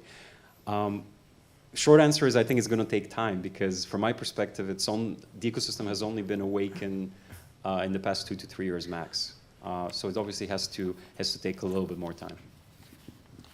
I mean, thank you. Salim, I mean, if you talk about big guys and if you mention big names, the only way you can do this is by going international, right? So, I mean, I'm not from Sofia, I'm not from Bulgaria, so I can't really judge about what would be the good local place. But having a really strong bridge to major markets is a must. I mean, the same, right now I live in Estonia. It's a population of 1.3 million. There's no point. There's absolutely no point developing anything for that market if you want to build a large company. And it's for them a plus because everybody realizes it. Everybody says, okay, we're going to go global day one. We use Estonia as initial pilot market and right away move to either UK, US, or different markets, depending on where your customers are. But having this really strong bridge in place is going to be essential to do this and scale the back end here. So try to keep the innovation part here in Sofia and have a biz dev in a large market so you can scale both sides.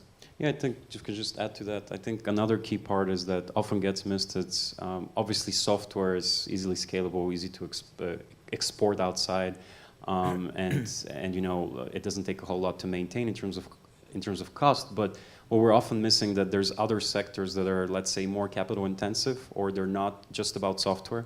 I think innovation, technological innovation, and scalability can be applied to those as well. And I think Bulgaria can potentially become more of a hub for that than it already is. So locally, you can potentially develop that subset of segments or sectors that are more capital intensive, more hardware heavy, rather than something that can get exported to Silicon Valley the very next day, provided you have the funding and the support. So maybe Plamen, the question to you, actually. So is there a clear focus in Bulgaria in terms of areas that you want to push? Because I know in Estonia that's the case. We had a whole talk with the ministry and said, look, you have to focus. So they keep cybersecurity in a couple of focus areas. They're pushing it very, very hard. And you have to choose. You can't be good in everything. So what should Bulgaria be good at? What are the focus areas? Wow, that's a way to turn the questions. It's funny. All right. Generally, we have 20 verticals that we are following at Webit, and I also personally follow as an angel investor. It's hard for me to answer for Bulgaria, but I think that there are a couple of really interesting stuff going on now at XaaS, X as a service, and I think that Bulgarians have a lot of potential here to create solutions on that part. I also think that another great thing to go for is everything digital commerce in this particular, because the closest region here, Middle East, is growing quite well, and most of the players are outsourcing this in this part of the world: Serbia, Bulgaria, and Ukraine. So I think that in this particular area we can build knowledge and know-how. And obviously, what we see here, for example, at Webit, educational apps. I think education is quite crucial for this part of the world. The only problem, for example, Darin is here, and I'm telling him for day number one, come on, go international. The only problem is localization of the content, especially when it comes to content that is important. And obviously, this is a big challenge. So I don't think that there should be a receipt on where you're heading. I think that there is one important thing. I've seen Dan putting on the table 150 million or 100 million.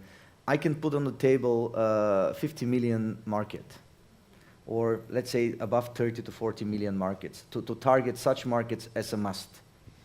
And that's how to choose your language. That's how to choose your localization strategy. That's how to grow. I mean, to start with, Turkey is a great market, but everybody goes there. But there are other markets that are at certain scales that you can start working for, using, of course, Bulgaria as a launch. So I truly do agree with you that I think Bulgaria is the perfect launch platform because it's about 7 million. It's about 78% on the population online. It's a poor one. If it works here, it's going to work everywhere. We have all the, I think, 75% using credit debit cards. What else can you want? That's where we are. Dan, what do you say? I am very skeptical about this development by government fiat. So I don't think this will work, and it should not even be tried. I think the government should get as much out of the sector as possible, and people should fight and take a haircut if they need to keep them out.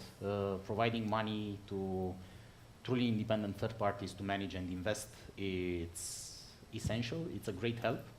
But trying to focus development is the wrong way, and I'm saying that as somebody that sees great deal flow, great investment opportunities from very, very diverse sectors, and I'm talking about consumer internet investment opportunities out of Bulgaria, which I would have never thought of possible. I'm talking about software, cloud software infrastructure services. Again, things that you are not gonna sit above an Excel file and decide, yes, this is gonna be a great investment opportunity, and Bulgarians should be great in this. Absolutely, it's funny you mentioned the cloud, but you know these guys, they did the P-Cloud, and it's amazing, 600,000 users for a couple of months. You know, I mean, they're here for years, but obviously that's where it started. By the way, do you know, did they share, I don't know if they shared that, how they grew their client database in Asia? It was fun. Somebody has shared on P-Cloud, almost naked or naked, who cares, pictures of a local star, and it became so viral. They put Bulgaria on Taiwan TV, saying that Bulgaria is a great country, neighboring with Romania, Turkey, blah, blah, blah, creating great yogurt.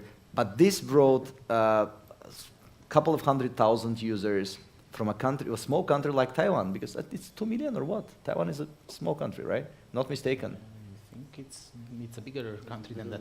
Anybody Google Taiwan, please. I don't want to sound stupid. Now, Google made people sound stupid from time to time, but yeah, I think it's not a big market anyway. So Taiwan, not Thailand. I think it's a Taiwan. It's Taiwan. Taiwan, tiny. It comes from tiny, Taiwan. Let's Please Google it. Google Taiwan, please. How big is Taiwan? Anyway, more questions from the audience, please. I've got the mic, so I think I'm gonna go ahead. Yeah, I don't have much time, so please go ahead. Paris. I'm Paris. I've been mentoring startups here with 11 for a couple of years, and I've seen all the 11 startups come through. The biggest challenge that I've seen from the Bulgarian startups through 11 is actually the lack of a really clear sales and marketing plan. I'm kind of a marketing guy myself. When you get pitched from startups, what questions and how do you validate them on the basis of their sales and marketing? What KPIs would you say they need to have, but that might actually cover a broad range of business models? I agree with you. We don't have much time, though. This is very challenging in the region, and I think that that's truly a problem because it's not obvious how you address it. I've seen excellent technical and product people with disastrous management or sales and marketing functions. And this is not specific to Bulgaria, it's valid for the entire region. I think the only way to address it is to get non-technical people interested in technical startups. How do you do that? This is your role. Maybe very, very short answer to this question. It became tradition to pull questions to me now, right? Thank you all. Like, very short. I think there's too much bullshit being out there, and that's the problem. So the problem is, if you talk about your marketing strategy, don't talk about social media and like very generic stuff, but make it very concrete. What channels exactly are you going to use? How are you going to do this? As concrete as possible, and I think that's the issue. People are not concrete, and people talk generic and use hype words. Do you ever ask them, let's say, what's your customer lifetime value and what's your cost per acquisition? Of course. Everybody knows the buzzwords. Everybody will give True. you an answer. How much you can rely on that one? Guys, I just want to say a big thank you. Okay. Really, we have to cut here. I mean, there will be next Webit, more questions to be asked. Thanks a lot for joining. Your time is measured with investments and with success stories. I'm hoping you have a success here. Thanks a lot for being with us. Thank you. Thank you. A great panel. Thank you. Thank you, Ivan. Mike, Dan. Thanks for joining. Whoa. All right. Okay. Now it's time to say. Keep me on. Now it's very important. It's time to say my deepest apologies for Taiwan. These guys are 10 times more than I just mentioned. It's only 10, but again, 23 million is 23 million. So Taiwan, accept my apologies. I'll never do this stupid mistake again. Thanks for sharing. Right, now, great time coming up ahead. 2 amazing workshops integrated in our agenda. The person I'm inviting here is a dear friend. and somebody I respect. I think most of Bulgarians in the telecom industry respect for who he is, what he's achieved, how he turned stuff here in this country. His name is Krasen Hinkov. So Krasen, please join me on stage, otherwise I'm going to start crying, sharing more about you, because I truly do admire what you've done, mate. So, thanks. Krasen just called me and he said, listen, I quit. I mean, after MTEL, he jumped to a totally different business in gambling, leading. That's entertainment. That's what you call it. Yeah, it's call it pure gambling, for God's sake. Yeah, so getting people's money. That's what I call it. So he was working for Eurobet, if I'm not mistaken, as a CEO. But then he quit. Obviously, not to have bad karma, and now he creates an amazing karma around himself, talking about innovation, a word that he knows quite well. So I'm leaving you with him here on stage for quite some time to talk about innovation. Thanks, mate. Thanks for joining. Thanks, Plan, for it. Are you asleep? Yeah, it's the afternoon. We have the slides. Perfect. So today I'm going to tell you, let's say, a story which is a practical story. It won't be so enthusiastic and emotional, but it will be very practical and pragmatic story. And to be honest, it will show you, okay, everybody thinks he's a genius at some time, but to be honest, in most of the cases, it's not happening, the genius things. So today, what I'm going to show you is a practical approach towards innovation. And actually, first of all, I'm going to say a couple of words about what is actually innovation, because this is very exploited word. It's twisted in all directions. It has a lot of meanings, but we have to clearly define what we are speaking about. Then I'll show you where the CEE stands in terms of innovation in Europe. And what is next? We'll touch the point of systematic versus genius approach. Unfortunately, I'm not a genius, so as my education is technical, I prefer the systematic approach. And the last thing that we are going to see is how practically this can happen. What is innovation? If you go in the internet, you'll find more than 30, 40, or even 50 definitions, and I just picked several of them, which is things like Barack Obama said, or Peter Drucker, and of course the Innovation Productivity blog. So basically, if you look at all these definitions and try to synthesize, you'll see three simple things. First of all, innovation is something new and fresh that you're doing. Original or improved in the way it is. Second, which is extremely important, this thing adds value. This is often misleaded. If you buy a new Mercedes, it's not an innovation. You're buying something new. This, what you do, has to have added value. And third, it creates profit or benefit for the society and the company and you specifically. So with these three things in mind, we can move forward. European Union is measuring innovation in the countries in the EU each year. And here I picked the index that was recently published 3 weeks ago. Sadly, I marked CEE countries. You see where is the laser? You see that the EU average is the blue one, and we all sit in the left side, meaning that the level of innovation in the region is quite low. Actually, it's the lowest. And the lowest of the lowest, unfortunately, is Bulgaria. Only Slovenia is close to the average level of innovation in Europe, to the average, not to the top. So my message here is, I want to thank Plamen for the event. They were great, and this effort push towards the innovation in this region. And whatever you do, as a startup or as VC or as just a business innovation, it adds value to this And we have to move from this bottom. And we should, otherwise the country will never change. The country will never prosper. Look who we are discussing at the top. Finland, Denmark, Sweden. The most wealthy places. This can answer some of the questions that are global for the country, but I'll move forward. Innovation and growth. Why we are speaking about innovation? Because there is a very simple reason. This is the graphic from the Pricewaterhouse Breakthrough Innovation and Growth analysis that they make each year. You see that the companies that are innovative grow more than 3 times faster than the other companies. Growth is directly linked to innovation. If you want to have a long-term sustainable growth, you should innovate your business. And some insights from this research. The top innovators will generate $250 billion in the next 5 years. Imagine what kind of resource and money is this.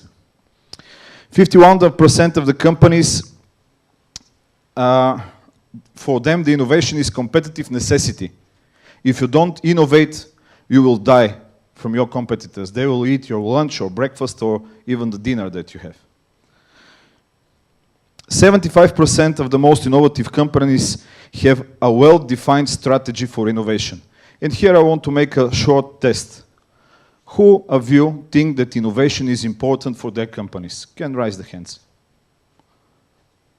Okay, almost everybody, clear. Who of you think that your company is doing it the right way? Okay, 3, perfect. So, this absolutely confirms the analysis of these guys. They say, the analysis shows very simple thing. Almost all of the companies think that innovation is very important. Almost all of the managers in these companies think they don't do it the right way. Obviously, it's not a matter of priority or strategy, it's a matter of doing it the right way. And for the first time, at the research Pricewaterhouse is doing, innovation is equally important than efficiency of the company. For the first time, the managers think that they should spend more time innovating rather than cutting costs. This means that the companies reach the bones. You cannot cut anymore. So you have to grow. The only way to grow is to develop your business and innovate. Creativity. God or daily life or whatever, the hand of God. So these typical types of persons, they're usually associated with creativity. The artists, the children, the visionary people, and of course the genius, which is obviously the toppest, the top part of the pyramid. But I have to disappoint you that most probably you and your team, I don't want to be rude and to offend anybody, but we have to be realistic. Not all of you. I also don't think that it's me and my team that we work and my friends. We are actually not so genius people. So we have to have a practical approach, but we still want to develop our business. Okay, if the hand of God touched your head, then you'll have this brilliant idea. But what if this is not happening? Or you want to do something new next week. You cannot push the great ideas for next week on Tuesday, 10 p.m. or a.m. Doesn't matter.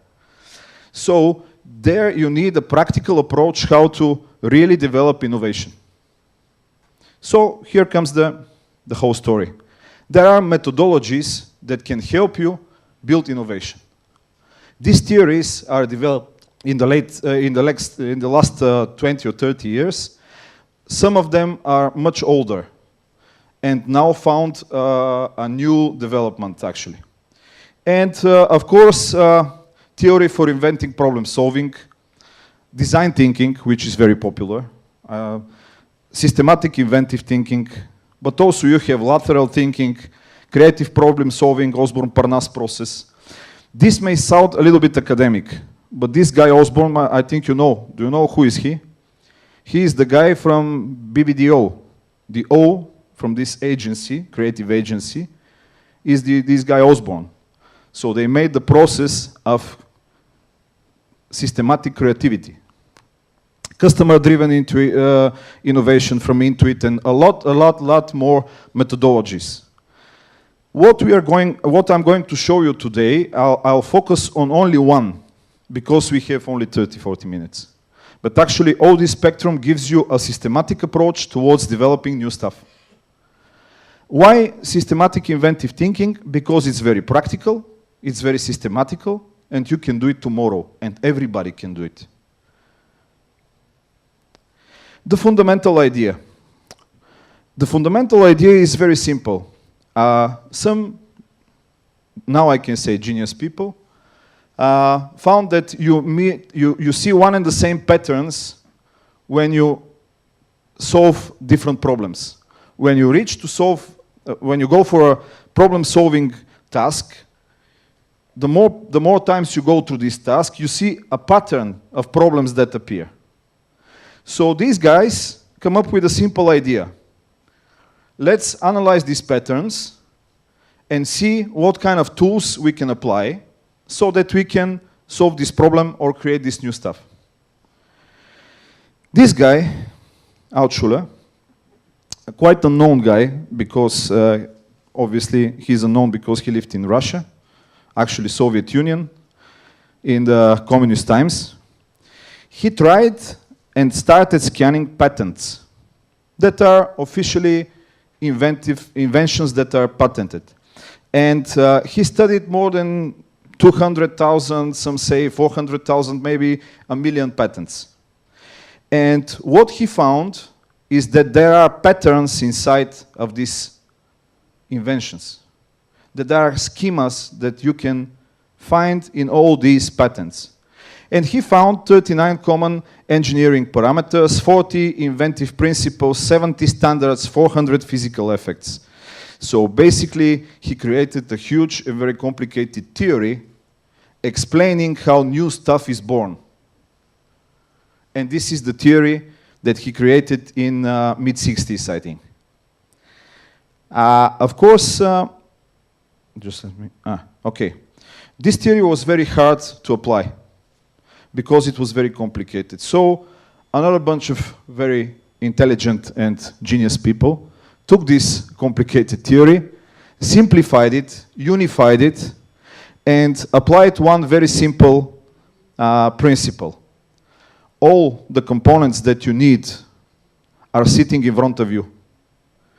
Everybody's saying, think outside of the box. Think, if I'm an engineer, think about the medical stuff that they're doing. If I'm a marketeer, think about the technical stuff.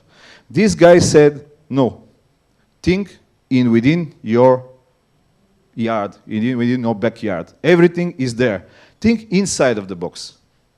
And when they applied these principles and simplified this theory, they come up with systematic inventive thinking.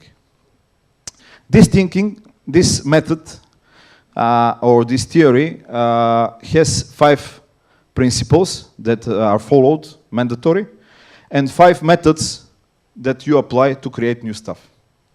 And why you have to do it?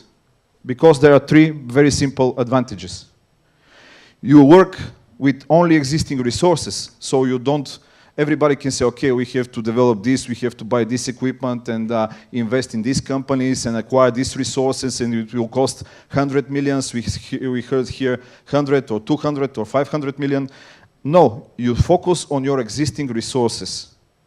You create a vast amount of ideas applying these methods, and you do it tomorrow at 2 p.m. Not coming from God, but coming in your daily life.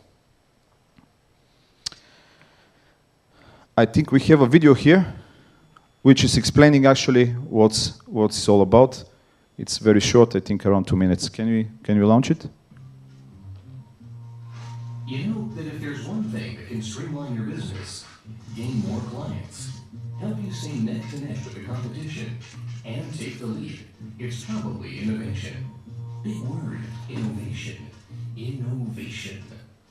Yes, although definitely desirable, innovation sometimes feels like magic or alchemy, a welcome yet inexplicable phenomenon. Wouldn't it be wonderful if innovation could be learned, applied, and managed in your company just as any other process? Meet SIT, Systematic Inventive Thinking, a company and a proven method for innovation. Since 1996, SIT has been working with companies and organizations of all shapes and sizes across multiple industries and cultures, 64 countries and 11 languages. Companies like yours work with us to systematically become more innovative in order to achieve and even surpass their business goals. Using the SIT methodology, they create and launch new products, become more productive, reinvent business models, solve environmental challenges.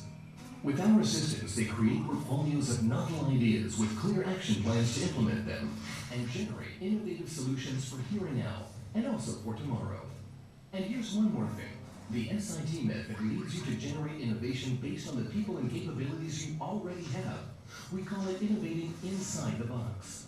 Our process gives you the systematic search engine you need in order to find those good ideas inside your company, inside your business environment, and to identify the resources needed in order to implement them.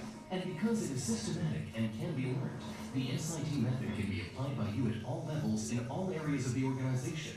We work with you to make sure that you get the results, skills, and structures in place to make your innovation sustainable, even after we phase ourselves out and you become independent. With SIT, you are guaranteed a strong return on innovation because our work is structured and designed to achieve and measure it. This leads to good ideas that lead to good solutions which create a real business impact. That's innovation the SIT way. No blue skies, no brainstorms, no magic. Just great solutions to help you stay ahead. Okay, I think this is it. Focus now. Focus on your. Oops. Okay, so we'll dig a little bit deeper, but without getting you drowned in this theory and practice. Actually, the principles are very simple.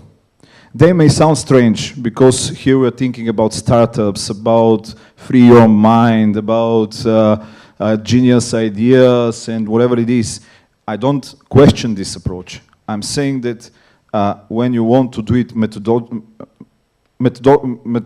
you have to use some kind of methodology in order to have some systematic approach. So basically the principles are very simple. Closed world, I already mentioned.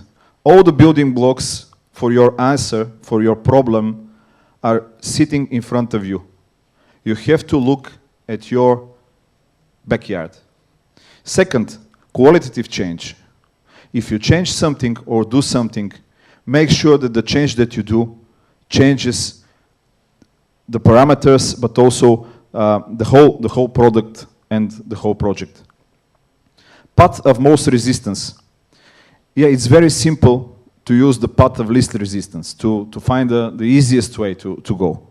But actually, the biggest idea arrived when you challenge the most resisted way, when you use the most resistant path. Limit rather than dilute. Focus narrowly on what you want to do. Don't spread your mind and your resources on 100 places. Focus on one particular item. Function follows form. I'll explain a little bit later. And here are the tools. The tools are very simple. They're almost like the mathematical equations. First tool is code subtraction. The tool is applied when you remove an essential component of the product. Take one product and remove one component and see what will happen. Multiplication. Take one product and multiply one of its components. Classical example is Gillette with the razors. Putting 3 razors or 2 razors or 4 razors, now they have, I don't know how many razors they have, then you change qualitatively the product. Division. Divide the component and reform them in the new product. Task unification. Give one component a task that is not particular perfectly suitable for this component. Attribute dependency. Combine external and internal components and then change the product. So it may sound a little bit theoretic, but I'll give you a practical examples. What's the result when you do these things? Very important before doing this is to explain you that actually methods tell you what to do, but if you don't follow the principles, you will fail. Now I'm going to show you some examples for these methods and how they are used. We'll try to find a common pattern here. This is the ATM machine. This is the instant soup. This is the exercise machine, veloergometer or whatever it's called. And the last one is the eye lenses. What is the common here? The common here is that a vital component from the products are removed. What is the removed component of the ATM? This is a cash desk without a cashier. So the cashier is removed. What is the instant soup? The instant soup is soup without the water. It's very simple. The bike without the wheels is the exercise machine. And the glasses without the frame is actually the eye lenses. So this is a practical example how these things can happen. And function follows form principle explains the following. You first make the form, then you try to find the function. So it's not that you identify client needs and so on, and then you try to come up with a solution how to satisfy the needs. No, it's vice versa. You first apply the methods, you see how the form will be, fine-tune it, and then see what's the benefit for the client. And you see that this is very powerful too. Another example. What is the common pattern between the happy hour and I don't know if it's seen enough. These are the lights of the car that follow the curves. You know, the new cars has these lights that follow the curves, and you see better what's behind the turn. So you can explain these two things very easily with the methods. Happy hour is combination of internal parameter, which is the price of the products in a restaurant, and external parameter, the time of the day. So when you combine the time of the day with the price, you have the happy hour concept. If you combine the light's direction and the turn of the roads, you have these lights. So this is practical example how you can combine components. Attribute dependency. We have a video here. Can we put the nice small dog?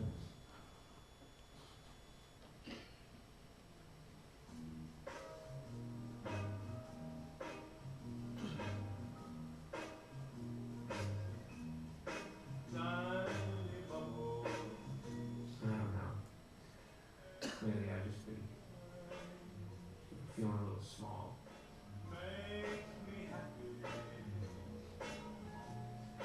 Sometimes I feel like I live in a world that, you know, isn't really built for me. I've tried to fit in. You know, I used to do these stretches my vet said would lengthen my muscles. That was a disaster. One time I tried to dress like one of the other dogs in town. I don't think he noticed. The truth is, I'm a small dog. I guess you could say what's so bad about small, right? My best friend Tiny doesn't seem to care. You know, look at the computer chip, what that can do. Or a diamond, you know people spend like $100 on one of those. So I guess in life it's all about how you look at it. Tiny tells me I should work on developing my Napoleon complex. I guess I could if I knew what that meant. But in the meantime, if you could just throw me a bone that's a little smaller, I'd like that. So it's a food for small dogs. So basically, they made a dog food that is specially tailored for the small-sized dogs. And this is a practical example also how they combine attributes. Oops, maybe the next slide. Huh? Okay. So now one example of task unification method. You know what's this? I was surprised about maybe not all of you know what exactly stays behind the CAPTCHA. It's the Turing test for telling people from computers. And you know, this stays on a lot of places in the internet, and it's protecting your sites from scripts and so on and so on. Most of you are better in this area than me. So one of the tasks is actually protecting the sites. But I don't know if all of you are familiar that there is another task here, which is reCAPTCHA, which is this guy that invented this thing. Actually, this helps. This is a manual OCR. These pieces of images are scanned images from books or digital. When they try to digitalize some old books, they're not able to read, the OCR cannot read the text. So they use this, first of all, to protect the site.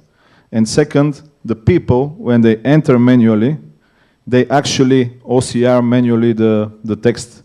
And they, each year, hundreds of thousands of books are manually OCR'd via this. So see here how one thing that looks pretty straightforward on one direction can actually have second perspective that unifies another task. So this is also an example how the methods work. And why these methods actually work? Because in the 1992, this psychologist Ronald Fink discovered that actually people are better in searching a benefit for given configuration, rather than trying to figure out the configuration for a certain benefit. So he said, the classic example is with a bottle for babies, for small babies, the bottle for milk, which has an indicator how hot is the milk, in order not to have problem for the baby. If they come to you and tell you, come up with an idea how you're going to solve this problem, the baby to have the milk at exact temperature, most probably you won't come up with such an idea. But if they show you a bottle with indicator for the temperature, then you will immediately understand why this bottle will work, because you'll see the temperature. So this psychologist, in his research, said very simple thing. It's easier to associate function with form rather than looking for form to solve certain function. That's why this is very effective, because you immediately see the benefits.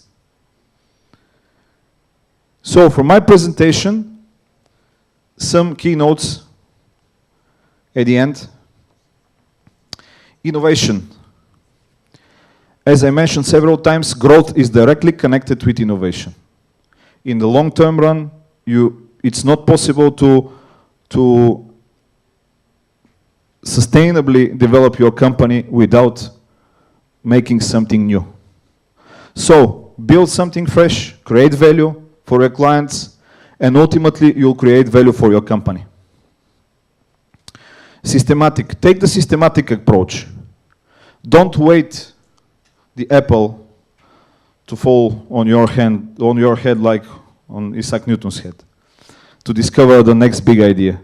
Just shake a little bit the tree, apply the methods, and you'll come up with a lot of ideas within 24 hours. And the last one, systematic inventive thinking. Why? Because it saves resources, saves your resources. You work with your existing resources. And of course, it generates endless possibilities. This is what I wanted to show you for today. I hope that I gave you a little bit of glance and a little bit of view how you can make systematically new products and solve a lot of problems in your business. If you want to contact me and our team, welcome, you're welcome. We can help you with these things. If you have any questions, I'm here for some questions if you have.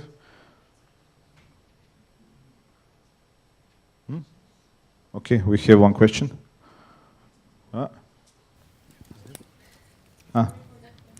Yeah, of course.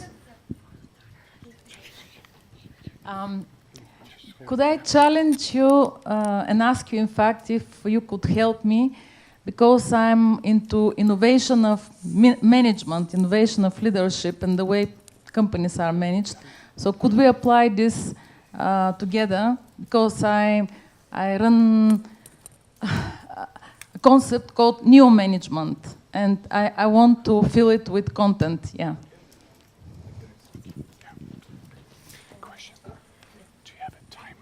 Sure, we can.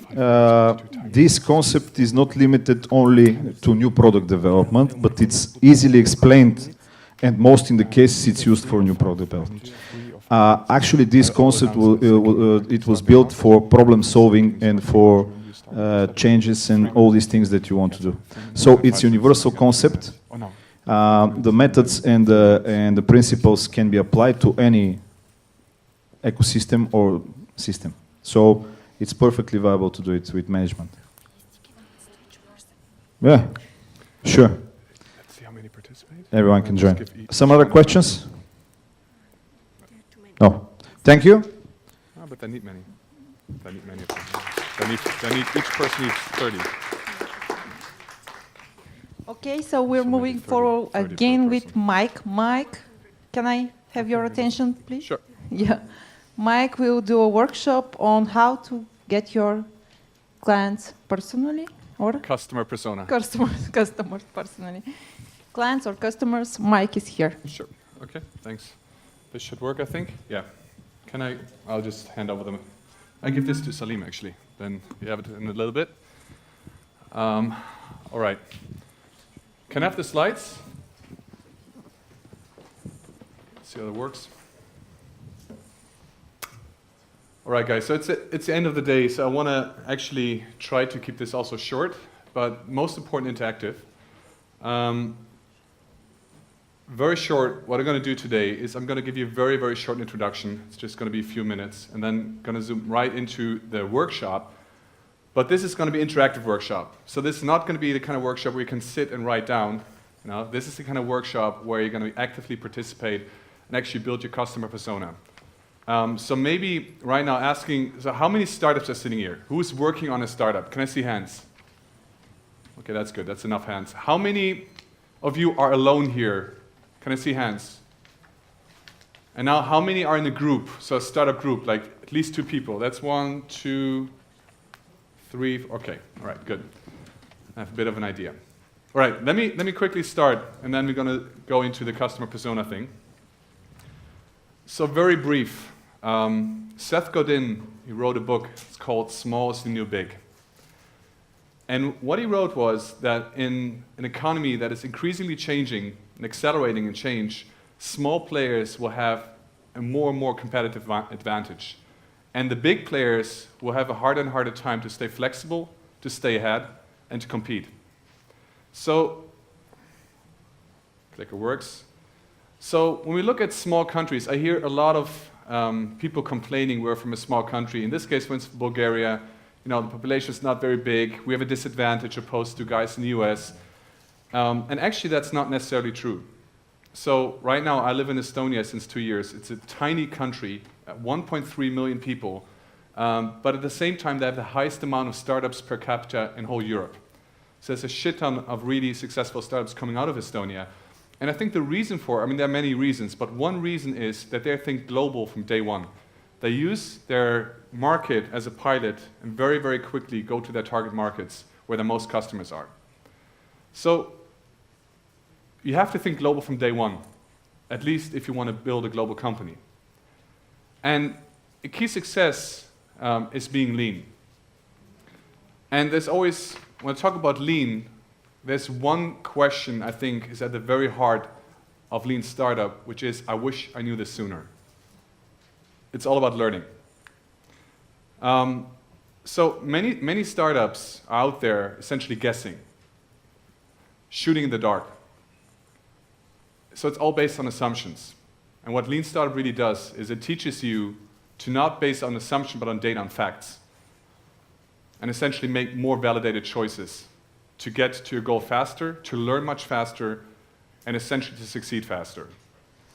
I'm sure most of you have read this book from Eric Ries, The Lean Startup. But whenever I talk to people, I hear a lot of people talk about the theory, the build, measure, learn loop.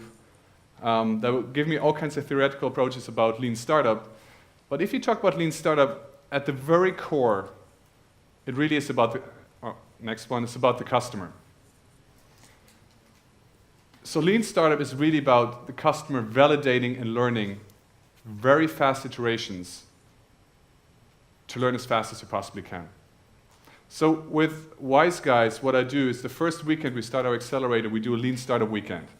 So actually we do this together with Founder-Centric. Salim is going to come on stage in a little bit, where they're teaching our startups in 1 weekend's time the key components of lean startup, which encompass obviously the customer persona, but also that metrics like the business model canvas, in a very short time to go through the basis and then keep validating, keep going out there. Because at the end of the day, it's not about what you do in this room or what you do in this case somewhere in the nature for 2 days writing stuff on paper. What it is about is going out there, talk to your customers, and keep validating your assumptions. That's what it's about. And what we're going to do today in this workshop is getting the first piece, which is your customer persona, in place. And the way you want to do this is actually very, very simple. I asked Webit people to provide some material. So I want everybody who wants to participate, so maybe we can start there. Who wants to participate actively in this workshop? Raise your hands. So maybe, can you give everybody Post-its, pen, and a piece of A4 paper for everybody who wants to participate? Raise your hands for everyone participates so the lovely girls know whom to approach. And before we start, I'm going to tell you a little bit about this exercise. So the idea is to get a better sense of who your customer is.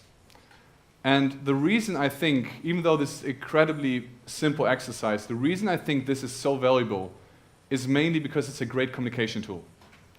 So when you're in a startup and when you're like 3-4 people, the key for this is not that you do this with a group. The key is you do this, every single person individually. You write down who you think, what are the demographics, what's the behavior, what are your needs and goals, and you define your top 5, and then you start talking to each other. Every single one person in the team has their own customer persona profile, and then you talk with your team members and have a look at theirs. So that's what we're going to do at the end of the session once we filled this in. The idea is with your team members, you have a look at your customer persona, you will discover that you think completely different about your customer, or have certain similarities that you would have never thought would be there. And this is the most valuable part of the exercise. And I've seen a lot of people are here alone. So for you, it will be less valuable. But once you do this again with your team, this is what you should be doing. Go through the same exercise with your team. Use this as a communication tool and primarily validate whether you are in the same line, whether you see a customer as like the same customer, what are the differences, what are the similarities. So how we're going to do this, very briefly, is I want everybody who has an A4 paper to divide the paper in 4 quadrants, like you can see here. So start there. I know it's a bit challenging in terms of setup on the chairs to do this. And maybe to make it easier, we can have the people who are in groups sit together. So you kind of like either sit in a circle or rearrange the chairs. Maybe you want to stand up, find a different place, whatever works to get your energy a little bit up, and to sit with your team members. If you're alone, maybe you want to do this exercise together with your neighbor. Yeah. Even though you have completely different personas, find someone, sit close to that person. Each one does it, but then later on you have a person to talk to. So once you've divided your paper in 4 quadrants, what I want you to do, just to get the creative juices flowing, and get started is to draw a picture of your customer. Who's your customer? So that could be, in this case, Bob. Can have any name. Don't pick a name of a friend or a specific person in mind. Just make someone up that you think like would fit well in the context of your customer persona and draw them in the context of where that customer would be. In this case, somewhere out in nature. It could be somewhere inside in a library, in a bar, in a business. So where would that customer be? And then what would that customer be saying about the problem? Each one of you has an idea or already a startup and you have a problem. Something that's bothering your customer. What's that problem? What is he or she thinking? So start making a drawing. I'm going to give you a couple of minutes to come up with something creative. Please be artistic. Go nuts. Anything goes. This is really just about getting into the brainstorm mood that we're going to rush into very soon. And maybe the Webit people want to come around and make some pictures of some awesome drawings here. Already see one. Looks very cool.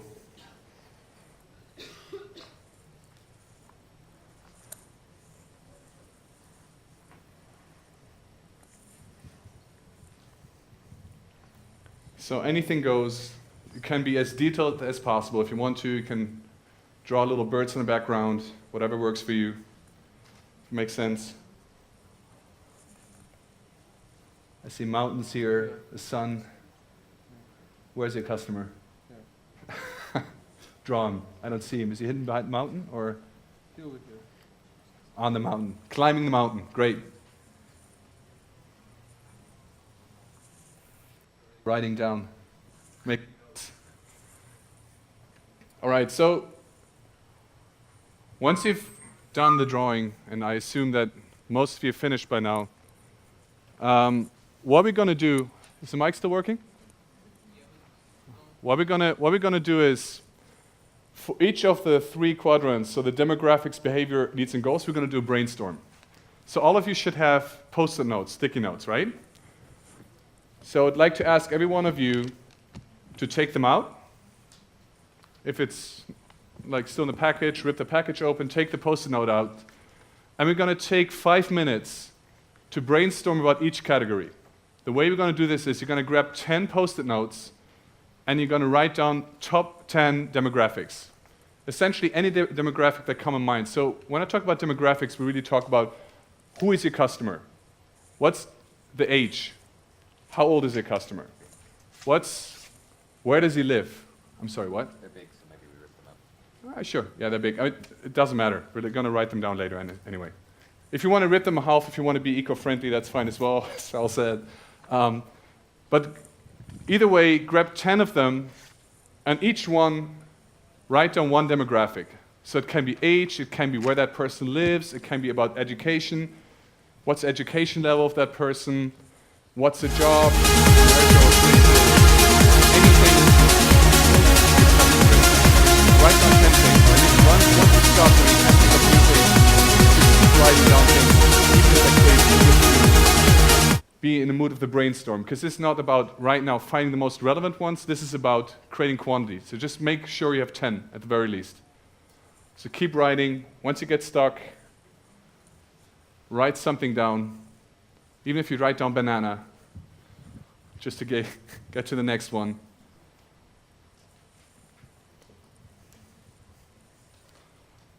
So I'm going to walk around a little bit. Look, maybe Sal, maybe you can also grab a mic, like walk around a little bit, have a look how people are doing. So this is Salim. You might have seen him in panel. Hey. Salim is actually doing the Lean Startup workshops with us at Startup Wise Guys. He knows much more about Lean Startup than I do. So he's going to help me to also run the workshop, walk around with you guys, and kind of trigger you to write down the right things. So we can divide ourselves a bit over the room. How's it going? How many do you have? The idea here is to prevent as many as possible. Right, I see some of you guys already filling in the sheet, which I understand it might be the most efficient way to go for it, but this is not the purpose. So right now, don't fill in the sheet yet. Write down the post-its, because I want you to first get a lot of ideas. We're going to do the selection a bit later. So keep writing down post-its. Who is your customer? Income bracket, age. Where do they Salim, live? talk to the mic maybe. Like if there's someone who has a question, maybe just share it. Yeah, so you can think about things like income bracket. You can think about where do they live? Do they buy? Do they rent? How much money is in their bank account? Is it minus?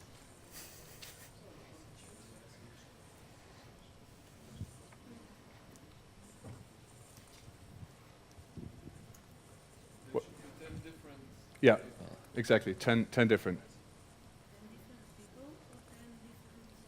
10 different demographics.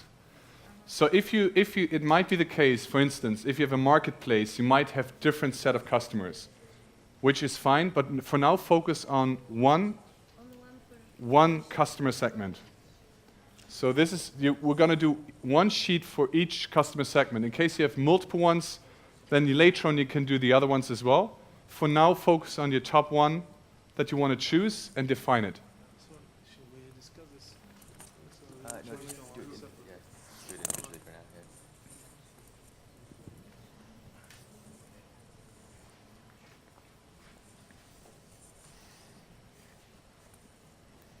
What about their family? What about their education? Yeah, any kind of attributes. So demographic attributes, but you can go quite broad. There's no wrong answers here. Just the idea is to get as many down as you can to start getting you thinking about different aspects of the customer. Yeah, just keep writing. So we're just going to ask around a little bit. What do you guys have? Let's see if the mic works. It does. What do you guys? Maybe you want to read a couple of them. I have 42 years old. Can you hold the mic? Yep, sorry.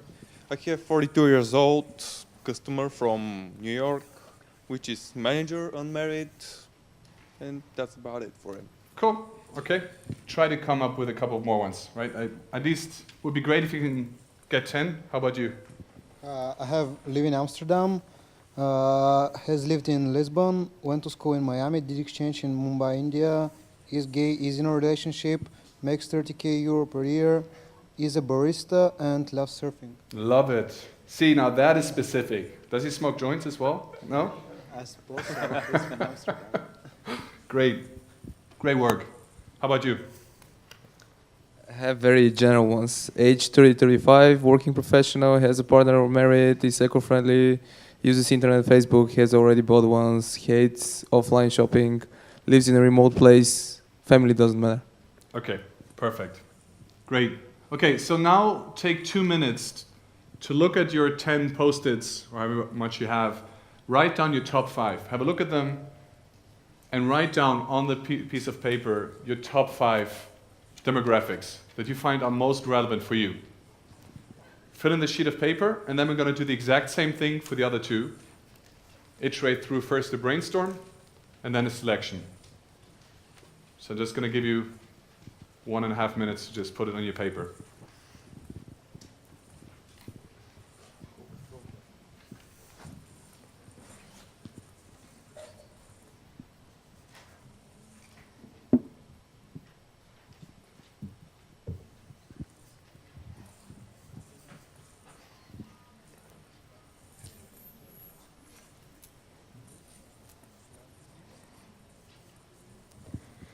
And maybe actually what we're going to do is, I'm going to ask a lovely lady over here to sit down close or next to this gentleman, so later on you can have a chat. I'm going to ask you the same. You're also participating, maybe you can sit a bit closer together, so you can talk to each other. So everybody who sits alone, make sure that you're sitting somewhere close to people. So maybe you also would like to join the 2 of them. Actually, put your hands up if you don't have a partner right now. So one here, one here. So you guys could join up. Exactly. Please sit together.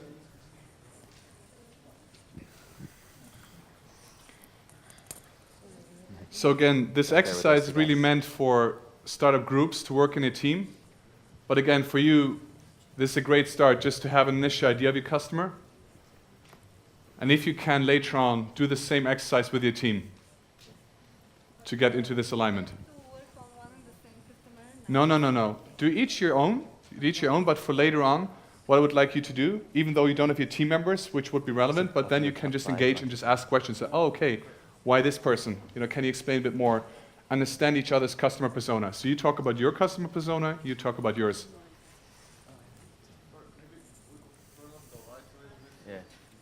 That's a good point. Can we turn on the lights a little bit so we can, so people can see what they're writing down? Is that possible? All right. So let's go to the next one. Let's go to behaviors. So again, the same thing. Take your post-it notes. Take 10 of them, and do brainstorm about what are your customer behaviors. What does your customer do? We came like a minute ago. So does he watch videos? Does he watch TV? Did he just start a company? Does he go to the library? What does your customer do? What is behaviors in his life? And this is very different for each one of you.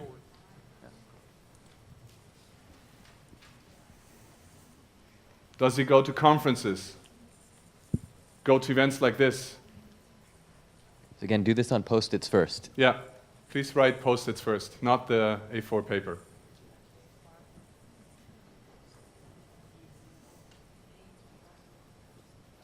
Does he go to bars? Does he like drinking?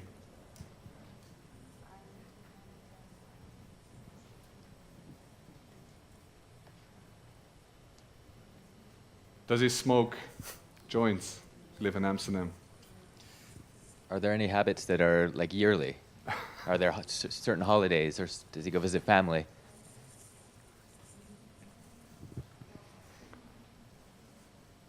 So again, whenever you get stuck, just take something which might not be directly relevant, but just put it down, just so you can keep going and create quantity first right now. So whenever you envision your customer, where is that person? What does he do there? What are his habits?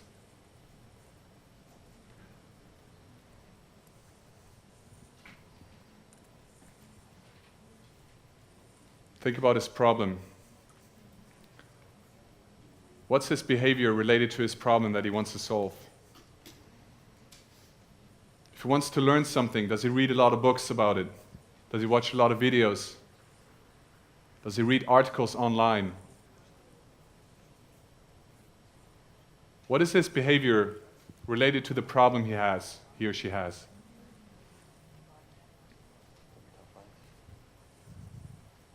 So I see a lot of, this is going much better in terms of quantity. I see a lot of different aspects. And what I'm going to do, hand the mic around so people give some examples. Let's see. Would you like to share a few of yours? Sure, just behaviors? Yeah, just behaviors. Okay. So my customer goes out, parties, dates, works, studies, has fun, goes to weddings, travels. All right. And out of curiosity, what's the problem? What problem does your customer have? Finding affordable formal wear. Finding an affordable formal lawyer? Formal wear. Okay, all right. Cool, all right. Salim. Mine one is middle-aged CEO, forward-thinking, rock fan, has a bike, eats eco food, likes travel, likes people, is extrovert, is puzzled, that's his problem, puzzled about what makes people tick, how to switch the button so people do what he wants, reads management books and articles but doesn't find the answer for the moment. Super. Management books and articles. Thanks so much. Maybe one more? Do you want to share? Okay. Yeah? My client is a mama of a newborn. Her behavior, she's 100% stick to the baby, communicates with other moms, walks in the park, surfing the web for advices, shares experience, visits the pediatrician every month, and she's a housewife, caring for the house. Okay. All right. So if you say it's a housewife, this would fit under demographics, you know, but like, so maybe you want to put it there. Great. So now the same thing, just pick your top 5, the top 5 most relevant behaviors, and write them down on your paper. So what are the most relevant behaviors related to the problem your customer have?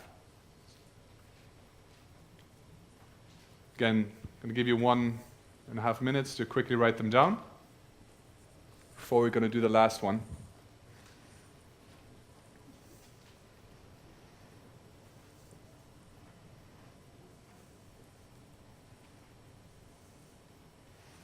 Check out in time.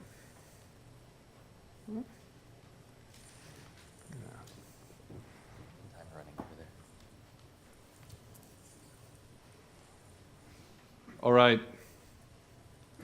So let's move to the last one, the needs and goals. So again, once you've written down your top 5 for behaviors, take again your Post-it notes and do brainstorm, again, 10 needs and goals of your customer. What are his or her primary needs and goals? What does he or she want? What does he or she desire? In life, but related to the problem. I mean, if you think about time management, for instance, right? That person wants to manage time more effectively. She feels she has too little hours in the day. She wants to be more efficient. So think about what's the problem that you're solving, and what does your customer want? I'm sorry, what? All right, so we assume that you already figured out the problem. If you don't know what the problem is, it's very tough to build a customer persona. So maybe I should have made that more clear in the beginning. But the rest, I mean, every one of you, I assume, has an idea at least.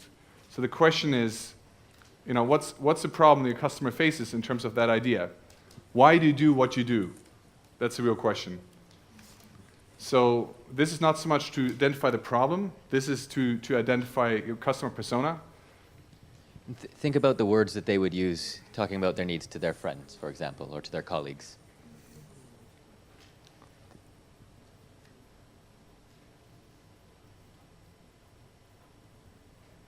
But actually you can use this sheet to determine the problem as well, to do the iteration of that brainstorm. So if you fill this in, if you now think again, what are the needs and goals of your customer, filling this in, and later have a look at it and say, okay, how can we identify this problem? So it's written down there. Maybe a customer wants to delight people or deliver excellent customer service. No? Wants prettier clothes. Wants to be more effective. Wants to earn more money. Yes, everybody can write that one down, but wants to go on a vacation. Wants to become a professional speaker. I don't know. Whatever relates to a problem. What does your customer want? What are his desires? What does he or she needs? If you find you're getting a bit stuck on something related to your solution, that's okay, back up. This is more about thinking about the customer. They don't know that our solution exists, and that's okay. You can go broader. As long as you keep writing down needs, you'll be able to filter out your top 5 later, right? So be broad, be tangential, go off in a different direction if you think it's interesting. But just keep writing. So just in order to create quantity, you can also imagine a customer on a different planet. What would he or she want there? Or take something completely unrelated, a little bit, just to get out of when you're stuck. Maybe a customer just wants a Snickers right now. So make sure you have at least 10 Salim, can you just let's see what some people have? Yeah. Maybe share. Are you guys good? You guys have a few or? Still writing about a little more. Okay. What do you have so far? Regular life goals like wants to go on a vacation, wants to be more respected, wants to earn more money, and stuff like that. Cool, that's great. Let me ask the two of you, what do you have so far? In the needs and goals, I have, since his problem is that he's 45 and he doesn't have enough time for his kids and family because he has his own business and work, and he's working a lot, so he's very busy. So he needs more time for his family. He needs to focus on important things in life. So he wants to travel and go on vacations and trips, maybe with his family. And that's why maybe he needs people to do good job for him so that he can trust his employees and leave his business or something like that. Okay, thank you. Ask one more person to share somewhere. Maybe you? Yeah, sure. I've written down that be successful in life, be healthy, eat healthy, have a positive image, spend more time with family and friends, have more vacation days, have a happy family, and have more free time. Okay, super. All right, so now do the same thing, write down your top 5. Just the 5 most relevant needs or goals the customer. Write them down on A4 paper. And then we're gonna do, even though many of you are alone here, so this exercise is less relevant right here, we're still gonna do the sharing part real quick, just to give you a bit of an idea what it's like. So once you've written down your 5 needs and goals, so you should have complete A4 filled in. I have to ask the organizers, by the way, can we put things on the wall or rather not? They might blame me later that I'm ruining the conference room. But normally what we do is, in this workshop setting, everybody works on tables with the groups individually, doing exactly this, brainstorm, putting this on the paper. And once we're done, what we're going to do is, we would put the A4s on the wall, we'd just glue them to the wall, so the whole wall would be filled with all kinds of A4s from different customer personas, and then the groups would start gathering around their customer personas and start discussing it. So then you will see what are the differences and what are the similarities. Each group member will have a chat about his sheet or her sheet and explain it. And once everybody has explained their own customer persona, what you will do is you grab a marker and you will highlight all the similarities. So what are the similarities and what are the major differences, and discuss them. And here is really where the most value lies, where you take the time to discuss similarities and differences to find out, why you think alike, why you think different, what's the reason for it, and then you develop a unified customer persona for your team. So based on the similarities you've identified in all the different sheets, you will essentially put one unified customer persona for the whole team in place. The whole team agrees this is the customer persona that we want to target. So are we going to do this? Yeah, we can use this wall only with tape. This wall only. All right, great. So I'd like to ask all of you to move to this wall. Salim is going to provide the tape, and put your A4 paper on the wall. So stand up. Actually, can I help you? Can I get you guys help dividing the tape? Just split it and hand it off.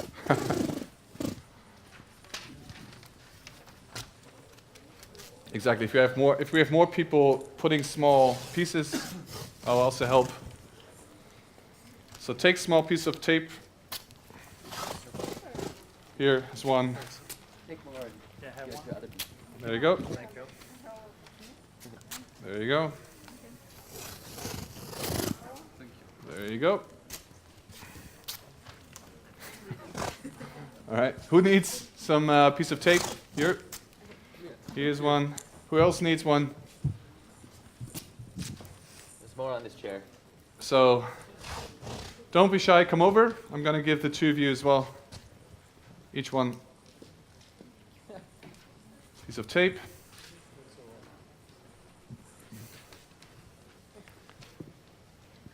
So put all those on the wall. Typically what you would do is each team would kind of grab like a separate part of the wall, so you can, with your team, be around the section of your customer personas. Again, how many teams do we have in place? Can I see hands of like at least 2 people from the same team? Can you, yeah, if you can take your customer personas and please hang them there in a separate section. Who else has at least 2 or 3 people in the same team for startup? Can I see some more hands?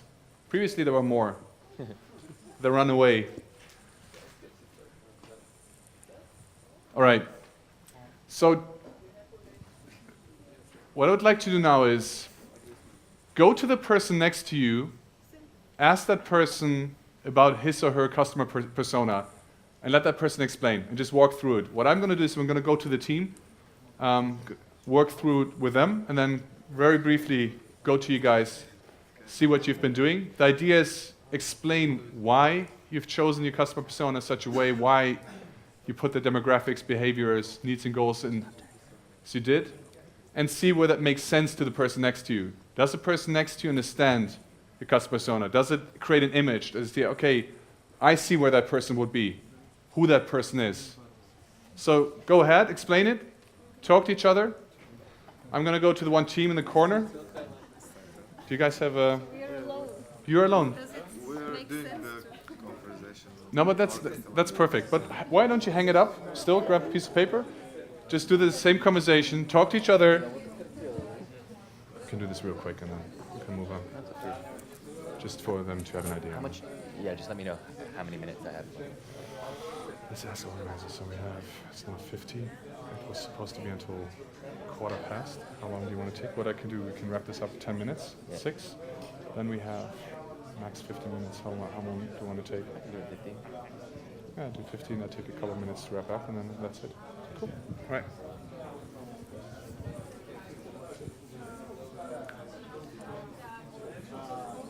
Okay. Yeah. I have to be careful not to be too close to the speaker, otherwise. Do we have to address the behaviors that relate to the case, or right, the main behaviors of the person we are describing? Okay, so you both are in the same startup, right? Yeah. You both described hopefully a similar customer persona, which we're gonna. He has similarities, but not the same person. So you guys seem really good at this. Just a quick pointer, if you find yourself arguing over stuff, switch to a mode where you're asking questions about the other person's persona and point out things that you don't understand. So do the following. You describe, go through your persona, say this is the customer, he lives there, etc. What you've written down, just go through a persona and explain and see whether you understand. You know, so say, okay, I see that, and then you do the same, you go through yours. And what you do then, have a discussion, say, okay, so what are the similarities? What are the differences? So then you grab your pen and you highlight the similarities per category. So what are the similarities of demographics that you both have? What are the main differences? So put a cross on the main differences. Do the same for behavior and needs and goals.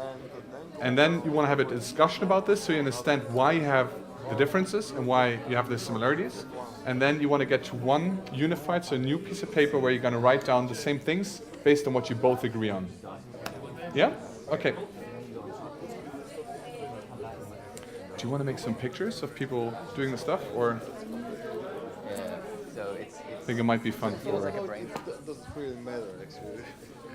How are you doing? I mean, do all the staff members agree on specific things or not? It's more important that you start to have a conversation with each other about who you believe the customer is, because then you flesh out, where the understanding might go wrong. You argue about a feature, but really it's because in the back of your head you're thinking about customer A. Right, so this exercise. So I'm just going to ask random people. So you're on the same I'm going to ask the two of you. Have you explained the customer persona to each other? Oh wait, we were wrong. None of this involves. We haven't talked to customers. We don't know that they exist. Okay. Okay. So what's your idea? My idea for a person. Now let's start. What was the idea initially? So what you want to do?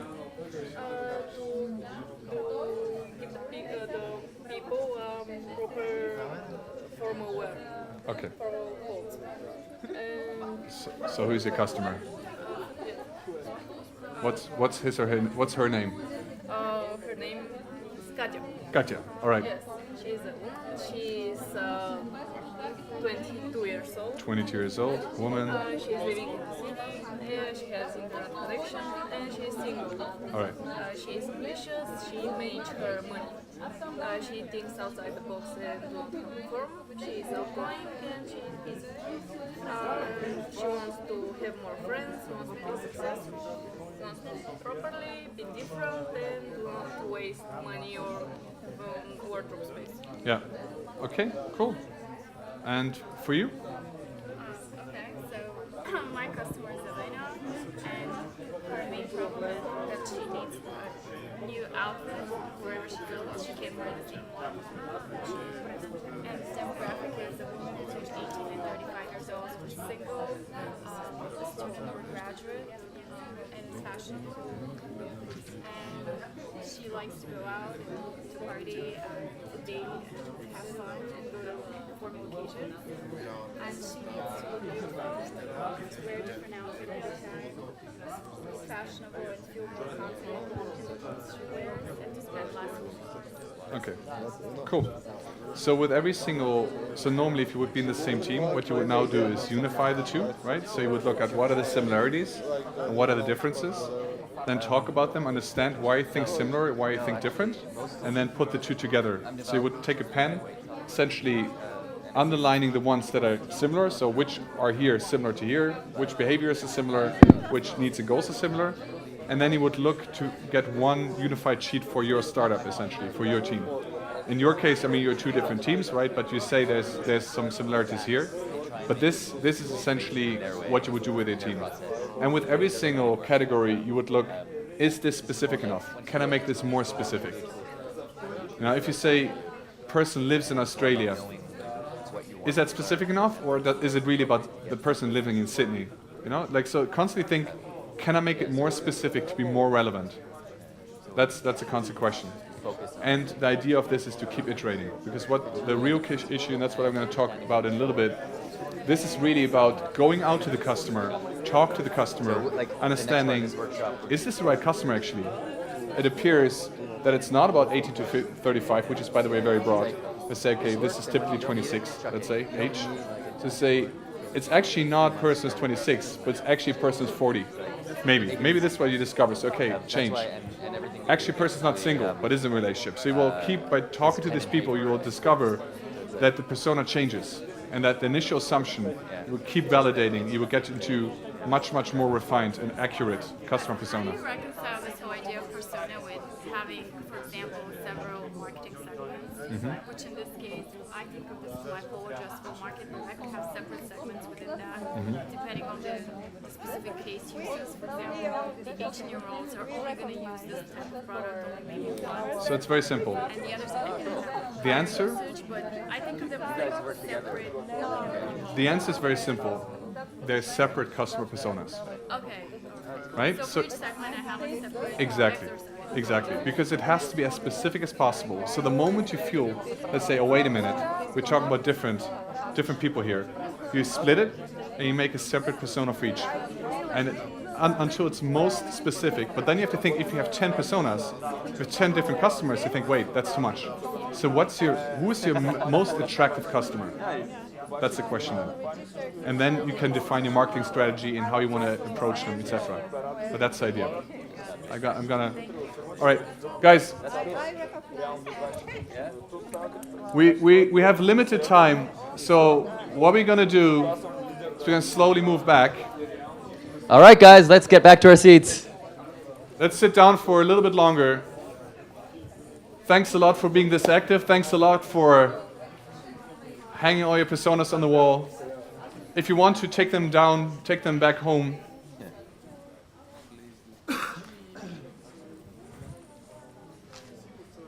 Could I have the presentation up again? Hello? Could I have the presentation up again? Thanks so much. So please have a seat. We're gonna wrap it up shortly. So again, I would like to briefly summarize why this is useful. So you have a little bit of an idea. Doing this the first time is always messy. doing this the first time is always generic. So a lot of you will have demographics like 18 to 35-year-old, for instance. You have generic items that are not specific enough for you to really do something about them. So the whole idea of this is, what I said before, one is you want to make this as specific as possible. And the moment that you feel you're actually talking about different people, what you will do is you'll split it and make different customer personas. Because there's no point trying to combine everything in one sheet. That's not the purpose. The purpose is to make it as specific as possible and for one very specific customer persona. If you talk about different ones, make different sheets. If you end up with 10 different personas, then you have to ask yourself the question, who am I going to focus on? Who's the most attractive customer segment for me? Second point is what I said, the most valuable part about this is really the team communication. To get the team together, to get the team aligned, and to have this aligned understanding of who your customer is. The most important thing about this is not a one-time thing. If you do this one time like this, it's useless. It essentially gives you an initial idea, but if you put this in your office or back home, you put this up, and you think, now I have my customer persona, this is not what this is about. This is about constant validation and going out there to the customer. So what you do with this is once you have your unified customer persona with your team, you're thinking about, okay, where is that customer? Where can I find that customer? And then you go out and actually talk to that. So to the next point, you want to go out there, talk to your customer and keep refining it. Because your customer persona will keep changing. The more you talk to different people, the more it will change, and the more you will realize that your initial assumptions have been wrong. So see this as a starting point and as a trigger for you to go out there to talk to customers and to keep changing. And the goal should be that your customer persona should be completely different in a couple months' time once you've had a lot of different customer interviews. You should have a much better, more concrete idea. So the whole point about this is go out, talk to your customer. And now the question is, look at your persona and ask yourself the question, where is your customer? If you have there that he hangs out in bars, likes to drink, then the answer is obvious. What you should do tonight, you should go to a bar, order beer, turn to the right, look at the person, and ask, can I ask you a question? And then whatever the problem is that you have, the idea in a certain problem context, you start talking about this and just ask questions related to this problem. Again, if it's about time management, you will just ask questions such as, how do you currently spend your time? How do you manage your time?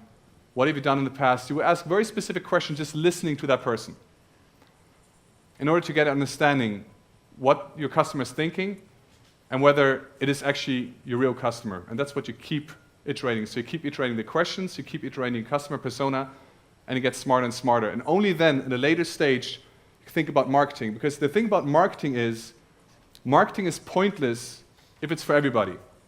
That's why your customer persona is so important. You want to know who you want to target. And the first step should always be validation, because you want to validate whether it's a real problem. Later on, once you've validated this over and over again, and you're sure there's a problem, you have a product, then you can start about marketing and actually selling. And it's specific enough to target. So,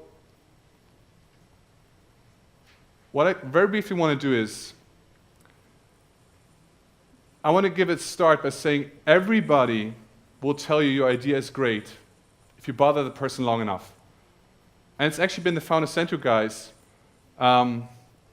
who talk about the mom test, where they're saying, dear mom, don't you think I'm great? If you ask your mom whether you're the best kid in the world, your mom will lie to you. Every mom will. And if you ask the wrong questions, everybody will lie to you. So it really is about asking the right questions to properly validate. I think that's a great moment for Sal. You're sitting there. I think you should get more active to come on stage and take this part over. So give a hand to Saul, a little bit of energy for this last stage of the day. Keep on drinking. Yeah, I can take. I think don't click because just do your stuff. Hey, yeah. So let's dig in. Like Mike was saying, we've done these personas, and this is great because we're starting to think from the point of view of our customer. The problem right now, though, is that what's on these walls might be completely false. And what we've found when we work with teams across loads of different accelerators is that 70% of what you just wrote down is probably wrong. The problem is we don't know what 70% that is. So what do we do about it? All right? And like Mike says, when you go out and you talk to customers, if you have the appropriate type of conversations where you're flagging up actionable information, that means that what you're learning is something that allows you to make decisions in your startup. It allows you to say, we're going to do this and we're not going to do that. But it also allows us to come back and go, you know what? That's not right, that's not right, that's not right. No customers cared about any of these things. These behaviors didn't exist, we thought they did. And that's such a great feeling. Because right now we're holding all of that in our heads. Different team members have different ideas of who the customer is and what their needs are. And this is all going to slow us down. It's just extra baggage. And as soon as you realize that's wrong, you can cross it off and move on. It just allows you to focus. It allows you to know where you need to turn to. So the big point of these conversations is you have to leave your product out of it. You have to leave, at the early stage, you have to leave your idea out of it and talk about the customer's life. And in doing so, here's a really useful thing that happens. Have you ever reached a point where you're wondering about pricing? What should we charge? You're wondering, you want your customers to be advisors. You need intros. All of these things are really easy at this early stage when you're not talking about your product. As soon as the customer smells a product, as soon as they smell a negotiation, that information is completely off the table. But before then, it's just like, hey, you know what? I'm a startup guy. I know how to code. I can probably solve this problem. I'm just working out whether or not I'm going to help you. So I really need to understand what you do right now. Now we're on the same side of the table looking forward. The information is available. So one of the big things in terms of these conversations is to try and bring it back to past experiences. Not current or future, because that's invention. Even current is invention. We want facts, not opinions, because opinions don't allow us to move forward. Opinions usually send us in the wrong direction. And I've heard a lot of people who go out and they have customer conversations like you're supposed to, and they collect a lot of opinions, and those opinions say, great idea, you should do it. I'll definitely buy it when you're ready. And they go and they spend their money on it, and nobody buys it. And you want to keep it to specifics, because generalities, first of all, gloss over the real opportunities, but also it allows people to lie and invent things. Past, fact, specific. But I'll tell you something. We've been part of the lean startup world for a while, and the mom test is a response to a lot of people thinking that they can learn what they need to from their customers at this stage from surveys, from scripted interviews. This is discovery. We do not know what our business model is going to be. We do not know what's going to work. We do not know what our product or our target customer, like who they're going to be. We don't know that yet. So what we have to be able to do in those conversations is navigate them without a map. We have to be able to discover where the opportunities lie. And the big thing from here, and this is the thing that you will not see anywhere on any blog and any book about customer development to date, the thing that everybody misses, but anyone who's good at customer development knows. Started to hear a bit about it today, about listening, but really it's about finding what are the signals in these customer conversations that we should dig into. What are the ones that allow us to go, that's a signpost, we should go towards it. And learning that skill is a bit harder, and we're going to do that. How much time do we have left? Not that much. Okay. I just tweeted one. Maybe my tweet will get up there with a Okay. question whether it's good or bad. All right. Otherwise, you have to do it yourself. All right. So I'll give you a clue. We actually have these skills. Now, how many of you guys speak French, by the way? Nobody speaks French? One person? How many of you know at least 10 French words? How about 100 French words? 1,000? What if I told you that every word, pretty much, that ends in ION in English also ends in ION in French? How do you say transition in French? Transition. Right? How many of you know at least 100 French words now? Right? So the thing is, we have these skills. We know how to meet people at conferences and be interested in them and talk to them and learn about their life. But we forget that we need to do that in the startup context. We go out thinking we need to validate our idea, so we like drive the conversation to what we want them to tell us, like to asking our mom, is it a good idea? No, no, no. What we want to do is we want to use these conversation skills. So I'll give you a few tips. One is start these conversations with a nice softball. Just like you get to know someone at a conference. So tell me about how you do this. Use something that's your own style. But softball it. And the goal here is just to have a go-to question that you can use that gets the other person talking. And here's the core part. And I encourage you now, as we go into drinks later, to practice this. Whenever you hear an obstacle, a need, or a current solution and what they tried, whether it worked or not, identify that as a signal and anchor it. So then use an anchor question to say, oh, that's interesting. Can you tell me more about that? Or raise your eyebrows and say, can you help me understand a bit more about what you just said, about that obstacle you encountered? What did you try and do about it? And this is how we then arrive at navigating a conversation and finding opportunity in those conversations rather than starting at a point where we already think we know we're right. So we've got like a few bad ways to do this, right? Do you think it's a good idea? Would you buy a product that solves this problem? Why are these bad questions?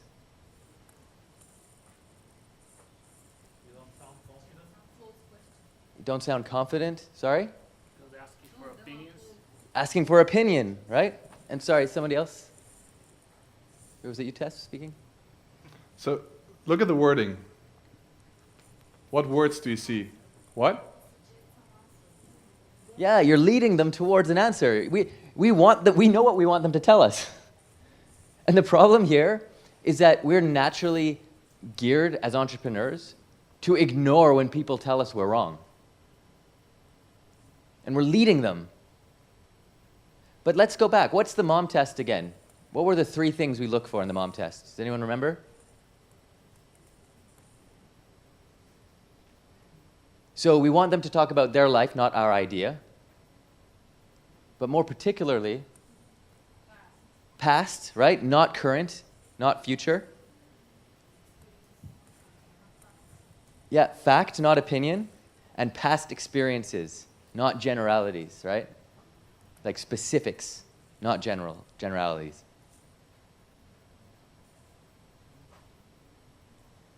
So this is where we challenge ourselves, right? Now these questions start to get us there. And you can see they're still very conversational.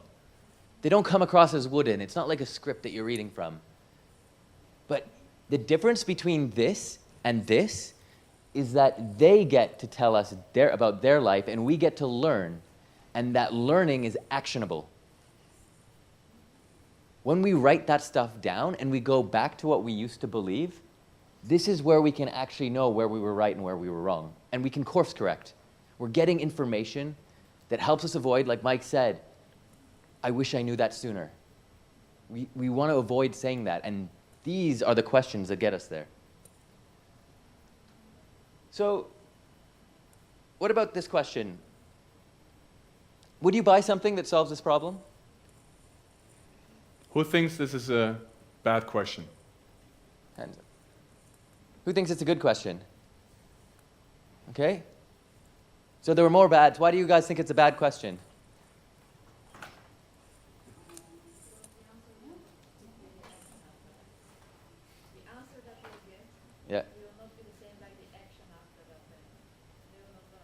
Yeah. Yeah. So it was an opinion. It's in the future. So the action might not be the same as what they said. Yeah, and we're leading them too. Yeah. But so a quick way to do this is like always run your questions, and when you hear yourself as well, you'll hear yourself ask questions that don't pass the mom test. You can just ask the same question again with the mom test. Takes a bit of practice. But remember, past, fact, specific. So what if you said, hey, how do you currently do this right now? How do you do it now? Is that a good question or a bad question? How many say bad question? How many say good question? Good question. How do you currently do this? Okay, let's run it past the mom test. What's the mom test again? Fact, specific, past. How do you currently do this? Does it pass the mom test? No, it doesn't. Currently. It's not in the past. How do we make this question better? Talk me through the last time you did this. There's a key difference here. How long does it take you to clean your apartment? Oh, it's pretty quick. It usually takes me half an hour.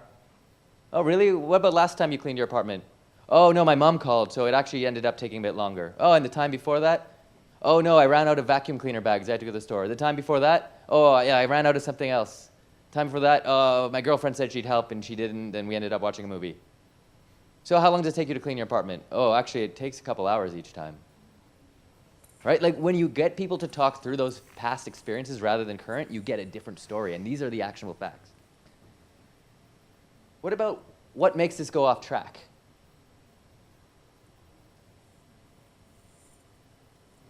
Time? Yeah, I think last question. Yeah, it's not specific, and it's current, right? So you can say, has this ever gone off track? Tell me about that time. Right? So you get the point. So to recap, what we're doing here is we're trying to bring ourselves to have a customer-centric view, not product-centric. And we're going to use that information that we gain from that perspective to adjust course. The way we're going to do that is we're going to go and talk to customers and talk to them about their life. We're going to navigate that conversation. We're going to start them talking with softball questions, and we're going to look for specific signals. Obstacles, needs, goals, and current solutions. There are more signals than that, but you can start there. And we're going to anchor those when we find. We want to dig into those. And we're going to write down the customer's words. And then when we go back to what we used to believe, we will know where we were wrong. And we can know that in 5 or 10 customer conversations. And everything becomes clearer from there. All right, we have to, the time is almost, or it's actually, the time is already gone. So I'm going to wrap it up real quick. Some really great points. I think 3 things to summarize this one more time is 1, talk to the customer and ask them the right questions will most likely lead to the discovery of all kinds of different problems, might even lead to much, much better startup idea in the first place, other than that you keep refining a customer for the current idea. Just by doing proper interviews, you will discover a lot about the customer that might be much, much more valuable than you initially thought. And by making this very concrete, asking questions like, how much money does this problem cost you? So how much do you currently spend on this? Will actually give you a really good indication of what's the budget and what should be your pricing, instead of how much would you pay for this. So by asking specifics of what their current budget is, how much they're currently spending on it, gives you a really great idea also for pricing. Because you should never ask the customer to tell you what to do. You should interview the customer, understanding their business, so you can come up with the right solution that fits. So real quick, to this point, opinions are worthless. It's all about facts, and what you want to do is properly validate, and what this is about.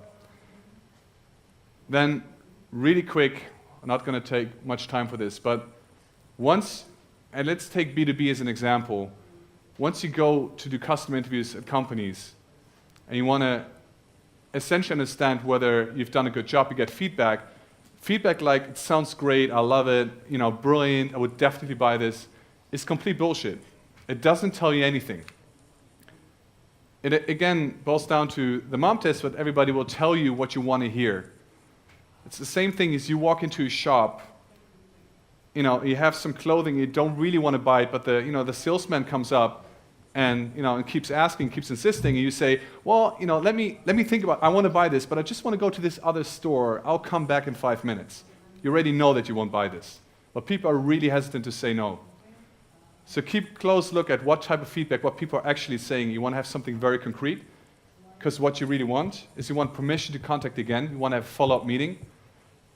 And you want it essentially, or it's an introduction to the decision maker, you want a commitment to run a trial, a letter of intent, a pre-purchase, something really concrete. The best way is, for instance, if they want to buy, say, great, let's buy it right now. Put your signature right here. Even if it's completely fake, make something up that actually validates whether your customer is actually going to pay money for it. So, to wrap it up, iterate, iterate, iterate. You've had the first test of a persona. As Sal mentioned, this is really about keep doing this. 70% of this is most likely wrong. Go out there, talk to your customer, find out what your real customer persona is like, find out what the real problem is, validate this properly so you don't waste time, spend a year working on something that nobody's waiting for. And, well, the final task, I would really love and hope for you guys after this, tonight, tomorrow, next week, to actually go out there, approach your customers, to properly validate, and do this over and over again. Develop a habit. The only way to do this properly is to do this over and over again. Make this a habit. Make validation a habit in your startup. That's the only way to do this properly. So that's it. I hope you enjoyed it. I know it's late, so I would suggest starting with drinks soon and food. Thanks, Sal, a lot for joining. And thank you guys for your time and energy. It was a good day. Up to you. Just I want to share that we can join the last few minutes probably of the closing notes, and a few awards will be given to some of the companies, and also some of the happiest moments today will be shared on the screen. So whoever wants to join us, let's invite them.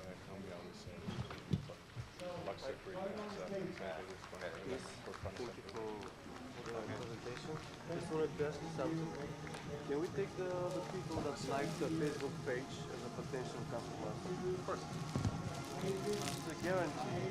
I mean, the more we have to choose, the more active users. Have a look at who are they, and then look at similarities. So essentially, look into the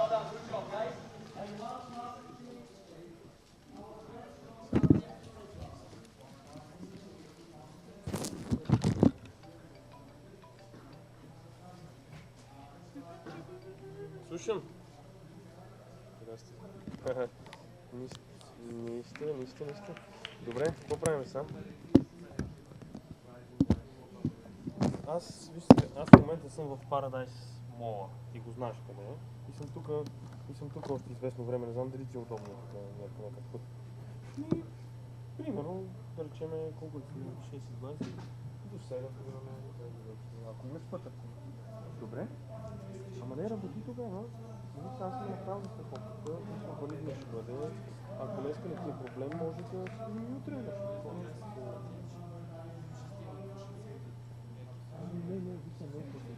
Просто ще да не се спръсна на български. Това съм включил, да е валидно. Това ще има много мога да се кажа, но рано си не валидно.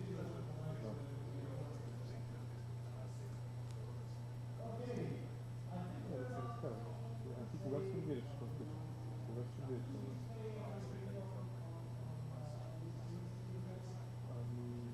Ще ти звънна, ако имаш. Не знам как ще почне.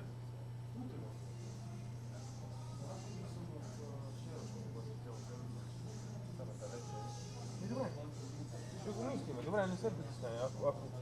Ако няма да те спрат, някой ми се обади да ти донеса на място.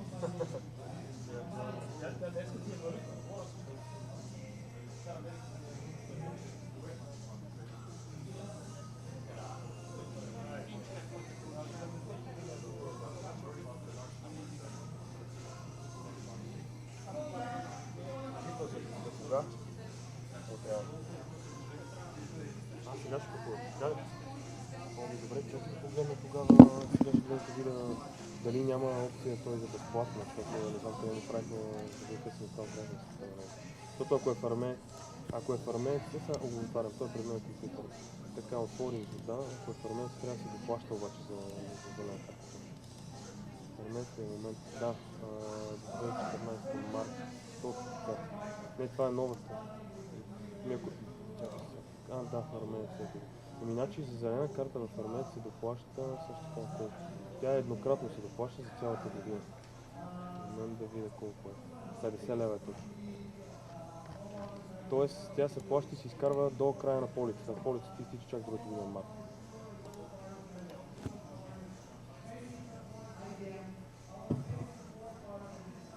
Специално при Армет няма опция. Ами виж сега, трябва да никой може да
Защото така ереди микрофоните.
Ей, раз. Дръж.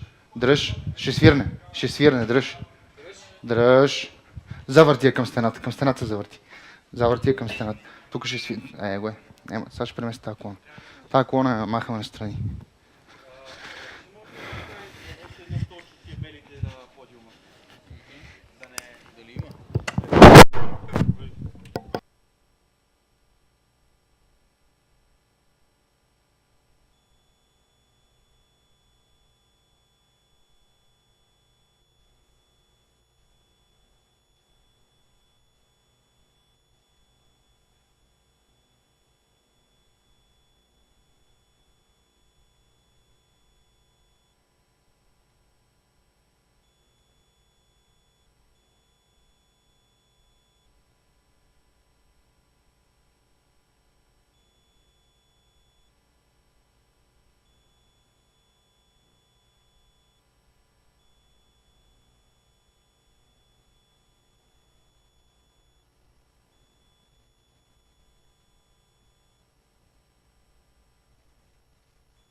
Добър вечер! Казвам се Пламен Русев, основател на Националния регистър за ново строителство и реконструкции. И ви благодаря от сърце за това, че приехте нашата покана, специална покана да бъдете тук. 10 години се струваха 10 минути закъснение, за да можем да кажем добър вечер на всички, които приеха тази покана. Тази година поканихме 250 човека. 200 приеха, надявам се във времето да се съберем, защото тепърва предстои, като се изключат бла-бла приказките, които ще ви кажа за добре дошли.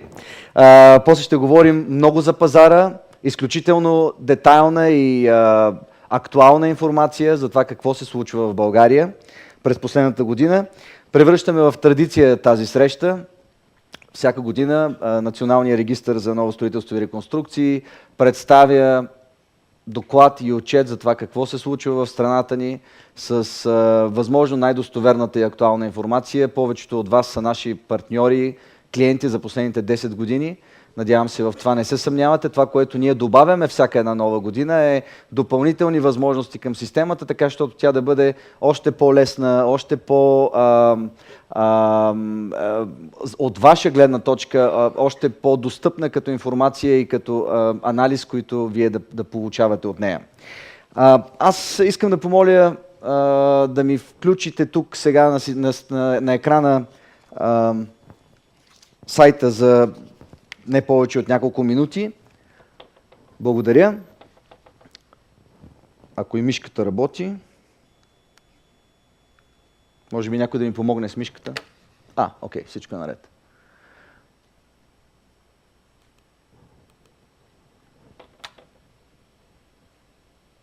Не е съвсем наред. Може би съм прекалено далече ли?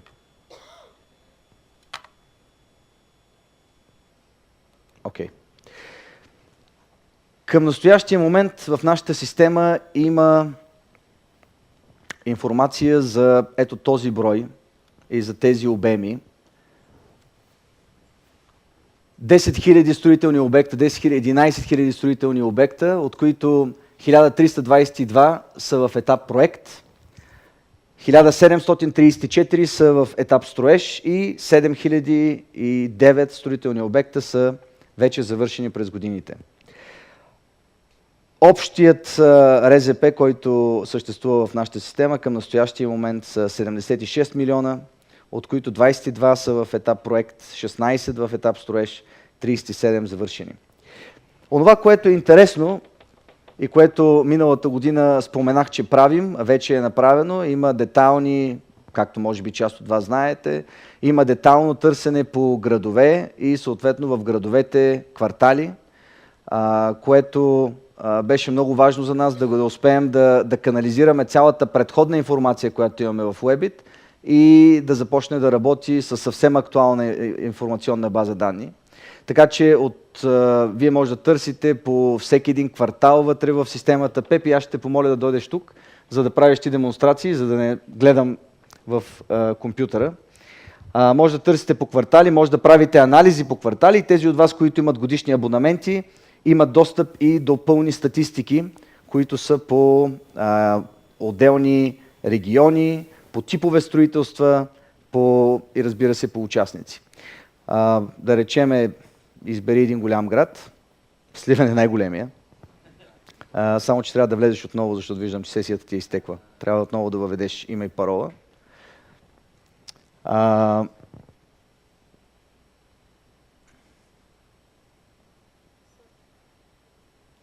Добре, да Сливен си избра сега, няма лошо. Всички тръпне в нетърпение, кое ще избереш. Избери нещо. Добре, окей, София. Ето това е София в област София, първо разбира се, ние имаме областните градове, след това са градовете вътре в областта и оттам нататък кварталите. Дай едно търсене, независимо къде ще кликнеш. Не говоря за някой квартал. Окей, добре, това е в град. Нека да направим и търсене по квартал.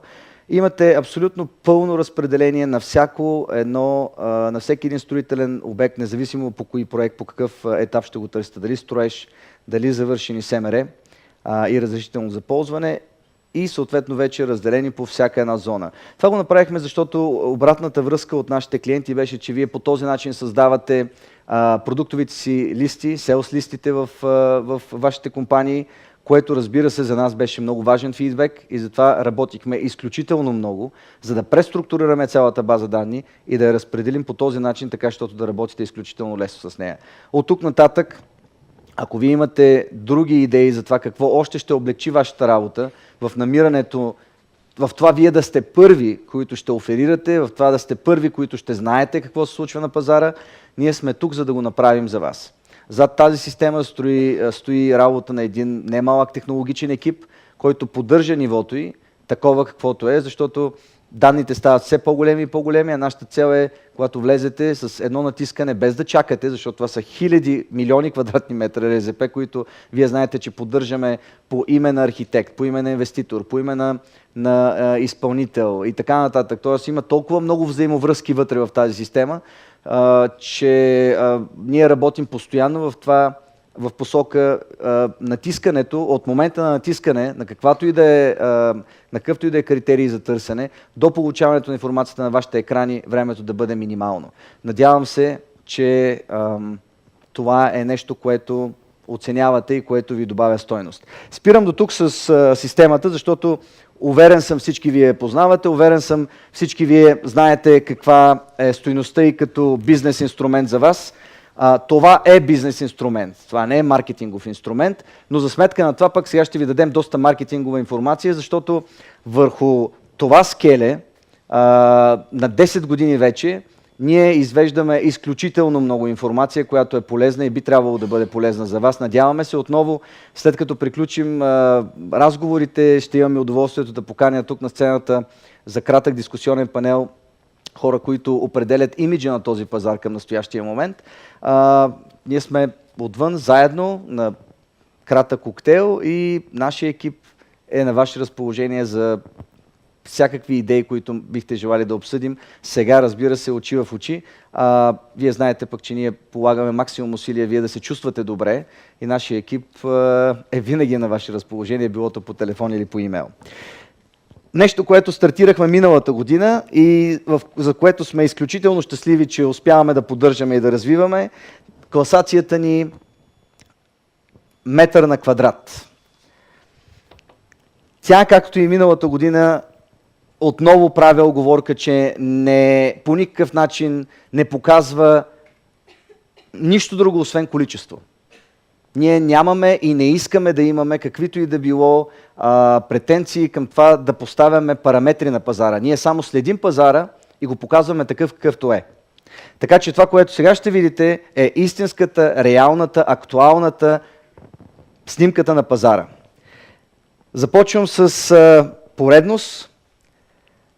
Инвеститор на годината е Булфелд, сградата, в която ние се намираме, с 190 000 квадратни метра разгърната застроена площ, завършена през миналата година.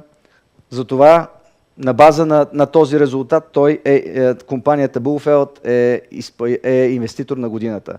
Проектант на годината са ProArch, благодарение отново на този проект, с 190 000 квадратни метра разгърната застроена площ, Paradise Center. Строител на годината Комфорт ООД, общо 197 300 квадратни метра. Този комплекс, плюс този комплекс е достатъчно голям, за да създаде образа на пазара, както всички ние виждаме. По-нататък обаче има и други интересни данни. Инвеститор във ваканционни комплекси. На базата на типовете обекти, които Националният регистър следи, вие ще видите сега и разбивка по вертикалите. Инвеститор във ваканционни комплекси е СОК Камчия, 35 000 квадратни метра разгърната застроена площ за спортно-оздравителния комплекс.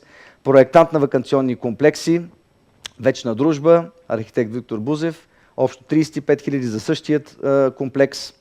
И строител, Универсал Стройконсулт за същия този комплекс, за същите квадратури. Инвеститор в специализирани сгради, Fraport Twin Star, за новият международен пътнически терминал летище Бургас с 44 500 квадратни метра разгърната застроена площ. Проектант на специализирани ATM студио, съответно за същият, и строители на специализирани сгради, консорциум, TH-Tash за същия този обект. Инвеститор в атракционни и спортни, община Горна Малина, за спортния комплекс Горна Малина.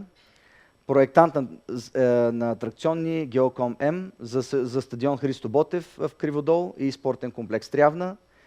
Строител на атракционни спортни комплекси Водстрой 98, 4800 РЗП, спортен комплекс Горна Малина и инвеститор в промишлени сгради Софарма, за Софарма логистичен център в Игнатиево 3500 и за Софарма завод за твърди лекарствени форми 21 622, общо 25 000 квадратни метра разгърната застроена площ. Проектант на промишлени сгради Тилев архитекти 21 622 квадратни метра за Софарма завод. Строител промишлени сгради е Телекомплект 21 622 за същият проект. Инвеститор в офис сгради Build Systems България 8700 квадратни метра за Q-център. Проектант офисни сгради Proin Plus 13477. Виждате трите обекта, които е проектирал. Строител в офисни сгради Агрогруп Exact. Виждате проектите за общо 13 158 квадратни метра разгърната застроена площ. И инвеститор в търговски сгради, отново Булфелд. Така, завъртяхме ги. Това е класацията. Аз се опитах да бъда максимално кратък, защото вашето време ни е изключително ценно. Тази класация вие също може да видите онлайн и в реално време на сайта на Vulcan Consultancy Center, на Националния регистър, бихте могли да следите и за съответния месец, кои са завършените. Тази класация показва статистиката за пазара към датата, в която съответният проект е получил Акт 16 разрешително за ползване. Тоест, това са завършени сгради, не са в строителство, не са замразени, не са на някакви други намерения. Разбира се, вие предполагам сте видели и другото нововведение в BCC, в Националния регистър. Ние вече поддържаме и една нова категория инвестиционно намерение. Ако ви е интересно, имате достатъчно голям екип, който ние ви спестяваме, като използвате, разбира се, тази система, но ако искате да анализирате пазара, вие може да го правите сами. Разбира се, и нашите анализи ще ви помагат за това през годините. Ние започнахме, както знаете, от миналата година поредица от white paper репорти. В момента създаваме една специална зона за регистрация с детайлни отчети и статистики по пазари, по градове, по типове обекти, по вертикали, така че живот и здраве съвсем скоро тези от вас, които са с годишен абонамент, ще имат пряк достъп до този тип статистики, за да анализират пазарите си вътре в компаниите и съответно на тази база да предвиждат обемите за следващата година. Вече имах възможност да кажа на някои от нашите дългосрочни партньори тук, че колкото и да се опитвахме да намерим нещо негативно, което да ви кажем е така просто за добър вечер, не успяхме. Имаме много хубави новини за вас от гледна точка на това какво се случва на пазара, поне от гледна точка на цифри. Така че ще се радвам да ги споделим заедно и ще поканя сега на сцената, заедно с мен, Петър Мастиков, който е главен анализатор в Националния регистър. Пепи, благодаря ти, че си тук. Очаквам да видим всички заедно твоята презентация за статистиките и трендовете за пазара. Здравейте. Петър Мастиков. Здравейте. Отново се радвам да ви видя след една година. Такъв хубав момент като 10-те години, които празнуваме тази година. И на база тези 10 години направихме един така сериозен доклад за цялата страна с детайлно разпределение на всичките типове обекти, които ги имаме в нашата система. Разделяме го, разбира се, само секундичка, защото ще ми трябва... Аз съм прибрал нещо тепли. Да, секундичка, да, намерих го. Прощавайте за удобството. Представяме и статистическите данни за строително-инвестиционния пазар за 2013 година. Разделили сме го в два типа и то две части. Едната част е свързана с започналото строителство през 2013 година и втората част е завършеното строителство през миналата година, разбира се. Почвам с основната тенденция, която отчетахме през миналата година. Тя може би вие сте разбрали по вашите продажби и вашите отчети също, но започналото ново строителство през изминалата година, като общо бе на разгърната застроена площ, се увеличава на база 2012 година с почти 22%, както виждате от данните, и достига почти над 2 милиона и 400 хиляди квадратни метра разгъната застроена площ, високо строителство, разбира се. Това е до някаква степен доста по-положителен така, в началото почвам с тези положителни новини, за разлика от миналата година, когато малко по друг начин започнахме, но тези 2 милиона и 400 хиляди квадратни метра разгъната застроена площ са разпределени в всичките 8 типа, които ние разглеждаме като сгради по разделени в функционално. Пепи, извинявай, че те прекъсвам. Дами и господа, бихте ли седнали напред, за да не стоите прави? После на коктейла ще бъдем всички прави. Заповядайте напред, тези са... Не са за някакви специални випове. Вие сте нашите випове. Заповядайте отпред. Така. И искам да продължа с кратко разпределение. Жилищните сгради са категорията най-много се строят жилищни сгради в страната с 760 хиляди квадратни метра площ. Веднага след това следват ваканционните типове жилищни сгради. И разбира се, с един доста голям обем от 400 хиляди квадратни метра на 400 хиляди квадратни метра е техния обем. Следват промишлените сгради тази година, така изместват търговските обекти като от третото място. При всички типове обекти тази година, през 2013, отчитаме ръст. По всички типове по функционално предназначение се отчита ръст. Разбира се, понякога се колебае в различни цифри, но това е от най-положителните последните 6 години. Това е най-положителната от всичките до сега, с изключение на търговските сгради, където има намаление от 28%. Това може би до някаква степен повлияние от намаляването на експанзията на търговците на бързооборотни стоки. И разбира се, тези площи, тази тенденция очакваме, че ще се запази в следващите няколко години, освен ако не стартират няколко други проекта за търговски центрове. Другото основно нещо от тази графика, която виждате тук, е ръста на строителството на офис площи. През миналата година, по наши оценки, много започналите сгради с офиси намаляха до критично ниво. През 2013 година отчитаме почти троен ръст на строителство на офис сгради с цел наем или за корпоративни цели. Атракционните и спортните сгради също отчитаме висок ръст. От една страна това се дължи на многото стартирали реконструкции на спортни комплекси в малките населени места, изграждане на спортни зали в същите тези места. Разбира се, това се дължи най-вече на европейското финансиране. Но също така през миналата година стартираха няколко големи спортни комплекса, които също оказват един голям ръст на този тип функционално предназначение сгради.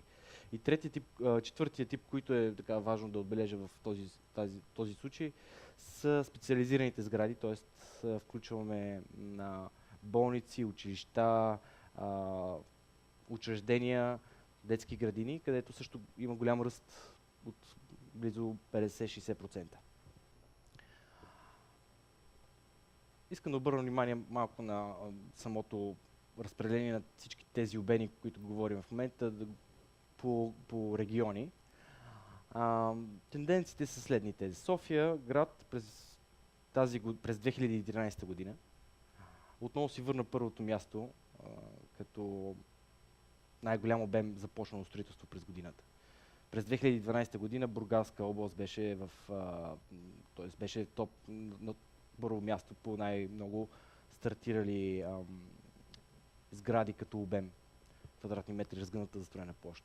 Тази година София с близо 28% ръст си връщат първото място, докато Бургас, въпреки че също бележи ръст от почти 2%, минава на второ. Варна бележи един от най-големите си ръстове през последните 7 години. Близо 35% се увеличава ръста на новото строителство през 2013 година. Пловдив, въпреки че през последните години, след започване на кризата, поддържаше едно доста добро ниво на новозапочващи се сгради, през 2013 година бележи така спад с близо 18%. София област също бележи сериозен ръст и измества от петата позиция Стара Загора, където се наблюдава спад. Ето тук е малко по-подробна графика, която утре ще ви бъде изпратена до всички наши гости.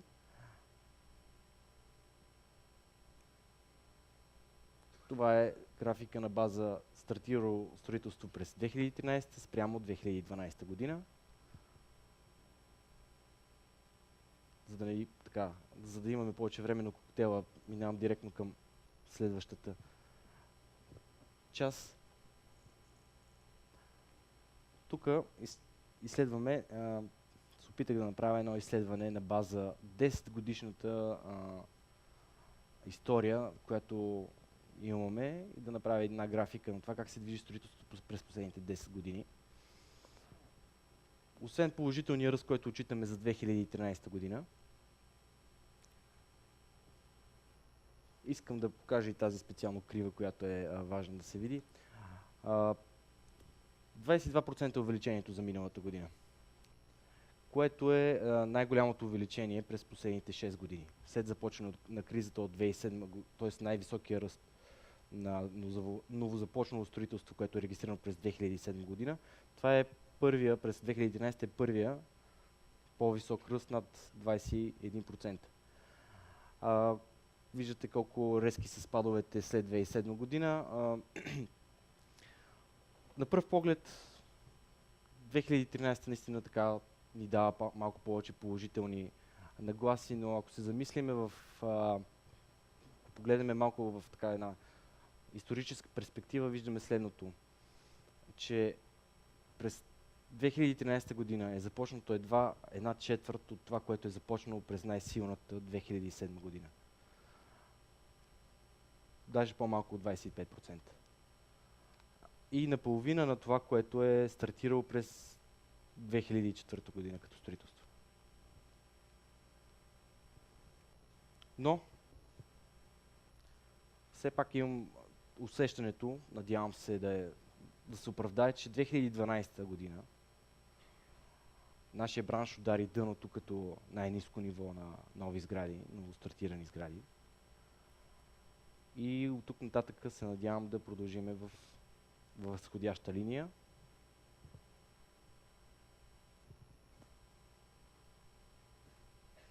Завършеното строителство и реконструкция на сгради през 2013 е следващата част, която исках да ви презентирам. Накратко ще мина през нея, за да ви оттъкчавам още повече. Нямам така дарбата, както господин Пламен Русев, да обясня всичко.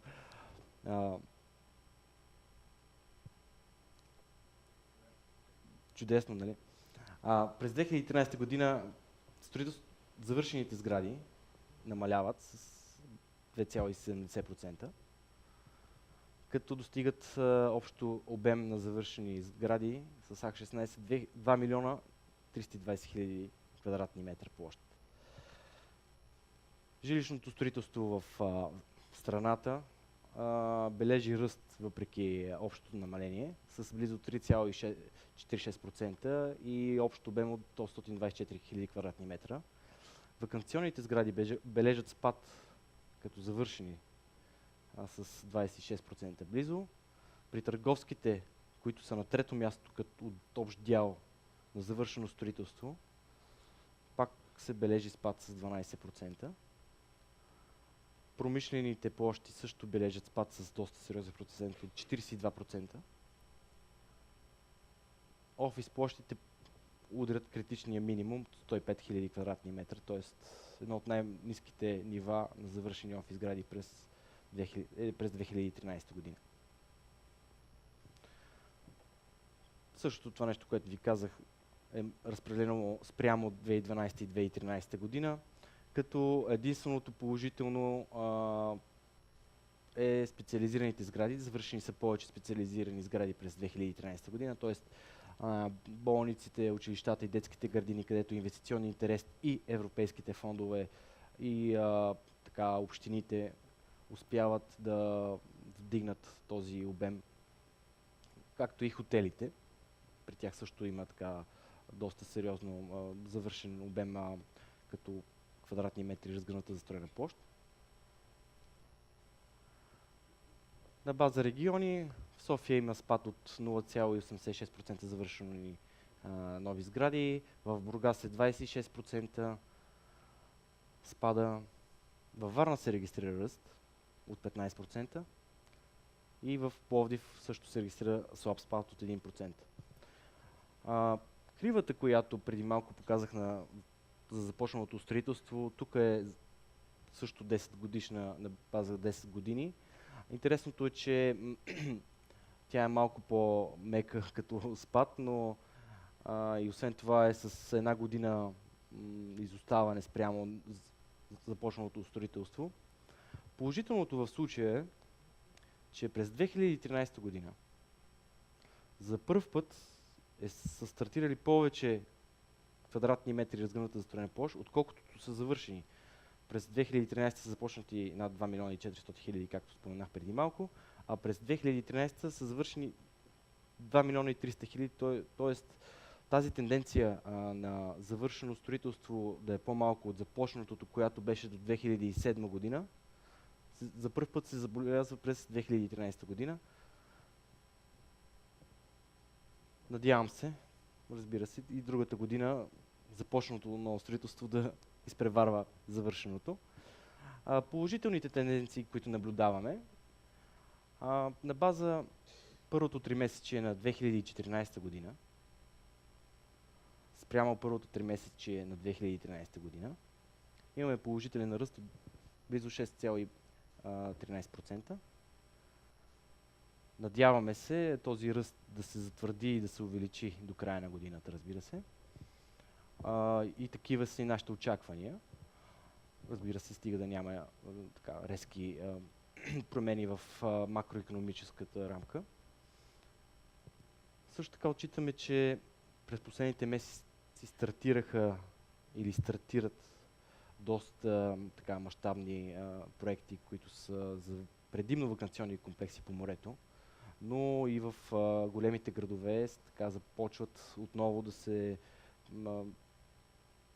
набляга на по-мащабни комплекси. Тоест, миналата година отчетахме все по-малки сгради, които са инвестиционен интерес за инвеститорите се съсредоточават в по-малки сгради. Тази година все повече се набляга, има тенденция за увеличаване на разгърнаната застроена площ на всяка една сграда. Също така започва и отчитаме, че започват доста разширения и обновления на хотелски комплекси, пак предимно по морето, където разбира се инвестиционният интерес е по-голям. И не на последно място, което е един от хубавите показатели, наблюдаваме, че доста нови проекти излизат за промишлени сгради и за складови, разбира се, комплекси. И се надяваме тяхната реализация да продължи с този темп, който се развива през последните няколко месеца. Т.е. при тях има ръст, чувствителен. Разбира се, офис сградите, както поделих преди малко, също са обект на по-висок инвестиционен интерес спрямо 2011 и спрямо последните 6-7 години. Предполагам, че при тях ще продължи един сериозен ръст, който надяваме се да бъде на края на годината да бъде факт. Благодаря ви за отделеното време и съжалявам, ако повече отнех от вашето време. Благодаря ти, Пепи. Надявам се, да. Моля те, остани с мен. Аз отново ви приканвам, ако все пак искате да седнете тук отпред, тъй като предстои дискусионен панел, така че още по-лесно ще може да задавате своите въпроси. Ако имате въпроси сега по тези цифри и по тези анализи, които току-що видяхте, моля да ги зададете. Ние с удоволствие ще ви отговорим с Петър и с екипа тук. Ако нямате такива към настоящия момент, бихме могли да ги обсъдим малко по-късно, а сега да поканя на сцената нашите панелисти, с които ще говорим за тенденциите за пазара. Разбира се, и на база на тези данни, които току-що показахме. Отново, тези данни са изключително актуални. Ако ги сравнявате с най-близкия източник на информация, Национален статистически институт, ако някога въобще сте си губили времето да го правите, те са с около 3 до 5 пъти по-различни показатели. Нали не бъркам? Да. Това беше последният ни анализ, така че много странно. Дали ще познаете кой е града с най-голяма грешка спрямо реалните цифри? София. Как познахте от първия път? Огромна разлика. Наистина, вие като видите Националния статистически институт и Националния регистър, ще разберете колко огромна е разликата. Това нас ни прави изключително щастливи. Това означава, че вие знаете, тези хора, които сте тук в тази зала, тези, които ние поканихме тази вечер да бъдете с нас за нашата 10 годишнина, вие знаете преди всички останали какво се случва и как се случва реално на пазара. Разбира се, това не изключва и вашите собствени маркетингови проучвания, но нашата цел винаги е била да ви спестим именно тази инвестиция и да бъдем вашия основен доставчик на актуална, реална и проверена, няколко пъти една и съща, различни думи за едно и също нещо, информация за строително-инвестиционния пазар в България. Дали имате въпроси или да преминем към дискусионния панел? Окей. В такъв случай, Пепи, благодаря много. И аз също. Не разбрах за какво се извиняваш. Ти беше брилянтен. Тая информация общо взето никъде другаде не може да бъде прочетена, така че ти благодариме много. Имам удоволствието сега да поканя тук на сцената господин Николай Бъчваров, Баумит България.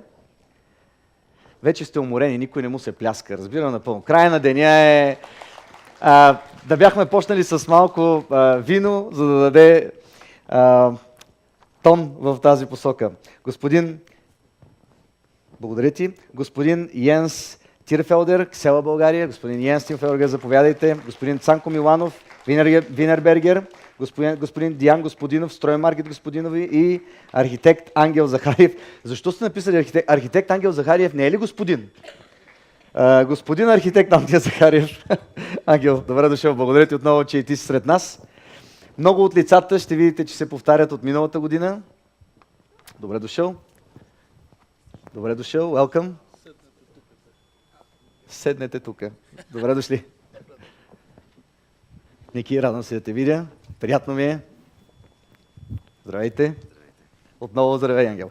Аз имам въпроси за вас, които ще ви се сторят, надявам се, изключително лесни, но за нас са изключително интересни. Така че с ваше позволение аз ще говоря бавно, за да може да превеждате. Зная, че всичко разбирате, но да разбирате, зная. Но все пак въпросите са... Моля? Да, всъщност прав сте. Може би просто я няма тук. Теодор? Сега не виждам. Не, моля, заповядайте, Теодора. Аз малко ми свети в очите. Добра забележка, благодаря. Ето, това е дух, с който може да започнем вече този дискусионен панел. Абсолютно, абсолютно. Много благодаря за тази... Радвам се да се видим отново.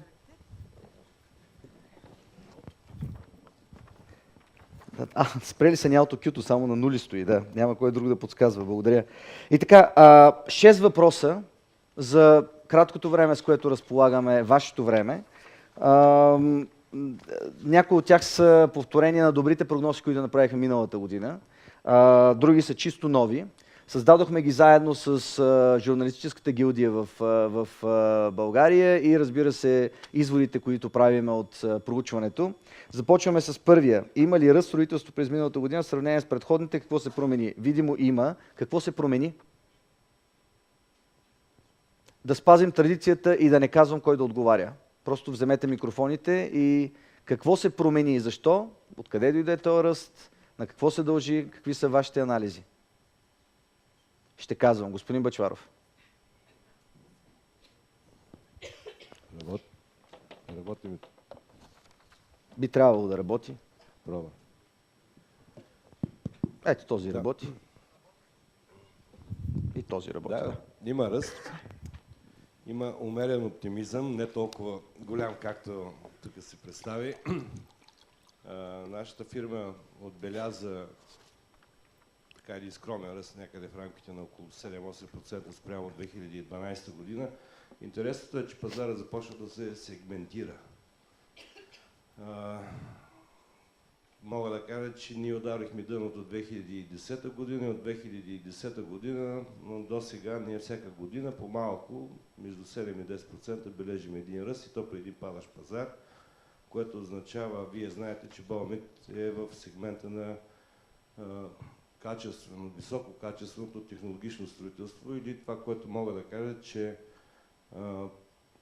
започнаха да излизат и качествени проекти, с качествени изпълнения и с качествени материали. Това е разликата в предишните години.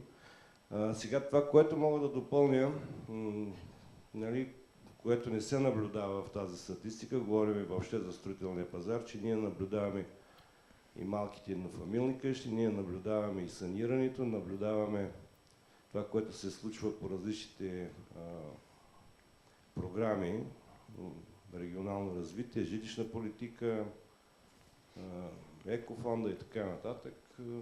Мога да кажа, че там за санирането нещата са трагични. От гледна точка на саниране на еднофамилни къщи и ново строителство на еднофамилни къщи, ние също забелязваме една тенденция положителна, че започват наистина да се усвояват европейските практики, като мога да кажа, че ние наблюдаваме, освен този пазар, който е на големите обекти. Мисля, че вие регистрирате над 1000 квадратни метра обекти. Само тези, които са над 1000, да. Има изключения под 1000 с плюс-минус, да. Някъде може би го хващаме 75-80%. Чрез нашите канали на маркетингово проучване, 75-80% от пазара, като ние сме изключително съсредоточени в високо строителство, жилищни сгради, еднофамилни, многофамилни, вакационни имоти и така нататък. Изключително ни умерен оптимизъм за това, което беше миналата година и това, което ще се случва и тази година. Проста причина, че защото държавата ни няма дългосрочна визия и стратегия за жилищната политика. Оптимизма на Петър всъщност идва и от обектите в инвестиционно намерение, което ние сме регистрирали. Той звучеше оптимист не само защото е позитивно настроен към света, а и на база на данните, които имаме в системата. Пак казвам, на база инвестиционни намерения. Колко от тях ще се осъществят е, разбира се, въпрос, който ние ще видим и ще имаме отговора в следващата година. Благодаря много, господин Бъчваров. Госпожо Христова, какво се промени според вас на пазара? Промени ли се нещо от последната година, когато бяхме отново заедно на този панел и коментирахме, получи се доста интересна дискусия, която обратната връзка беше повече от положителна. Какво е различното тази година? Миналата година направих една прогноза, че специално при нас в нашия бранш нещата ще завършат положително и специално за нашата фирма това се случи. Ние имаме един доста добър двуцифрен ръст за миналата година, сравнено с 2012. Какво се случи? Съдейки от нашите статистики, бих казала, че клиентите се ориентират предимно вече към нестандартни решения. Както при големите обекти, така и при по-малките еднофамилни къщи, многофамилните. Хората искат да имат вече нещо различно. При големите обекти, за съжаление, продължава да се наблюдава тенденцията за не до там качествено изпълнение, не до там качествени решения, но за сметка на това, когато говорим за крайен клиент, когато говорим за хора, които правят за себе си жилищни сгради или офис помещения, там нещата са коренно различни от това, което беше преди няколко години. Определено се залага на много качествени материали, на много качествени решения и на сгради, които да предизвикат интерес, дори и само отвън погледнати. В тази връзка мога да кажа, че архитектите са тези, които успяха за последната година да разгърнат много от идеите си и да ги осъществят и по този начин да станем свидетели на изграждане на нови и до някъде съвсем различни сгради от това, което сме свикнали до сега да имаме. И по този начин да се промени облика и на столицата, и на страната като цяло. Благодаря. Взимам дума от това, което казвате, за да помоля архитект Захариев да продължи. Какво се промени? Здравейте, аз първо да ви поздравя за 10-те години и Благодаря. за това, което правите, защото наистина статистиката е едно от най-важните неща, което ни е необходимо, за да можем изобщо да градим някакви планове, стратегии, визии за бъдещето и най-малкото да анализираме това, което имаме. Какво се променя? Аз първо, ако мога да коментирам презентацията преди малко, че всъщност още сме много далече от нормалността, това, което се вижда, т.е. не е нормално да има разлики от година на година с по 20-30%. Аз си мечтая за времената, когато ще имаме ръстове постоянни от 6%, но нали, на база един дългогодишен период от примерно 10-15 години.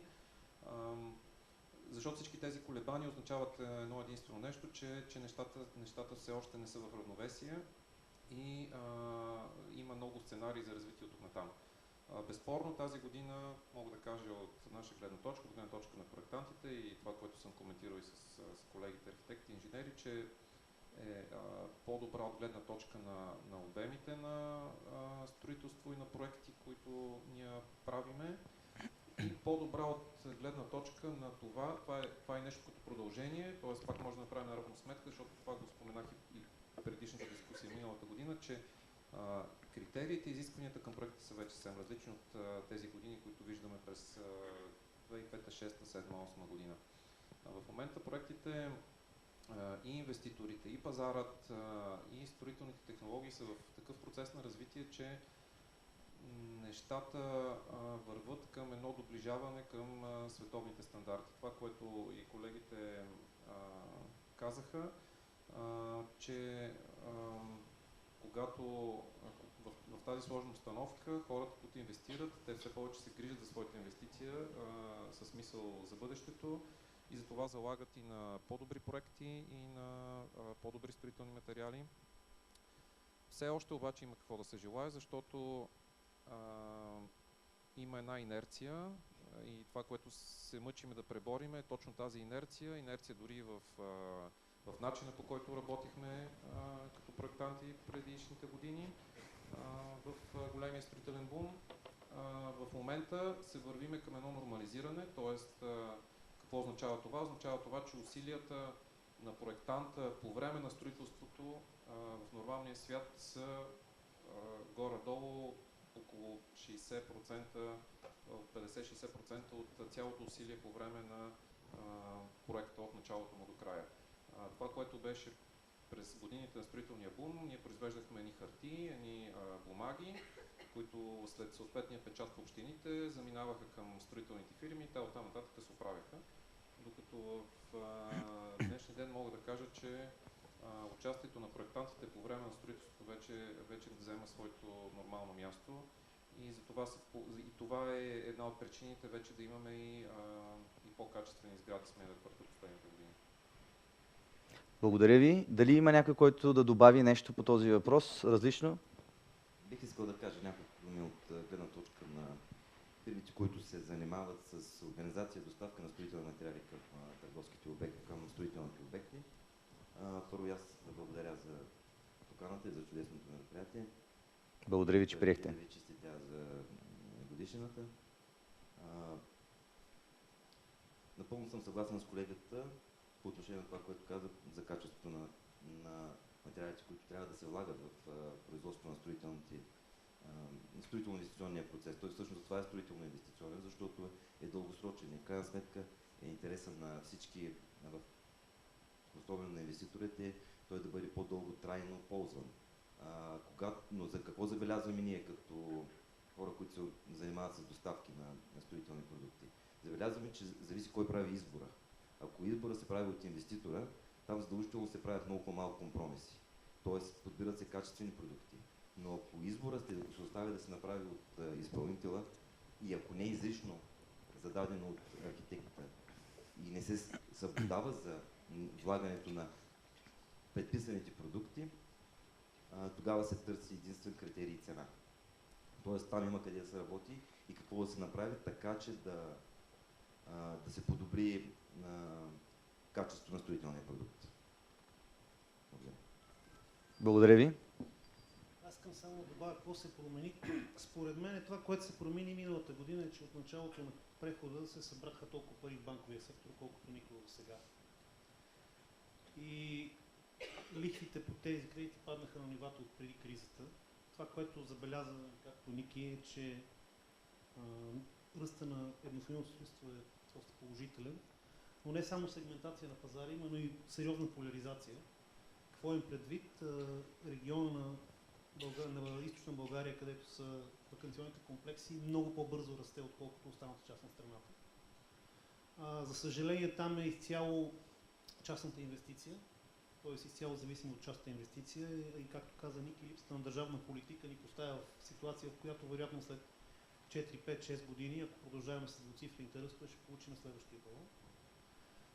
Така че това, което мога да кажа, е, че се промени първо наличието на финансов ресурс и второ хората, които почнаха да избират материалите, както каза и Диан, започнаха да мислят, парите станаха и скъпи и решиха, че могат да инвестират в качествени материали. Господин Тирфелда, ако имате какво да добавите? Няма особена добавка, всичко е вече казано. Мисля, че и напълно подкрепям мненията и от колегите. Много са благодарен за ваш коментар. Ich denke, es ist sehr wichtig, dass die Architekten den gesamten Prozess von der Planung bis zur Fertigstellung stärker noch begleiten in der Zukunft.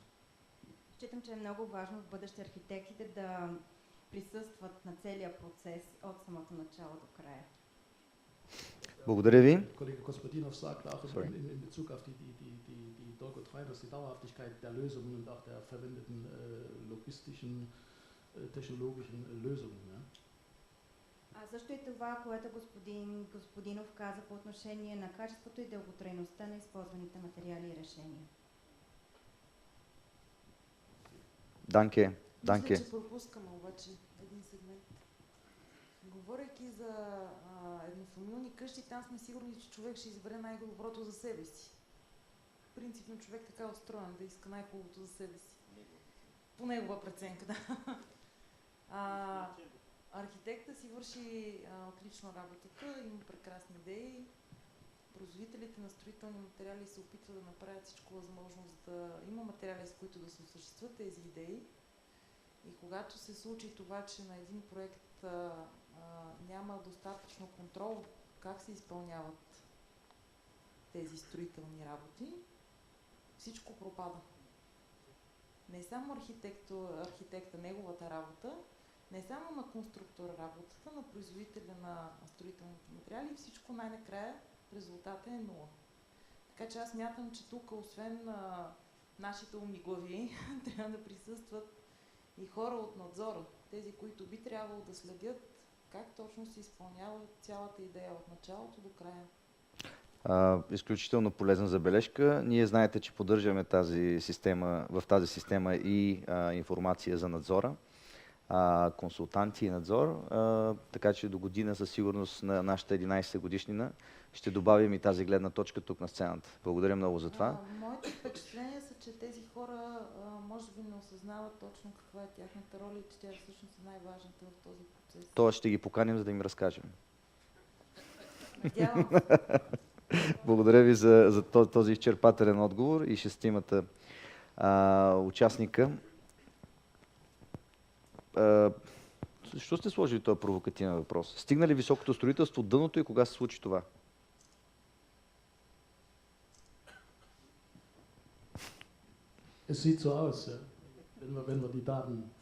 Пуснете ми видео тук на екрана, ако обичате пред нас. Така изглежда, видео ако на екрана. правилни са били данните, които показахте преди малко. Ich muss auch nochmal dem Kollegen ganz links zustimmen. Es ist noch keine konstante, also ich sehe selber noch keine konstante Entwicklung. Ja. Wir haben ziemlich starke Abweichungen von Jahr zu Jahr, von Quartal zu Quartal. Und insofern leichter Optimismus. Ще се съглася с колегите вляво от мен. Няма постоянно увеличение. Има много големи колебания от 3 месече до 3 месечие. Така че има само лек оптимизъм. Аз искам да подкрепя Йен с това, което казва, че всъщност миналата година положителния ръст само благодарение на последните 2-3 месеца. Ако гледаме на 3-месечна база, нещата бяха доста драматични до полугодието. Абсолютно, това се вижда и от базата при нас. Абсолютно така е. Съгласи, че самата година беше изключително интересна. И ако някой от вас потвърди, че успява да прави добри форкасти за продажбата, смятам, че се е провалил. И това беше така, защото няма какво да се лъжим, политическата обстановка повлия на сектора. И ако имахме едно прекрасно първо 3 месече и може би април-май, след това нещата в продължение на 2-3 месеца се случваха доста зле. И чак есента нещата се нормализираха. Така че на годишна база се изгладиха.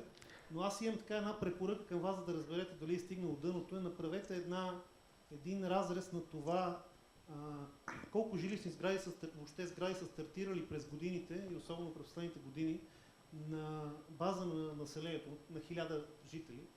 Да видите, че в момента България може би е на последно място в Европа. Ма какви 1000 жители? Откъде да вземем? Те на СЕИ си измислят статистиката. Ние не знаем колко са. Това, което със сигурност ние даваме, е реална статистика за пазара. Ако вземем от Националния статистически институт, ние не знаем колко човека е в България, така че е трудно да може да дадем някаква база. Добре, може да приемем, че те сигурно са 4 милиона, не са и 10 милиона. Да, някъде по средата. Да, около. Така че може да се получи един интересен фактор, който отчита строителната активност, да видите, че този фактор е под 2. В европейски държави, в които нашите фирми работят, е доказано, че за да има устойчиво строителство и да се каже, че вече има това, което казва и Ангел, постоянен ръст 4, 5, 6%, а не по 20% година на година, трябва да постигнем отношение от около 4-4,5. Което значи, че ние на година трябва да имаме стартирали над 40 000 разрешителни строеж, за да имаме устойчиво развитие и всеки от нас да успее да утилизира капацитетите си. Защото проблема на пазара е не това, че го няма, а това, че има всички ние имаме заводи построени за пазар, който е бил 3 пъти по-голям. И в момента страдаме от това, че не може да утилизираме мощностите си. Госпожа Христова се усмихваше чаровно, защото нейните прогнози миналата година се сбъднаха. И самия факт, че чувам за двуцифрен ръст, означава, че вие сте успели да използвате целия ръст на пазара. Аз се усмихвам, защото всяка година, когато стане въпрос за прогнози, с Цанко се чуваме по телефона и се питаме твоето кълбо ще проработи ли този път, защото наистина е много трудно да се правят прогнози в такъв пазар. Нали, това, че ние имаме двуцифрен ръст, за нас е положително, разбира се, но аз също съм на мнение, че е много по-добре, наваксвайки до неизвестна степен това, което загубихме през последните няколко години, и оттам нататък да има един наистина по-маничък, но стабилен ръст, който е по-добре за всички. Всички се обединяваме около това. Аз си мисля, че все още всъщност това ще бъде състоянието на пазара. Според мен няма да се върнат годините. Нито четвърта дори може би няма да се върне, както гледахме по статистиката. Според мен това са нужните нива на строителна продукция. Може би ще имам леки ръстови, но в крайна сметка да погледнем и това, че от една страна младите ни хора заминават. Кой ще купува жилищата? Аз в тази връзка... Именно така, че аз мисля, лошото е, че и лекарите заминават, няма да има кой да ги лекува хората, които остават тук. Така че по отношение на строителството, в бъдеще ще бъде все повече и повече реновацията, отколкото новото строителство. И трябва всички да се ориентираме в тази посока, ако искаме да бъдем успешни. Това е моят мнение. Господин Бъчваров. Мога да кажа, че 2013 година, това се започна тази тенденция, 2012 имаше няколко фактора, които са обективни, които повлияха на тези ръстови да се отбележат и да видим този оптимизъм, но това е умерен. Защо? Защото започнаха да се размразиха се доста обекти по морето, инвеститорите набраха смелост.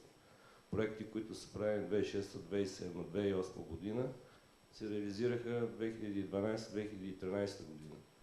От една страна и от друга страна, огромните ръстови, които се реализираха по морето, се появиха на място на англичаните, руснаци и украинци. Вече са, които... В тази година, наверное, само руснаците. Да.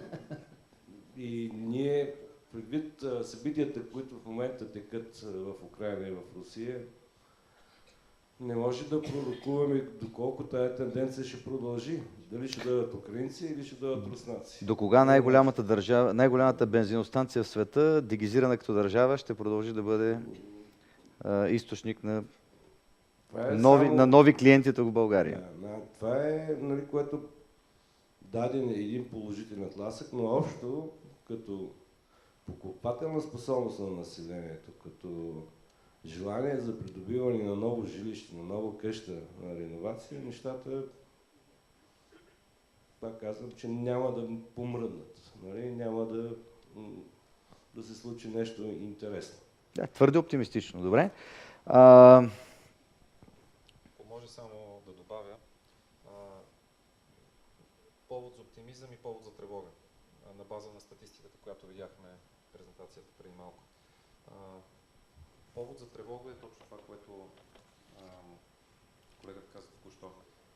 Ваканционните имоти не може да е строителният всъщност бранш да разчита на ваканционните имоти. Това не е устойчив модел и тук всичките примери по света, ако започнем от Испания през Гърция, където и да стигнем, означава рано или късно има проблем с това, че ваканционните имоти зависят много от когато особено се таргетират и чуждестранни купувачи, са много зависими от външно-политически събития и от глобални икономически събития, свързани с някакви неща, които се случват примерно в другия край на света, но пряко засягат този пазар. Затова тяхният относителен дял спрямо цялото строителство и това да разчитаме на ръстовете в общата строителна продукция и реализиране строителни материали само на ваканционното строителство, това е наистина един неустойчив модел във времето и рано или късно ще доведе до нов проблем. Положителното обаче пък е голямият ръст в промишлените сгради. Това, което се видя също е, че почти 2 пъти има стартиране на нови проекти. Това са проекти, които са започнати всъщност тази година. А това, от което всички ние знаем е, че инвестициите в индустриалните имоти са всъщност може би най-добре премерените инвестиции и най-рядко инвестициите, които не биват завършвани. Това са инвестиции, които най-бързо се завършват и се завършват почти винаги. Тоест, това означава, че има някакво съживяване в реалната икономика, което съответно ще доведе и съживяване на всички останали сектори. Така поне се надявам аз. Благодаря ви. Продължение на тази тема, но в посока отново участниците, всички тук присъстващи в строително-инвестиционния процес, какви са предизвикателствата в момента пред вас и какви са трудностите, които срещате при реализирането на големите обекти? Нека си говорим за... Това е събитие, в което хора като вас имат думата, защото общо взето май никъде друга да не говорите. Е важно да кажете, защото оттам все от някъде започва пирамидата и вие сте там някъде в процеса. Така че трудностите при реализирането на големите проекти са изключително, според мен, важен показател за развитието на пазара, какво се случва и как се случва. Много ще се радвам да чуя вашето мнение. Господин Господинов, може би, да започнем от пулса с... За това дали си говорим на тия теми, говорим си обикновено в друга обстановка. Да. Ние няма да караме виното да отлежава твърде много. Нашите приятели от Енира са ни подготвили една хубава селекция. Ще отидем и такава обстановка ще създадем, но все пак в рамките на панела. Аз като доставчик на строителни продукти всъщност мога да кажа от моя гледна точка. От моя гледна точка категорично голямата част от големите проекти не са дофинансирани. Тоест проблема, който по цялата верига се опитват да прехвърлят, инвеститора към строителя към търговския партньор, с който работи. Ние, търговските партньори, обаче не можем към нашите доставчици, защото те там са навързали здраво. И в крайна сметка това е основният проблем, който аз виждам в момента като проблем в сериозните обекти. Когато става въпрос за жилищно строителство на малки еднофамилни къщи, там нещата са ясни, хората си имат финансирането и нещата се вървят спокойно. Аз поне смятам, че това е най-големият. Нелоялна конкуренция също, да. Самко е абсолютно прав. Нелоялна конкуренция от типа продажби без, половин, така нататък на ДДС имам предвид и други някакви, примерно продаваме кнопка. Добре, това как се решава това? Това се решава с контрол. С държава, която... Да, трябва да има контрол. Тоест и да си говорим тук за тази тема и да каним някой, то голяма... Нормите ги има, законите ги има написани. Да, има ги, но няма кой да няма контрол. Няма кой да контролира всъщност точно така. За проблематиката аз мога да разделя в две посоки. Едната е в обществения сектор, нали, защото за разлика от моите колеги, заедно с господин Господинов, ние участваме и доставяме материали по различни проекти, свързани с санирането. Фонд Козлодуй, регионално развитие и така нататък. Мога да кажа, че не малко пари има по тези програми, но там точно терминът е не саниране, а усвояване, нали, на средства, нали, без да се търси, нали, ефекта за какво се усвояват тези средства. Да, колко месеца иска срок на плащане? 6 месеца срок на плащане. Коментирам начина на проектиране, проектите, които са направени, коментирам качеството на проектите, качеството на изпълнението и оттам насетне ефекта, доколко, нали, добре са изпълнени енергоспестяващите норми в тези училища, детски градини, обществени сгради, мога да кажа, че е почти нулев. Но се отчитат усвоени средства по европейски програми. Това е от една страна. От друга страна, там, където са еднофамилни къщи, където са малки блокчета, където наистина няма проблеми с финансирането и където наистина инвеститора сам решава какво да избере, той избира най-качественото, там няма проблеми, но проблемите идват от по-големите проекти и там отново се обръщаме към проектантите, защото касае нашата част, нещата, говорим за фасади и така нататък, стигат като проект до един избор на цвета на фасадата, която ще бъде, без да е оказано по какъв начин, с каква дебелина да бъде изпълнена топлоизолацията, с какви детайли. Не се подхожда, нали, професионално, като колежката от КНАП, ние да разполагаме с цялата технология, с всички тези детайли и естествено като е слаб проект и съответно изпълнителя няма кой да го контролира, върху какво да го контролира, е слабо изпълнението и независимо, че са доставени качествени и добри материали, те като не са изпълнени от определената технология, се компрометира целият проект. И това са проблемите. По-качествено проектиране и по-завишен контрол, нали, върху това, което се изпълнява. Това, което мога да кажа. Аз в продължение на това, което господин Бъчваров каза, и за двете неща съм абсолютно съгласен с него. Първото, че държавния сектор, може би трябва да добавите някаква статистика от рода на истина колко тези проекти имат участие, някакви програми, европейски фондове и така, като процентно съотношение, примерно, и колко от тях имат някакви държавни или общински инвеститори, които стоят или частично в цялата тази история. Но там трагедията е огромна. Ще започне от начина, по който се избира проекта, възлага се, кой го прави, как го прави. Закон за обществените поръчки е също някаква зверска гилотия, докато стигнем през контрола и най-накрая до плащането, евентуалното някога. Що да е най-накрая? Да, и най-накрая, защото то наистина идва най-накрая, евентуално, ако дойде. И тук наистина държавата ни е голям длъжник на целия сектор, защото въпреки голямата ни надежда, че с европейските фондове ще се отприщи някакво публично строителство, виждаме, че има един малък кръст там на тези специализирани обекти, където са училища, но това е много малко за обемите, нормалните, които трябва да има в една държава. Всичките виждаме в какво състояние са училищата, всичките виждаме болниците ни в какво състояние, затвори, гари, така нататък, затвори, надявам се. Затвори, да, не всички виждаме това. Слава на Бога да чукнем на дърво.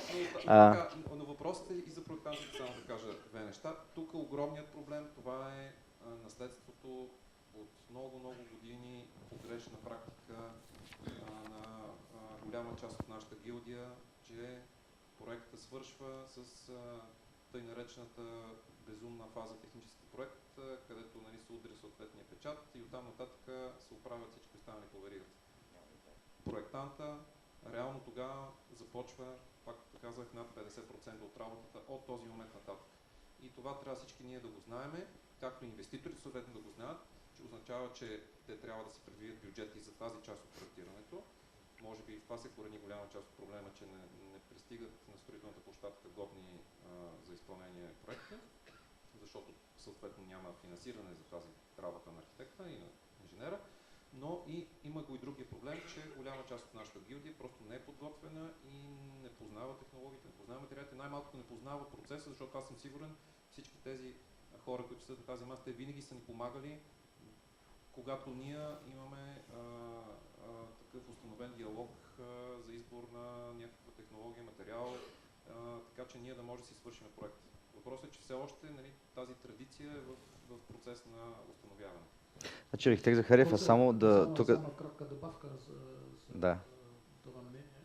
Also ich bin erst seit knapp 4 Jahren in Bulgarien und die zwei meisten Antworten, die ich höre, wenn ich mit Architekten rede oder mit Ingenieuren, wenn wir Schulungen anbieten, wenn wir Unterstützung anbieten, ja, technologische Qualifikationen. Аз съм от 4 години в България и двата най-често срещани отговора, които чувам от архитекти и инженери, когато предлагаме обучения. Двата отговора. Вече знам всичко и няма нищо аз за това. Сериозно, това е реален живота, да. Със съжалявам. Това нямаше нужда от превод. Между другото, аз започнах да си мисля, че разбирам немски. Започвате, да... Архитект Захариев, тъй като има тук доста медии, добре е да уточним какво правите по затворите ви. Но после, да, после. Нищо, но поне това, което чувам по медиите, пак е, че всъщност има голям проблем с затворите. Няма построен в България нов затвор от може би 30-40 години насам, а условията са ужасни. И затова мисля, че това е едно поле за инвестиционния процес, който е все още не разработен. Ето как от шега стана сериозен разговор. Благодаря ви много. Благодаря ви за това, че бяхте тук отново. Една голяма част за втора година. Надявам се няма да ни откажете и за трета, защото отговорите ви създават изключително много съдържание. Надявам се и представителите на медиите и от Монитор, и Дневник, и останалите участници, сериозни медии в България да отразят това, което вие казвате, защото това е пазара. Отново благодарности на вас. Благодарности и на вас за това, че уважихте нашата покана да бъдете тук сред нас. Стана късно. Ще се радвам да се видим отвън на чаша хубаво вино и разбира се, ние сме на ваше разположение. За нас е особено важно вие да бъдете наши партньори, защото вие сте най-важните хора в този пазар. Надявам се и, че след 10 години, живот и здраве на 20-та година на Националния регистър, дали ще бъдем ние или ще бъдат тези, които ще продължат нашата работа, отново да направим един такъв анализ на пазара и той да бъде с тези тенденции, за които нашите уважаеми паналисти коментираха, защото може би това именно е нормалността. Благодаря ви още веднъж. Екипа ми каза, че трябва да кажа нещо, да завършим с продуктово позициониране. Всеки един, който се регистрира в рамките на следващите 2 седмици, ако случайно не сте, получава 15% отстъпка от Националния регистър за годишни абонаменти. Още веднъж благодарности. Заповядайте отвън на чаша вина. Мерси много. Благодаря ви. Благодаря ви. Благодаря ти, Ники. Благодаря. Мерси много. Danke sehr.